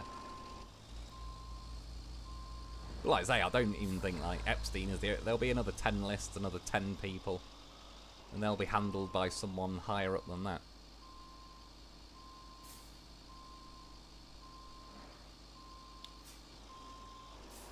It's unfortunately a very sketchy... Well, that's why I'd never want to be in it. I've done a lot of research into it, but I'd never want to be like a prime minister or anything, because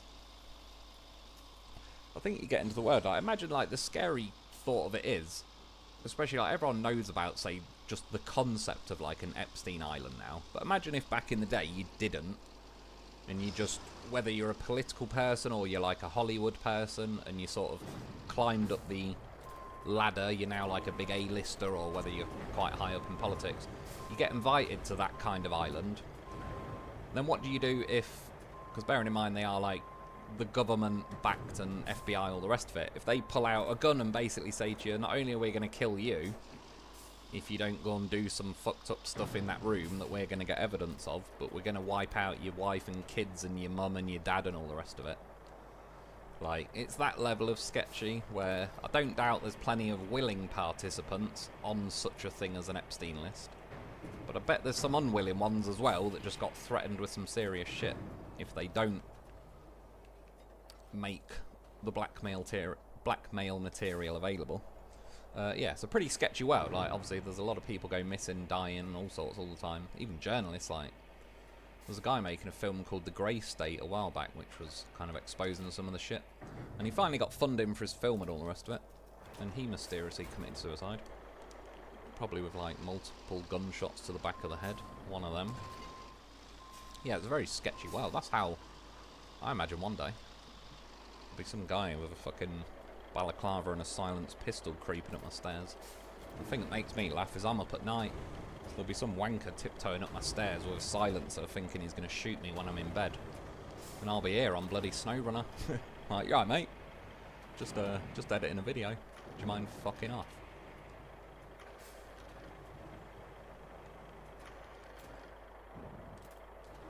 Nice. Got a bit lucky with that one.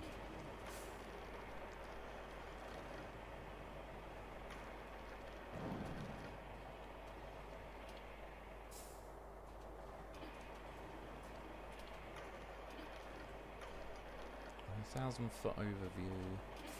Not very detailed. That one's not going in. There it is. You know where they stand. There is no social conservative party like the US has. I don't even know if the Republican Party is that Republican in the US.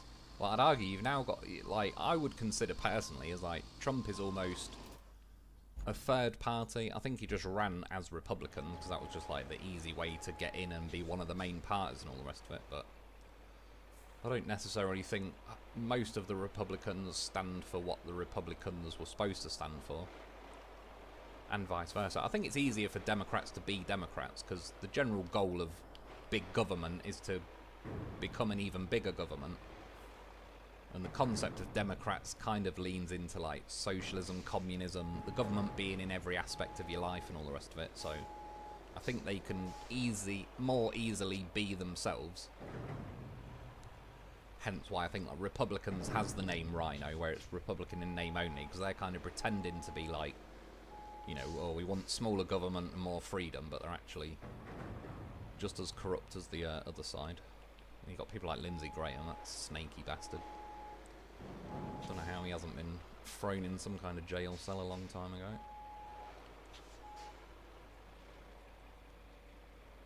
Yeah, but he ain't. You pretty much, you've got the similar problem really to England, other than at the minute I think you've got Trump. That's about it. We just haven't got our Trump over here. Just got a den full of snakes and nothing else really. There's no good choice. That's like we've got that wanker Keir Starmer, but there's no other good choice besides him, so it's kind of like, you know, even if and when we pressure him to leave, there's just going to be some other tosser taking his place. Fuck it, I'm sending in the crane.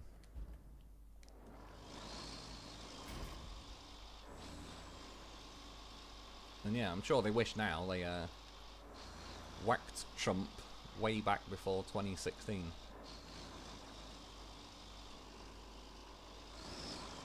But they're kicking themselves now. Especially after Butler, Pennsylvania, or whatever it was.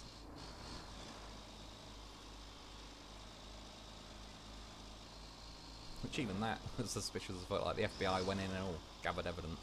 Not heard a peep about that since. They swept his house clean. There seems to be no record of him other than he was in a BlackRock video. All pretty sketchy shit, the usual. The funny thing is, like, if anyone sort of says, oh, why is there always a conspiracy theory to it? It's like, I'd agree. Why is there? Why is it never simple? There's always, like, a multitude of sketchy things that sort of get left out of the mainstream media. Yeah, it's out there. Very well documented. Like the 9/11 report. Multiple people who got commissioned to write the 9/11 report were saying they had people approach them threatening them to edit their story. Or, should we say, suffer the consequences. Sounds pretty cover-up-ish to me. Is this going to get away? No, this is not as... Still not 90 degrees. I should be able to poke the crane into the ground.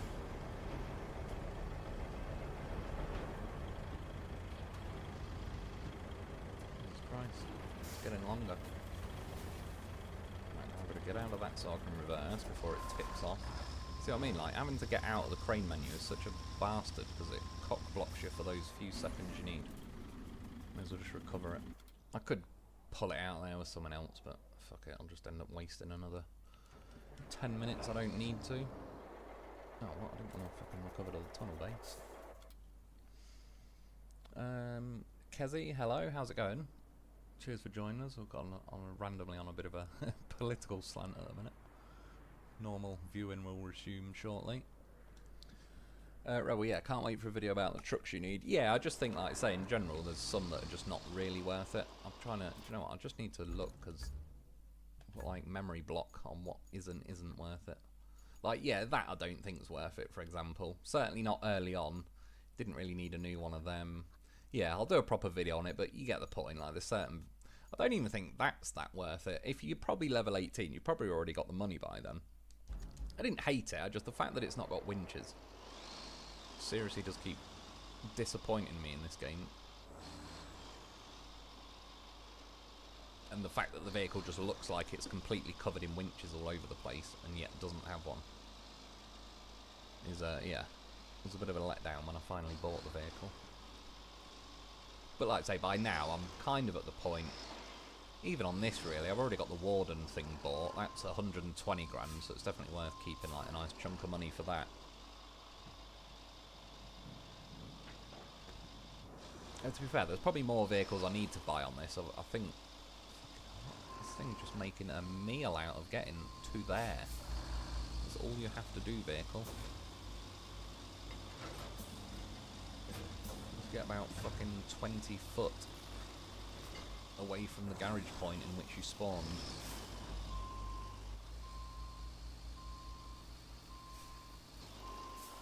Managing to find every way not to. Did ask earlier, is there an option for gravel and oil roads? No. Not like, certainly not at the minute. I've not heard anything like about oil roads. Gravel roads may be a thing in the future. I could see that. I mean, maybe like oil roads or whatever, but... yeah, I kind of still got a little bit of hope for the potential of gravel roads. I think, certainly within the mechanics of the game, I think that could be done quite easily. It's only really changing the sort of texture and look of the sand to a degree. Could still make it all flatten the same way, like with the dozer and all the rest of it, so... I know there is like stuff coming in the future. There's going to be a bridge laying vehicle that's in the first DLC that's coming out, and I'm assuming if that, unless that was just ends up being like a late addition to the game that they didn't quite get ready in time for the game, I'd imagine the idea is like with future DLC and releases, there will be more newer vehicles. Might not all be just restricted to DLC as well. I mean, even SnowRunner, like, obviously there is DLC and seasons and all the rest of it, but I remember for like the year anniversary, I think everyone got that HX 520 and the Cat 681 or whatever it's called.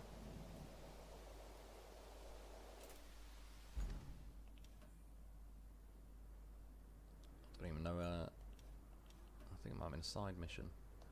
Oh yeah, it's the steel beams.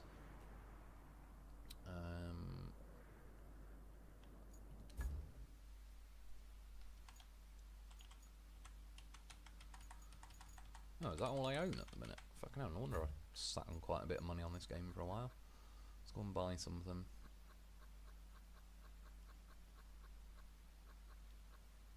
Oh, I was going to say, it's pretty... Oh, wait, I probably have got more vehicles then. It's because I was scrolled over, like... I was going to say, when I scrolled through, like, shit, I've only got, like, 4 vehicles.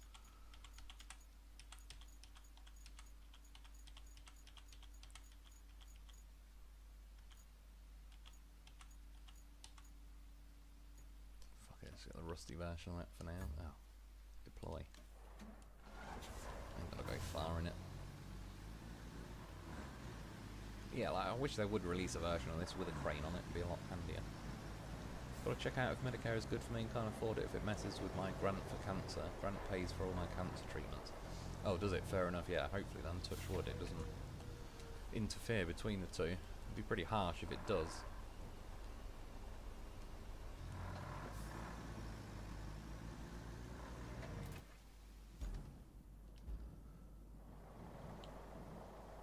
Oh, for God's sake. Fucking crane menus. It's just probably going to be quicker to restore it there than reverse. Back down Tree Stump Alley. Oh, Blair and 2 take it. Yeah, Blair was a war criminal. Guy should be locked up. Well, they probably all should, to be fair.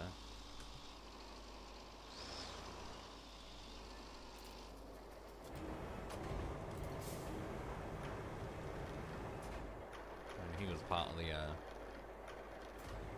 Iraq weapons of mass destruction. Which basically ended up being shopping for oil. But yeah, that's the problem. They kind of gatekeep it pretty well, so I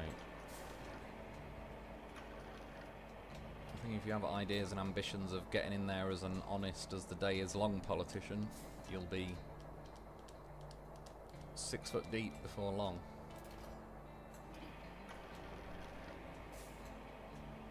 There should be an option in this game to either find or purchase all-wheel drive for the vehicles. You need all-wheel drive in this game until you pave the roads. It's very challenging with a lot of vehicles. Yeah, overall I'd agree with that. Like, I think it'd be cool to see it's a very sloppy loading job there, but yeah, it'd be cool to see nearer to how it was in SnowRunner, really, with like the ability to upgrade some vehicles. I mean, again, for me, like the mule being the prime suspect, but there's certainly other ones that I'd like to tinker with. You know, yeah, tyres, all sorts. Which again, there's hope they could add that concept in the future.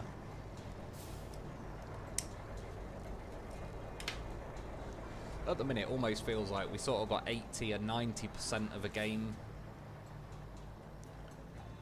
I still think it's enough to count as a full game and all the rest of it, but if you probably look in hindsight of like a year from now when they've probably tweaked certain things, corrected certain menus, added a few vehicles, I think it'll feel like a more complete game overall.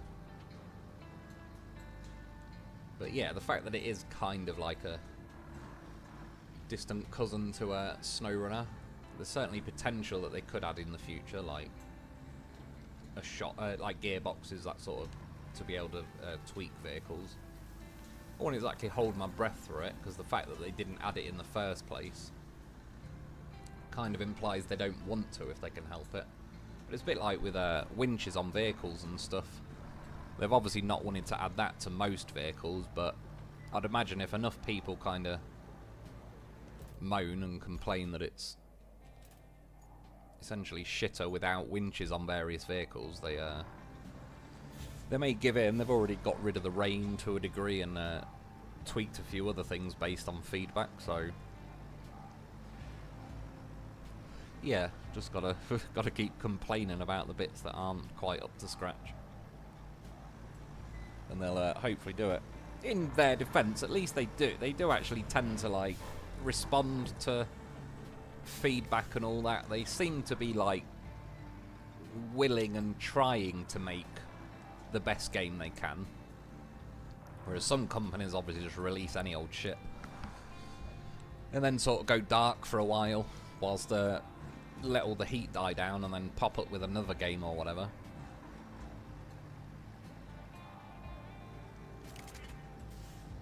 Or yeah, if they kind of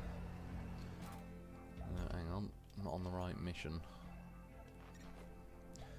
I could be wrong because oh fuck, I brought 5, not 7. That could be a problem. What, wasn't even, so it won't let me access resources with this. No, because the crane's out. Who gives a shit that the crane's out? wear some steel beams on my head. I'd have to lift it high enough to get over your own head. Sounds like something she said. JFK Jr. may not have been an accident. You want about yeah, John? No. Yeah, JFK. Yeah, definitely not. He spoke out about like central banks and all that shortly, and not only that, he did a radio interview, speech, whatever, about a week before he was assassinated, saying basically a group of, oh, fucking hell, it took it in the resource thing. What a wanker. Yeah, basically a secretive group of people have approached him and tried pressuring him into going along with their way of things, and then if he doesn't, they're gonna, yeah, he'll suffer the consequences, and lo and behold.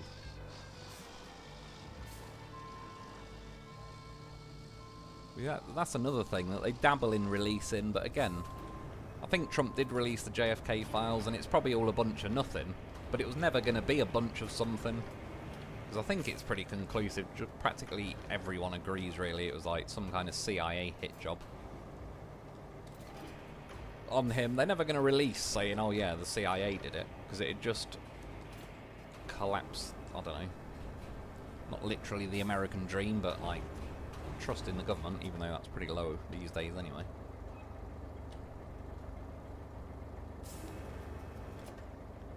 For fuck's sake, always lift the fucking crane up. Down, you bastard. I was actually pressing down on the D-pad at first, and it wasn't working unless I pressed down L1 as well, so... But anyway.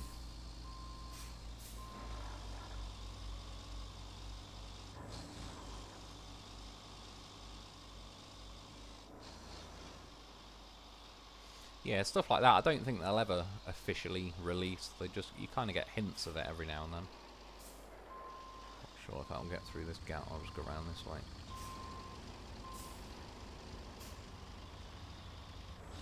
Yeah, like I said, they've been at it a long time. Certainly ain't anything new. And even if you go back to like, was it John Wilkes Booth or whatever? Assassinated, what was it, Lincoln or something? Yeah, I doubt that was as just a lone crazy guy as it's been made out. It's never that simple. Not in their world.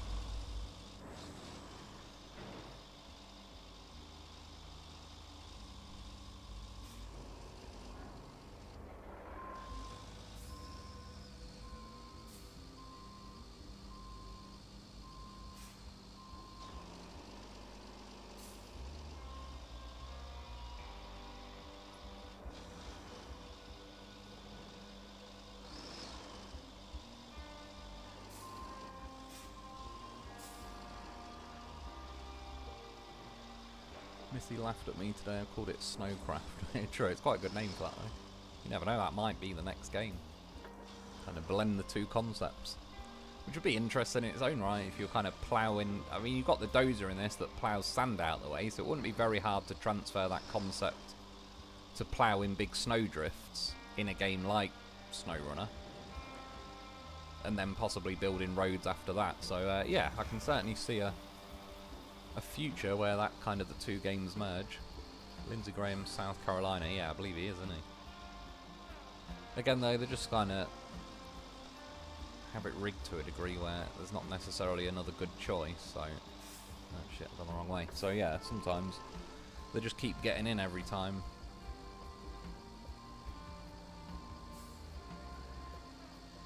Which, yeah, you can see why people mention term limits.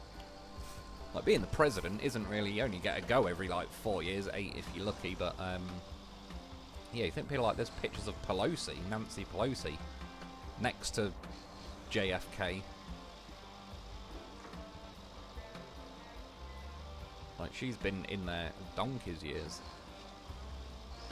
Which obviously gives you a lot more chance to have leverage for decades rather than, like, 4 years or anything.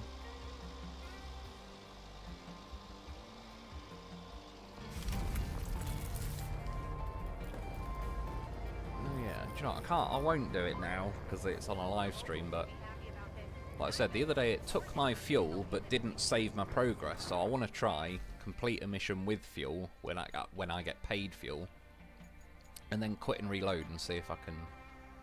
See, it seems to save the fuel amount of fuel you've got separately to save in the game, which is a bit odd.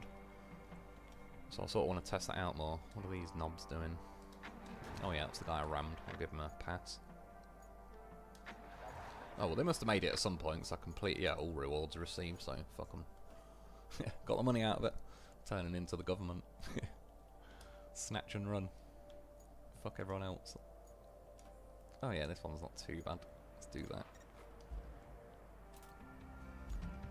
Overall, kind of goes somewhere around that way.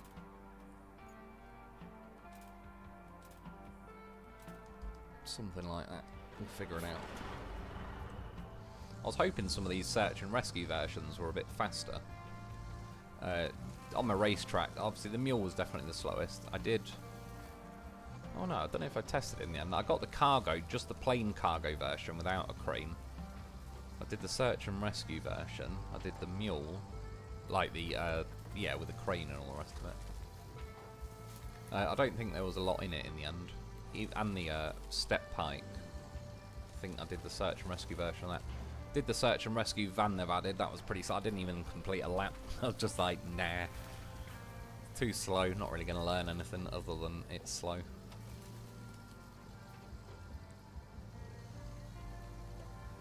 Yeah, I mean, overall the statistics do pan out. If you look at the stats of, like, say, the Don 72 Malamute, that says it's got the highest mobility, and I would agree with that. It is fairly nippy around the track. Hummer was overall a bit slower than I thought. When you look at the stats, it does say, like, it's got 3 out of 5, I think, for the mobility. Yeah, that just never really picks up much more than you see. It does get to its top speed, I suppose, fairly quick.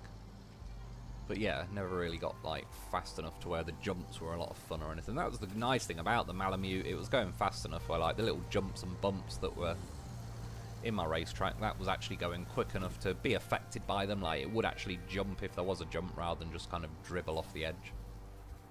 And, yeah, little bumps in the racetrack and that will kind of, like, would bounce you around a little bit. The thing, it'd go fast enough to kind of kick the back end out and drift around certain corners, which was quite fun. And yeah, just overall, it was a pretty good test of, like, the high-speed physics in this game, which, as I said, definitely they've nailed it more than a SnowRunner. Is this some kind of mission? I don't know. Wants me to do something there. Oh, it's probably deliver a load of wood.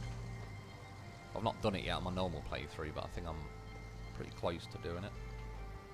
South Carolina has major arms manufacturing in the state. He is their main man in the Senate. Yeah, he's definitely the Warhawk sort of type, isn't he? He likes that sort of stuff. Obviously, because he profits from it. The usual.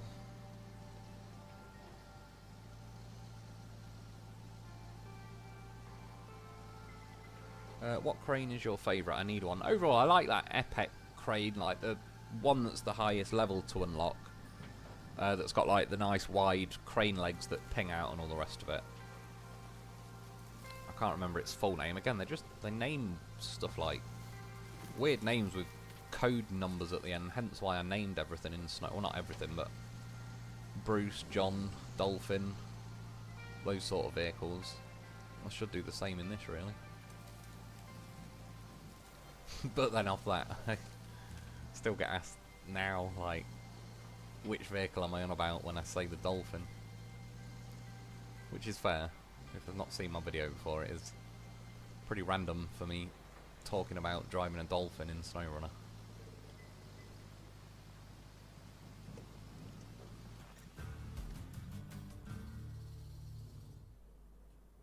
But Kelly mentioned fixing water pumps. Yeah, I bet she did.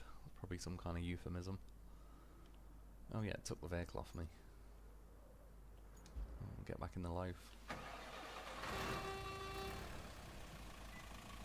You also need to make a video about changing settings, more like SnowRunner. There's probably not much point in making an entire video, but if I go to settings now, the only thing I've really changed, is it on this one? Yeah, you keep scrolling down. Oh, crane control scheme right at the bottom. It's set as default. Go over to legacy. That's definitely like the most similar I've found to SnowRunner. I did try alternative. I can't remember precisely what it was, but I remember I didn't like it. Legacy definitely seems to be the one to go with. Everything else I don't like. I don't think I've really even fiddled with most of the controls. Like, I more did videos like FPS limit and yeah, all this like texture, ultra, blah blah blah. I just put everything to the top, just because then I wanted to see how many FPS I had at the end of it, and I still had over 60, so I was kind of happy with that. I think the videos I upload are all sort of forces me to do it at 60 anyway. Yeah, so that's the only main setting really that I've ever changed, which I'd definitely say is worth doing. The only annoying thing is I believe in that legacy setting that I've got is that's where it makes you like hold L1 and down on the D-pad to switch into your crane, whereas I'm sure on the normal mode you just have to press the button. Right. Let's bring in loads of logs. I did try the other day. I had no luck so far, but say you need to drop logs off there. It's probably not the best example, but if you park the Warden across there, I was trying to get like the yellow boxes to spawn within an area I need to drop stuff off, and then hoping I could just spawn it out of the Warden and it'd automatically be within the zone. But I can't remember what mission I tried it on. It was probably not on this playthrough, but whatever it was I parked next to, it just wouldn't deploy the yellow things, but it doesn't all the time. It seems a bit iffy with that, so I probably will try it in the future. Oh yeah, we do need to smash through there.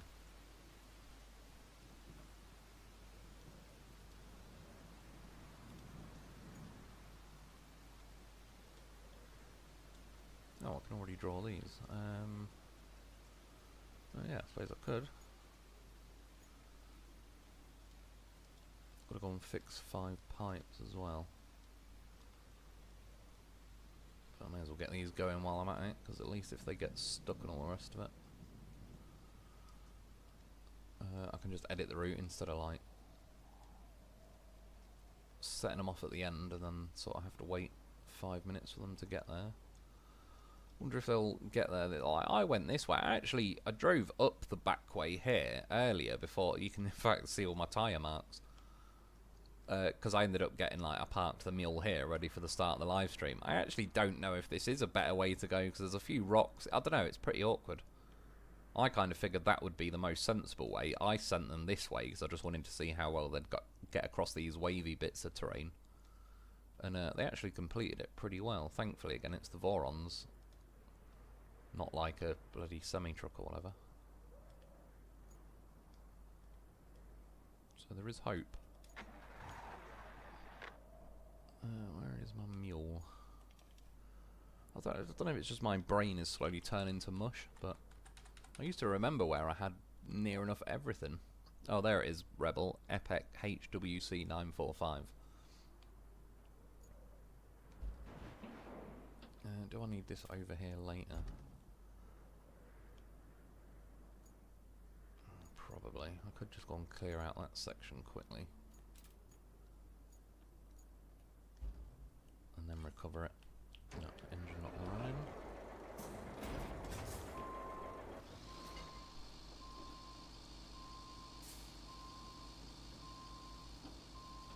Scotty Channel, I can understand not wanting to be too similar to SnowRunner, but adding some similarities wouldn't hurt the game in my opinion.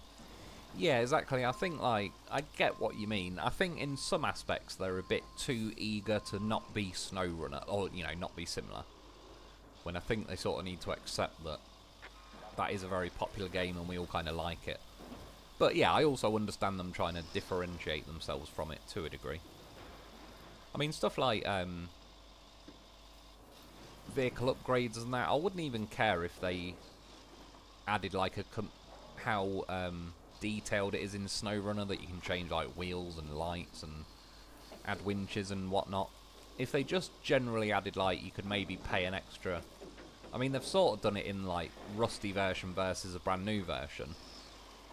There's probably a couple of vehicles I'd like to see like maybe then some kind of premium version beyond that that's an extra 10 grand, or you just pay like a flat 10 grand rate, and it like adds a bit of a you know, an engine tweak and all the rest of it, just to get a little bit more speed out of it. Oh shit, autopilot heading to the port. But yeah, so I'm not too fussed to see like the exact SnowRunner system. But then they wouldn't even need to add that. If they rebalanced some vehicles, preferably at least the Mule, yeah, I wouldn't feel like that's too needed beyond that. Distinct Ogre. So are the SnowRunner videos over? Is this what we're doing now? I think I'd rather just sit on the couch and hit myself with a hammer every so often than play this. Overall, I quite enjoy it. What am I on? Deluge at the minute. Oh, camera mode. What have I got left? Sandswept and Kernel. And then once that's done, yeah, like, SnowRunner is, I certainly want to go back to it. Like, I don't know if I'm going to do, like, every single mission that I've banked up since I stopped doing it. But at the same time, I'm not planning on, like, doing 1 or 2 videos and just fucking it off either. But yeah, this just happens to be coming out at the time when I got, like, getting a new computer sorted. And, yeah, it's just more relevant, really. Like, I prefer SnowRunner, I'd still say, to this game. But SnowRunner's, like, a 5-year-old game now. Chances are if I make a video, it'd probably be lucky to get, like, 500 views. And I'm not just all about the views, because it doesn't really make that much odds to me either way. But if 1,000 or 2 are going to watch a Roadcraft video because it's more relevant at the minute versus 500 for SnowRunner, it just sort of makes more sense to make the more relevant game footage, because it's like more people are gonna, I suppose, get some kind of use out of it. But then back in the day, like I say, because I had a console, SnowRunner, like, people who had PC got like the next season of SnowRunner kind of like a month before I did, so then by the time I'd make a video on, you know, just season 8 or whatever, there's already like multiple videos of season 8 already like out by that point, so that also kind of hampered it a little bit because it wasn't really new by the time I was able to do the footage.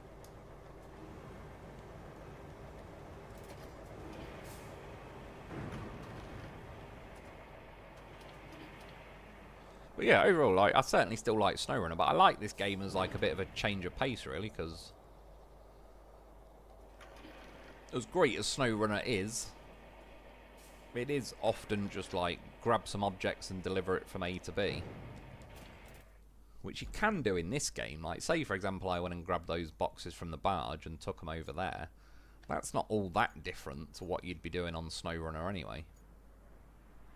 But then it's a question of, yeah, the other stuff surrounding this game, whether you like it or not. Like, obviously I quite like, at the minute at least, road building. Not saying I'm going to be like addicted to it for the next 5 years or anything, but I've certainly been enjoying it, and like, building a racetrack, filling in the concrete slab facility. I might find some other little projects to do on other maps, so I sort of quite like doing that at the minute. Why was I recovering the crane? Why did I even get around to doing that? I think wasn't I going to build some pipes? But there was a reason for bringing the crane, I think.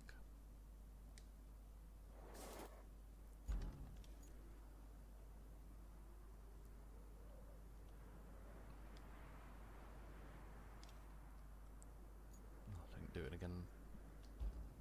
Graphic? Oh, fucking hell. I don't like how it does that as well. When you select a mission, it kind of puts you onto a different menu. Repair? No.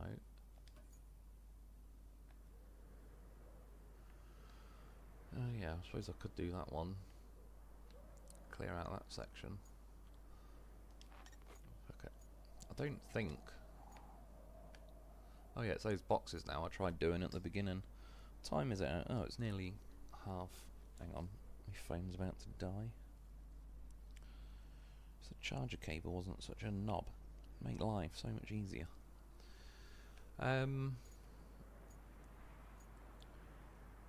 Yeah, I might save the pipes for another day and go and clean this area out. because I can always, not necessarily, but between this week and next week, I can kind of at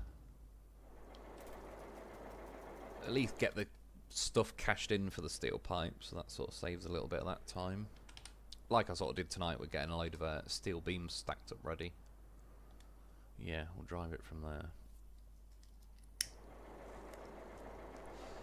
American Dream is just some words. Words are nothing more than lines. Don't get David Mitchell started on that.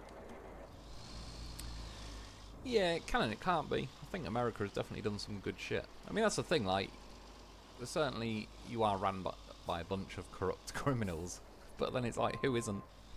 As sad as that is, it's like, everyone is. So in a way, the world is pretty lucky that, like, Great Britain, we used to have an empire, goddammit. Yeah, like, Great Britain and America, like, they're pretty gentle superpowers in the scheme of things. I think if you had, like, Genghis Khan 2.0, or if you had some, like, really hardline Middle Eastern country that, you know, likes chopping your head off if you steal an apple or something. Yeah, in the scheme of things, we're pretty chilled. All we don't like is being denied the ability to buy oil. If a country starts denying the ability to buy oil, that's when accusations of weapons of mass destruction and that start coming out. That's what Saddam said. He's not taking the American petrodollar anymore. Gaddafi said something similar. Soon got rid of both of them.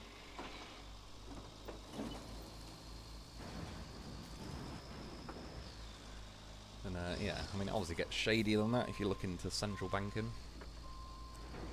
They did say a while back they wanted to invade several Middle Eastern countries to get them onto it, including like Iraq, Afghanistan, Syria.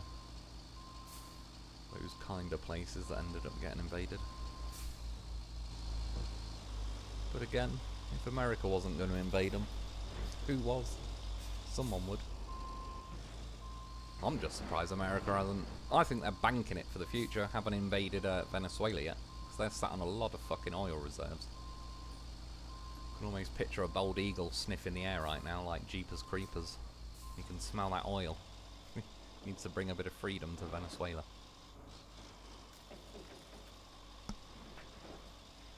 But yeah, in fairness, America could just go into Iraq and steal the oil.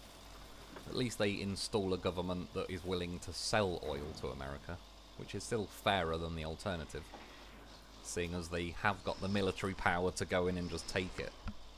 And not really anyone could say a lot about it.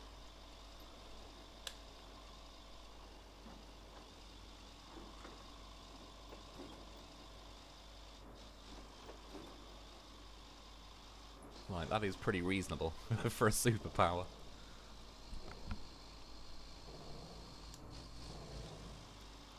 Like when we went round improving the world, and they like India say we colonised them, it's like, yeah, you're welcome. We also brought infrastructure, technology, education, stop the practice of sati or whatever it's called, where you burn the widow alive if her husband dies. We did some good shit. And all we did was make you farm some tea leaves. Pretty damn respectable if you ask me. Keeping the Kohinoor diamond. That was a gift. They gave that to Queen Elizabeth in 1850. No backsies. Them's the rules. I mean, yeah, we did a lot of shit, Britain. I mean, we basically, whether you like it or not, we did start America just based on, like, it was us that went there. Then you kicked off, which I respect that. Australia, that was us. Did quite a lot of shit, to be honest. About time we had a break. We're just too polite. We basically took over the world. And then everyone said, oh, can we have our country back? And we're like, oh, okay. Can we just give it all back? Pretty damn good of us.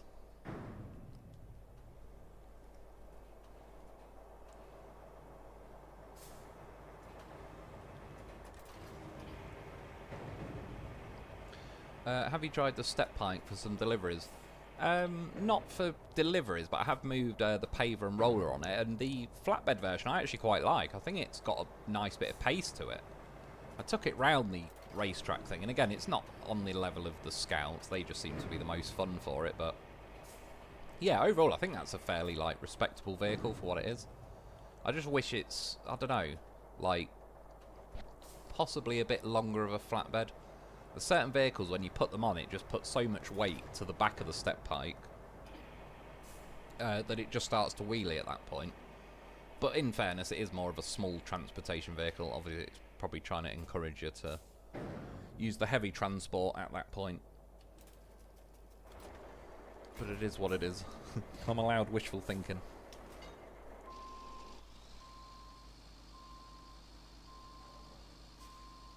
Rebel Roadcraft looks like it will be the next SnowRunner. Yeah, exactly. I think like the next SnowRunner will be at least a third Roadcraft. I could see it being more, but yeah, I think it's going to be somewhere between it. Good hit.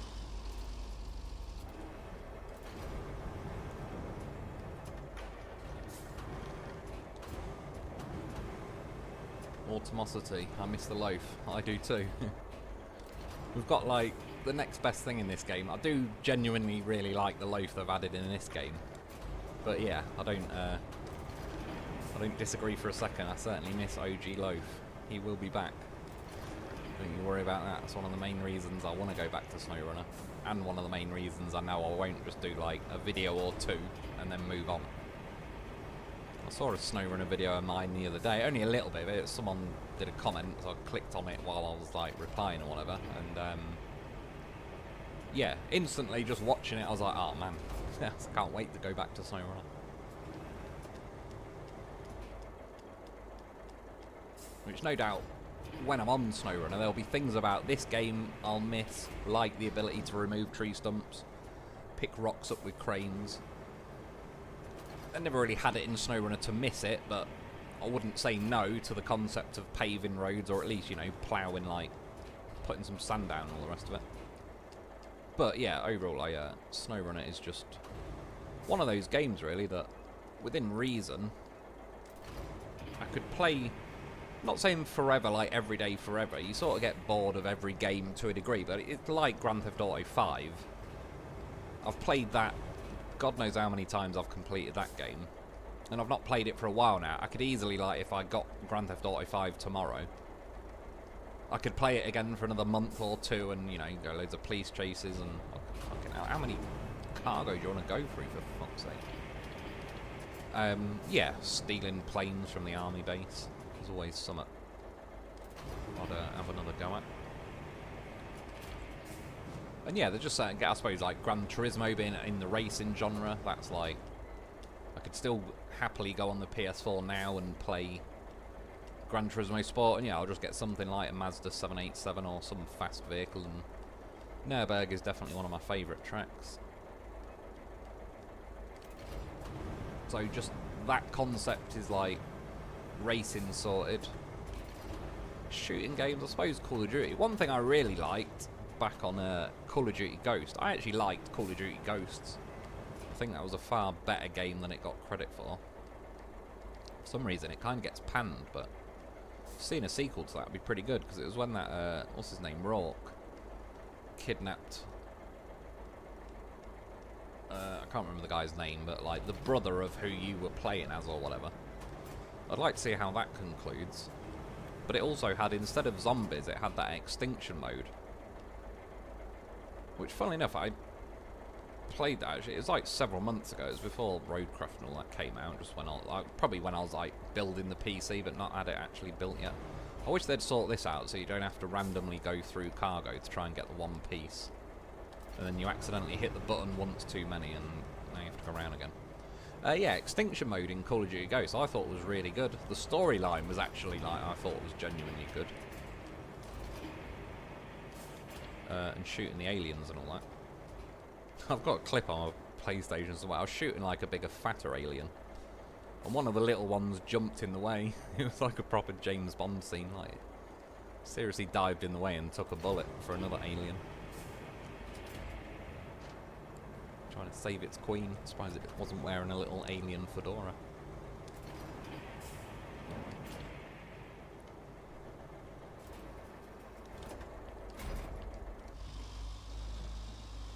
That'll do. How do I have to... Yep. Saying that. What happens if we hit it really hard? For science and all that.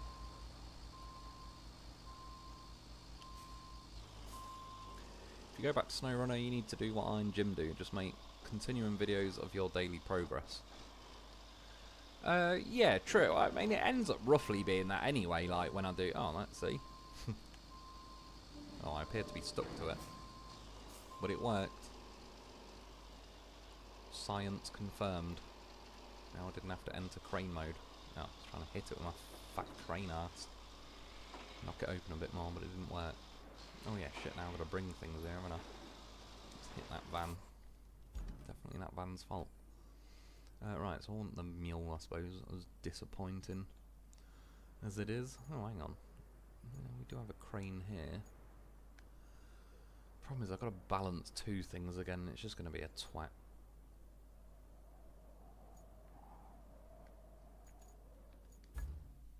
Although... the crane is nearby, so I could take a Voron.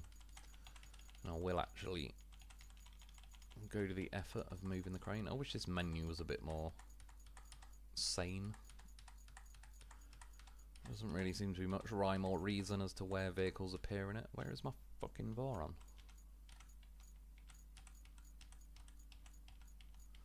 I don't know, didn't SnowRunner at least do them alphabetically? Which took me a while to figure out. There it is. But once I did, it made it very easy. If you want to go and find a loaf, go to L. If you want to find a Zix, go to Z. Pretty easy. As far as I'm aware, this isn't alphabetical. Although, having said that, I've not even checked. But it can't be, because I'm pretty sure the mule is all the way at the bottom, and that definitely ain't the end of the alphabet.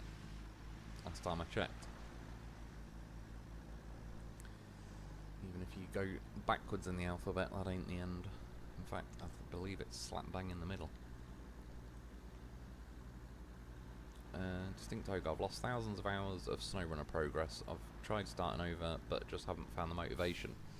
Yeah, it's definitely one of them games where I've considered the concept of starting, but yeah, I've got so many hours into my original playthrough. That's what was like. I'm still hoping. I'm pretty sure I am able to transfer my save from my PS4 to the PC via the Pros account cloud thing. In fact, you know what? Just it should get up there. I'll show you this back route up there. Oh, in fact, no, I won't, because I'll probably come down that way actually. Yeah, it's definitely like a pretty massive investment that I don't necessarily want to just, yeah, delete and start again, really. I mean, again, I was sort of hinting earlier, like when I was saying about being on Elder Scrolls Oblivion. Even then I was deleting like 150, 200 hours, but in its own right, I really didn't want to. That was kind of like, yeah, 150, 200 hours of progress of collecting weapons and all. Again, I just become a hoarding maniac on games like that. That's all I did, was just go around hoarding every cave, every person. I like the idea of Skyrim, because I've seen the thing where you can put a bucket on like shopkeepers' heads and then rob their shop. I did complete Oblivion in the end, do like the mission with them, I don't know, Daedra things in the like, I don't know, portal gateway things. But yeah, I spent a vast majority of time just robbing everyone blind and storing it all in random locations. And the weird thing is, I even knew it at the time, was like, I'll never really go back and use any of that stuff. Get all like the special Daedric arrows, or there were probably other ones. I don't know, an Umbra sword, or some kind of green sword I had. I think I did use that, but yeah, point being, I like the bow and arrow a lot on Elder Scrolls Oblivion, so I just hoarded all different types of arrows. Always kept it like, right, I have 100 of them stored, or 500 or whatever. If I had like 508, I'd be like, right, I'll take 8. I can use 8 and that's it. Yeah, kind of knowing that I'll never really go back and ever use it. And yet, it was pretty damn satisfying. I still don't regret it now. In theory, I think the broken PlayStation 3 I've got, it's probably still got all that save stuff on it. It's weird though, it's like going through my phone, like it keeps running out of memory, and then when it does, it bricks it even more than it already is bricked. When I go through, like, the only thing I can really do is go through my phone and delete a load of memes. And it makes me sad every time I have to delete memes. Even though, realistically, the only time I ever see them memes again is because I have to go through the phone and delete some of them. So, having them on my phone is of no real, like, one day I'll just change to a new phone. It's like my iPhone 4. That'll be the same thing. Basically, the memory is rammed. It'll be random memes and stuff that I'm just never even going to go and look at again. But you never know. One day, I might. Got to prepare for that kind of situation.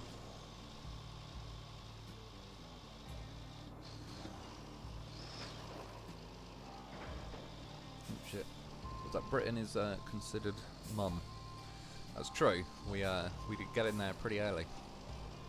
Did a pretty good job of seeding the planet. We it's one thing we can put our name to.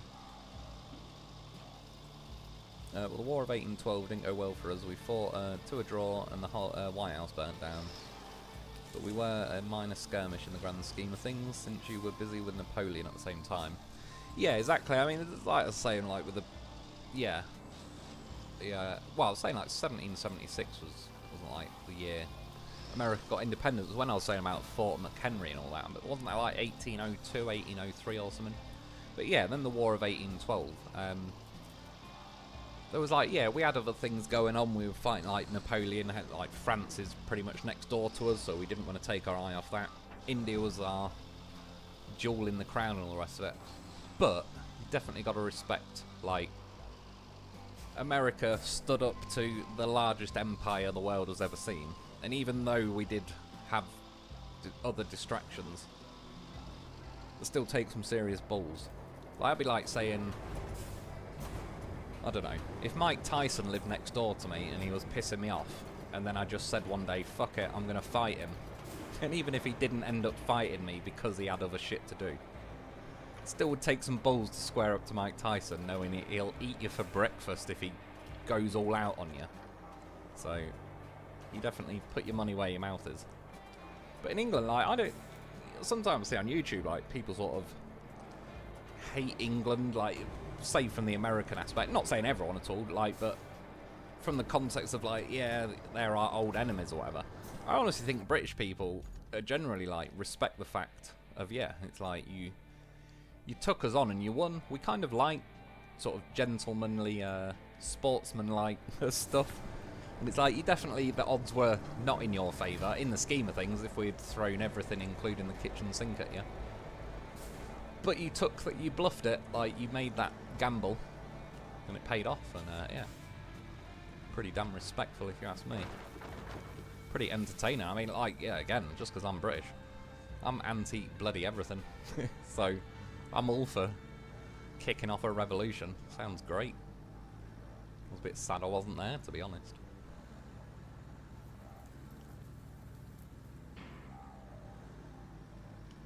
Would have been loving it in Fort McHenry, getting cannonballs fired at me, sticking the V's up at the boats.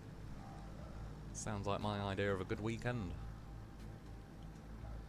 You see, it turns out this thing ain't exactly setting speed records compared to the mule. Getting a bit better now, but so does the mule here and there.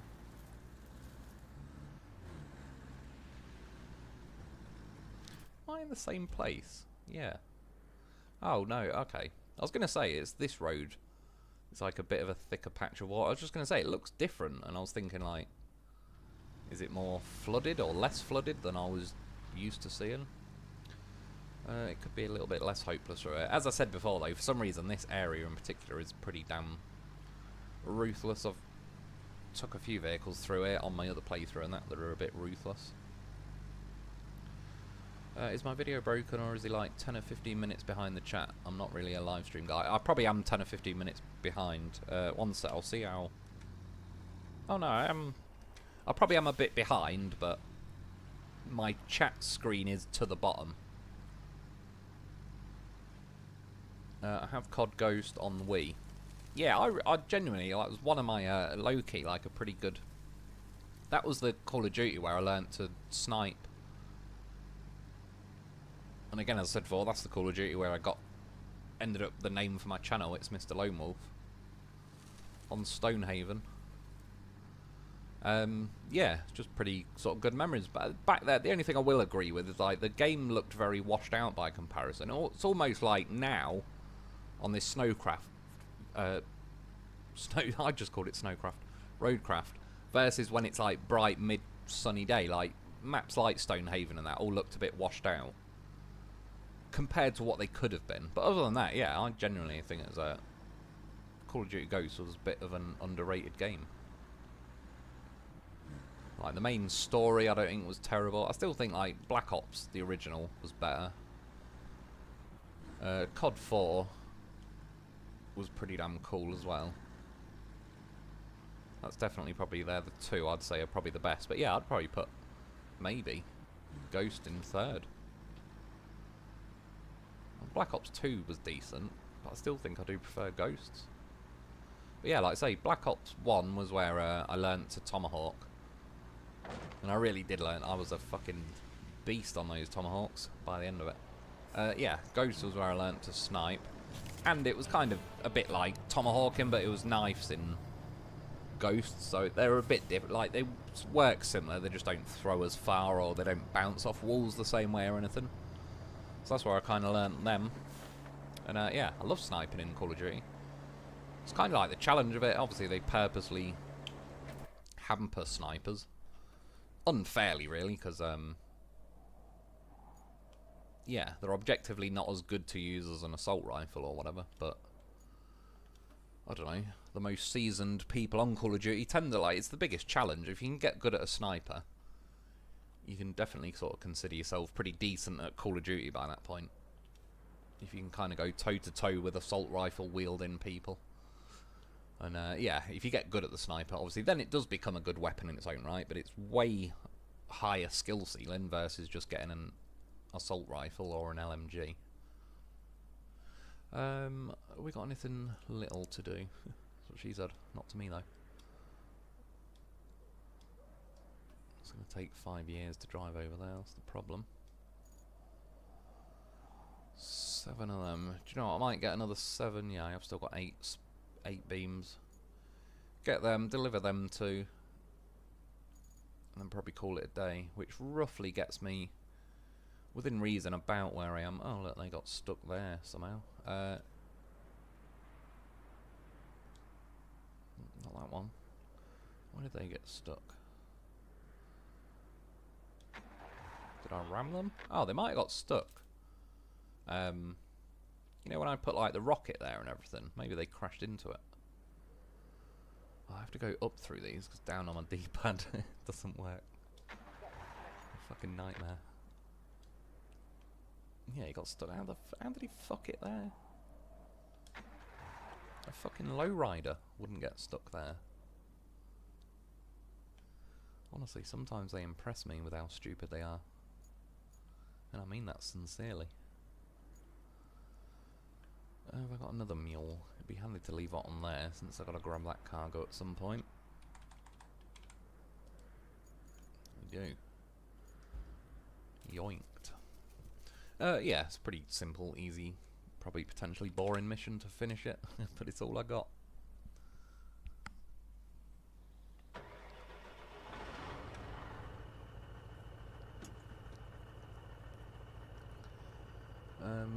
Definitely that van's fault. It usually is. That's why I had to give it a ramming. Rebel, I've been playing SnowRunner for 5 years, can't get enough. Now Roadcraft. Every day unless my health holds me back. Yeah, I genuinely do. I certainly would have preferred SnowRunner 2, but I do think this is genuinely a good alternative. And like I said, because it's not SnowRunner 2, that means SnowRunner 2 can still exist in the future.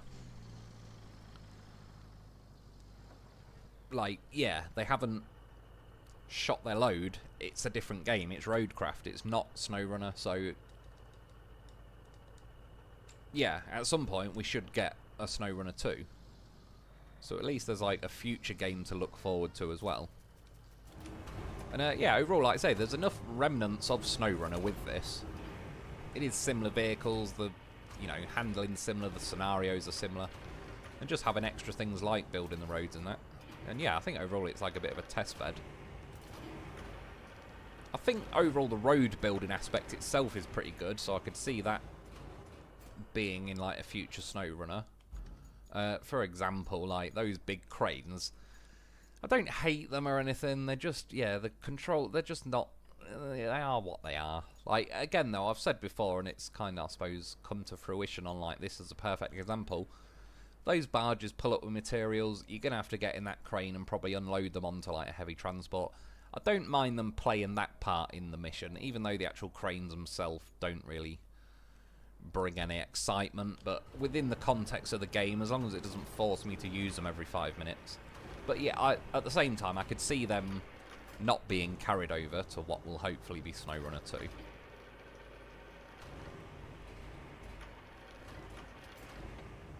So as long as they don't drop the ball, like SnowRunner 2 is shaping up to be, like, I reckon, a pretty good game, because this is definitely an improvement as far as graphics go.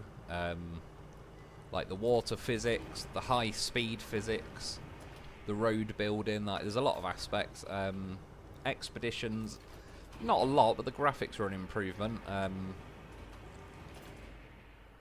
The anchor points, I wouldn't say no to seeing them make a return in some form or another. So yeah, that's what I sort of think. This is a, like, I think a pretty decent game to tide me over until they get to SnowRunner 2. And doing things like building a racetrack and sort of thing, like, what other game have I ever played? I don't think there is anywhere I can literally build a racetrack. Like, I can make it any shape I want, any distance I want, the track as wide as I want. Obviously the only thing I can't really do on this is import a Lamborghini or something and go round it, but yeah, you never know with mods in the future.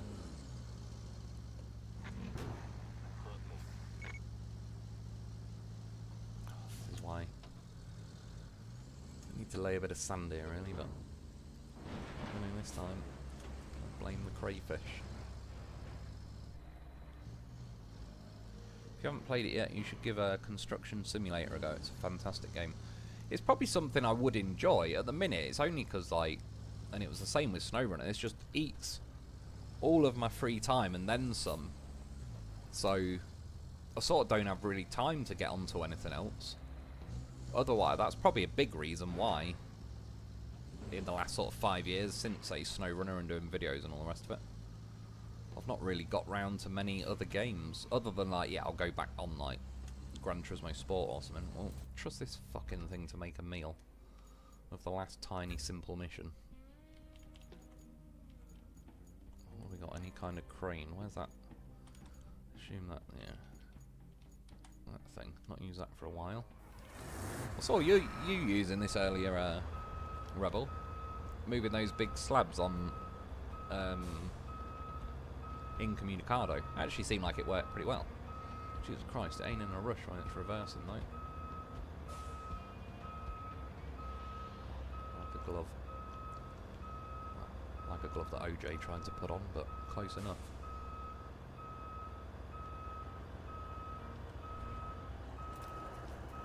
Alright, we get it, reverse beat.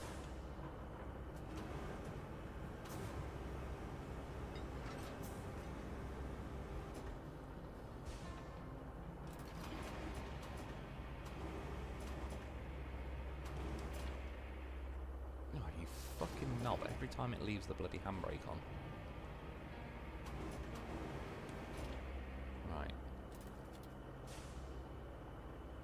Oh yeah, and my right analog stick. See how it keeps flicking across?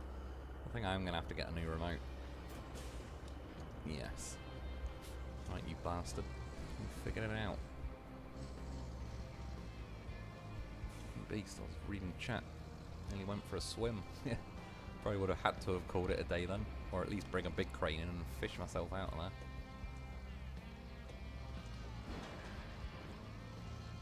Oh my god, how do you manage to fucking do it every time? Just climb up a hill at more than 0.1 mile an hour.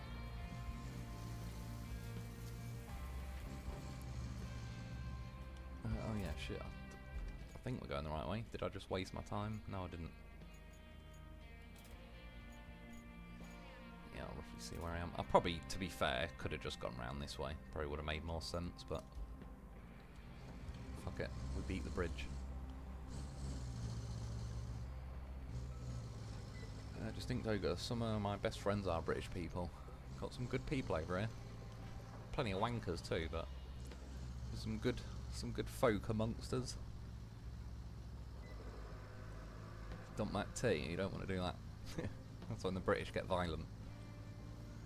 I have more overseas mates in America. Oh yeah, it reminds me, speaking of tea, I heard this and I don't know if it's true. Is it true though, in America you don't really have kettles?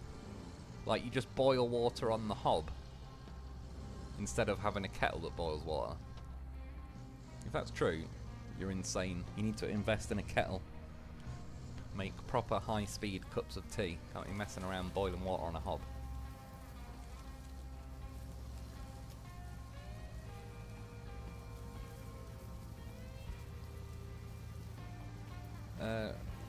Rebel Snowcraft has a ring to it. Yeah, I think it does actually. I think that's a pretty good name, to be honest.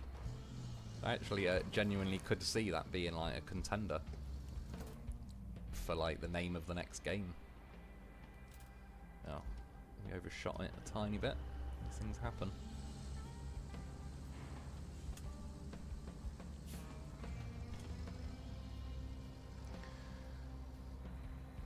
Zach, anybody else at work while watching Mr. Wolf? I work nights as a dispatcher. Oh dear. Pretty handy to pass the time, have something to keep your mind occupied.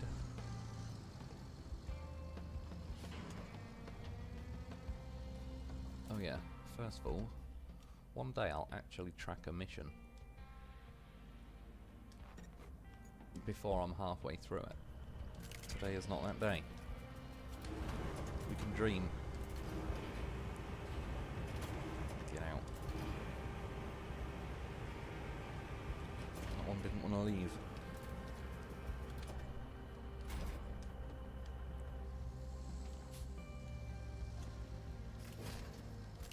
Don't tell me I can't strap the cargo when you can.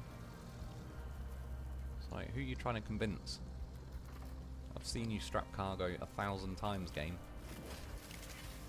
No, it's better. Don't know why the game wastes its time.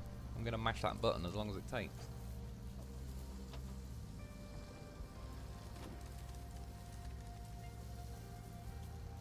That's one thing I did have on my racetrack, just by coincidence. One of the routes I built had an AI coming across it. And I come flying down a hill to do a jump, and there was a mule that kind of drove across my path. To swerve and miss him, and then he fucked my jump up. Be New London or Roadrunner. True, I could see, like, I could see Roadrunner. But the fact that it's kind, like, I don't know if it'd be literal, like, intellectual property kind of copyright, but I could see them avoiding that just because of like Roadrunner, even though it's like, you know, you're talking like Looney Tunes kind of Roadrunner. But you never know, you know what corporations are like these days. If lawyers smell a chance to sue for some of them sweet, sweet dollars, they will.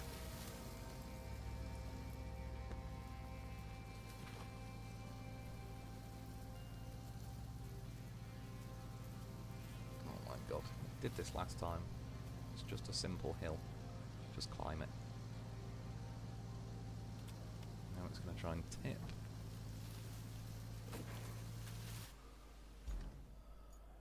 Right, well I'm leaving it there. It can fuck off. I'll get it done before next week. I'll at least get it like rotated back. I know I could easily bring a crane down, flip it and all that, but I think, yeah, I've nearly been going on 4.5 hours. I won't leave it going too much longer. All it's gonna, there's not even anything important. Obviously, just get it there and it'll fix the pylons. We got close, but the mule let us down.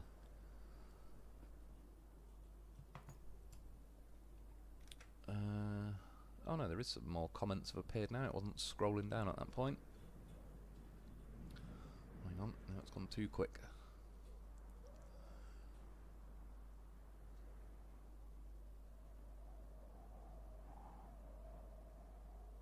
There we are. Beanie London. I'm at work, night shift maintenance for a paper mill. I'd kind of enjoy that kind of job, especially at nights. Rebel, I was ranked excellent at rifle in the army. Father taught me to shoot. Yeah, that's pretty cool. Wouldn't mind doing like a bit of shooting just for the, yeah, for the fun of it, I suppose. I've got like a shotgun club and that near me. I suppose I could. I just haven't ever got round to it for whatever reason.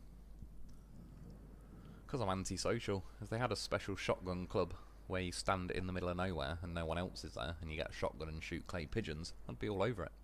At 3 in the morning, that'd be even better. I need a 24-hour gun club. That's what I'm missing. Distinct Togar, work nights as a driver, and you, sir, are the enemy. Yeah, certainly am.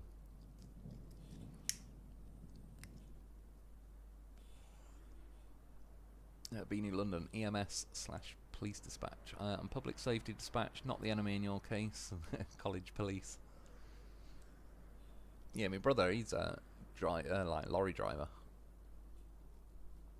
He had big Arctic lorries. Distinct Toga, used to haul compacted cardboard to paper mills for recycling. They were awful places for the most part. Yeah, I know someone was into recycling, had that place. Yeah, they are. I do sort of roughly know what you mean by that. Rebel, have a good morning, mate. Going for a walk and dig some more. Wolf, talk to me this week. No doc appointments. Yeah, that's good, man. Yeah, enjoy your walk and all the rest of it. Enjoy the rest of your weekend. And editing your videos and all that. Automosity. Every crane has different controls. Kind of annoying. Yeah, that's the thing. They haven't got it as, like, fluent between all the different vehicles. And as I was saying with the straps, some vehicles it's triangle. On that Lynx thing, it's now square. Like, it definitely doesn't help for the muscle memory thing. And that's when I eventually go back to bloody SnowRunner. It's going to throw me off again because that's all going to be different controls. That's part of the reason I don't really want to just say do a quick SnowRunner video now and go back to Roadcraft. Just get this done and out of the way, really. Is like not trying to rush it, but you know, just get it done and then I'll go back to SnowRunner and yeah, have to faff around relearning all that again. New London. Oh, I see. We had a fire today in our city that went 4 alarms. Lots of mutual aid units to coordinate. Sure, I don't know what was happening today, but I was making some dinner in the kitchen, but I heard there's about 10 or 15, must have been police cars, ambulance, all sorts come flying past mine, going pretty fucking rapid as well. But there's loads of them, like every minute or two there's another couple flying past, which you don't usually hear around here, so something big happened fairly nearby. I don't know where they're all heading. Like I said, I wasn't in the living room, so I didn't see which way they're going. Not that it didn't matter as far as explaining it here goes, but yeah, whatever they're up to, it's something pretty important, because there was a lot of them and they're going pretty damn fast.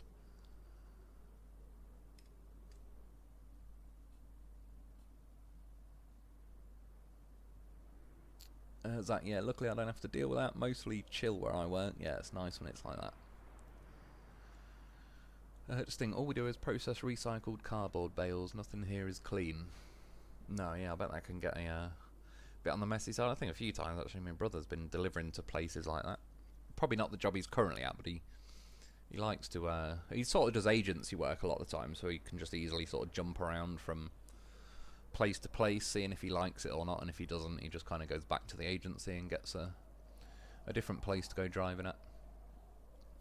Say that again, some of the nastiest places I've ever had to go. The freight sucks too. I don't, it doesn't pay what it should, and it's fucking heavy. Yeah, I think in general, like, my brother doesn't get paid as much as you'd think for, like, driving the big class 1 vehicles and that, and he does it at night sometimes.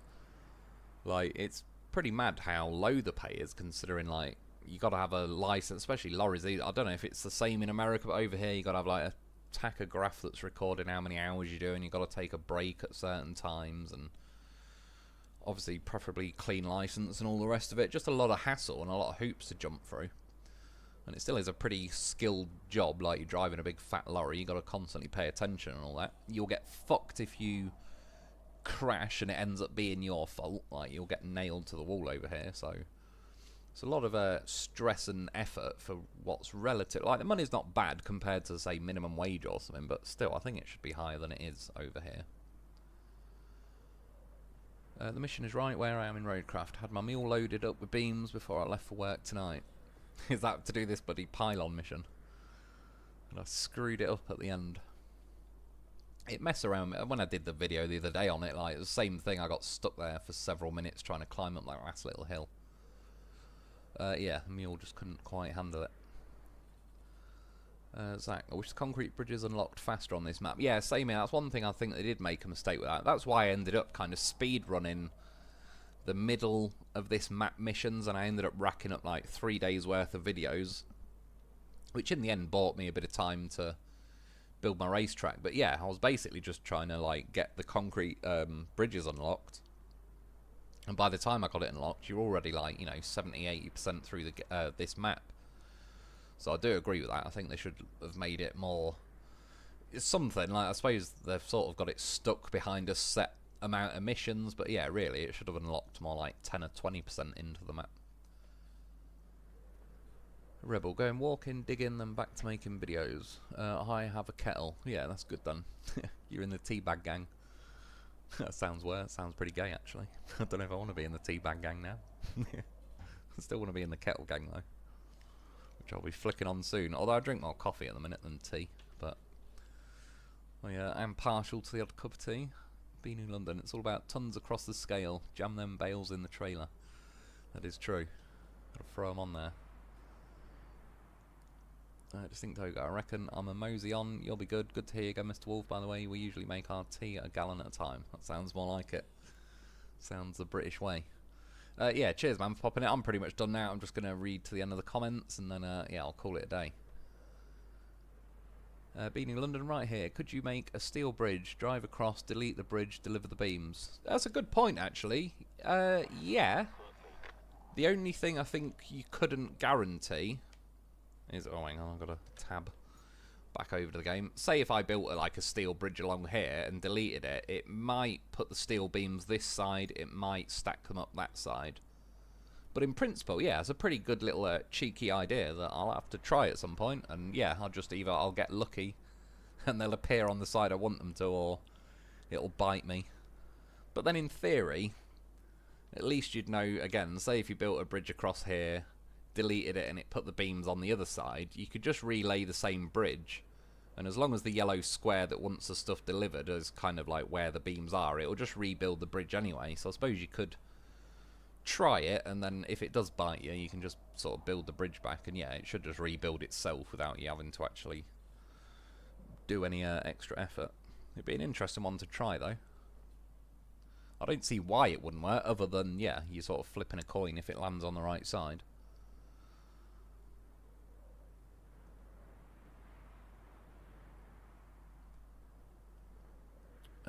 Rebel, Snowcraft, you heard it first. He did, man.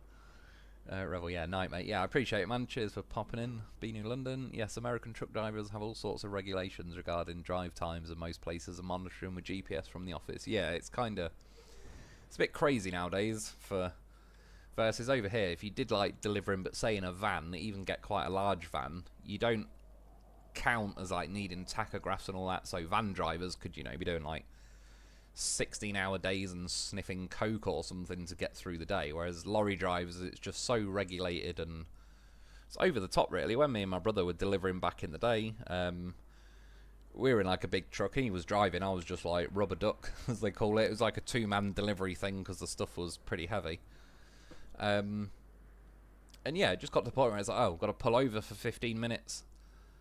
And he obviously wasn't tired, only been driving like probably more than a few hours, but not like 8 hours or anything. And then that was it. And then we'd just sit in a lay-by for 15 minutes. And by the time we're setting off, as he said, and I agree, it's like I actually feel more tired now because I've just been forced to sit staring at the windscreen for 15 minutes doing nothing, than if we just carried on driving. It was like you sort of get bored and a bit, yeah, tired, like just sitting there. But it's just some stupid bureaucratic hoop you got to jump through. When half the time, the people who crash over here, to be fair, are people like Polish drivers that come over here, drive a lorry, smash into a family, and then fuck off back to Poland, and then they bring in loads of regulations for all the normal drivers over here. And I'm not just hating on Poland. That has happened quite a lot. That's kind of how it, yeah, it's more foreign drivers that know they can just fuck off back to their own country if it goes wrong. Whereas obviously people who live here don't really have a choice, so they have to abide by the rules, otherwise their entire life, like their career they've chosen, is in jeopardy at that point. Generally, 3888 just made a gallon. That sounds pretty good. So I'm going to have to call it a day because I need to piss a gallon and then top it up with more, yeah, coffee in this case. But yeah, I appreciate everyone popping in. Like I say, we got most of the way. In fact, I am ending it now, but I'll just see. I'll quit to main menu. We'll see what percentage we're at. I'm obviously going to be back on this next week, but chances are not a lot. Last couple of missions to sweep up on Deluge, then I'll be on to Sunswept. And in the meantime, between now and next week, again, I've got a few missions to finish on Deluge, but I should be on Sunswept before next week. Oh, I'm only on 76. I think I'm on like 84. Let's have a quick look. Loaf Highways. Oh, 86. Yeah, so not a lot left to do. Oh, 26 out of 28. So I've got 2 more objectives, 3 more side objectives. So yeah, that's not too bad. Infrastructure requests. I'll never know if that counts it properly anyway. Yeah, like I say, cheers everyone for popping in. Being in London, we get lots of non-English speaking drivers at our mill. Yeah, exactly. Some of them over here, I've known some Polish drivers and that are sound as fuck, and they're all like legit and all the rest of it. It's just, yeah, obviously, like, if you live in the country, you have to abide by the rules because you've got nowhere to run if it goes wrong. But if you just got on a boat over here from India and blag yourself a job, drive for 25 hours a day on coke or whatever, lack of sleep, and then, yeah, they have a crash and they literally just fuck off back to where they came from and, yeah, vanish. But then they bring in loads more regulation over here to make up for it, to just look like they're doing something. Generally, I'm on a Sunswept now. Yeah, I'm almost on there. I'm kind of looking forward to that. I believe I'll unlock the last vehicle I need, and then I've got them all. Yeah, right, guys. Again, I'll call it a day there. I know I have to say it a few times to get around to it. We'll get there in the end. Yeah, I appreciate everyone popping in though and hanging out and all the rest of it. Enjoy the rest of your morning, day, afternoon, night, whatever time it is, wherever it is, whatever you're up to. Yeah, should be carrying on as normal. Like I say, tomorrow I might do, yeah, a video just of my racetrack. It's not going to be anything in particular. I'll just show you the track. I don't know, a few things I learnt. Might show you a few laps of a few of the quicker vehicles. And that's probably about it. But then, yeah, I'll carry on with Deluge and, like I say, be on to Sunswept pretty soon. So, yeah, enjoy yourselves. And I'll be back. Now I've got to remember again how to quit this thing. Forget every time. Oh, there it is.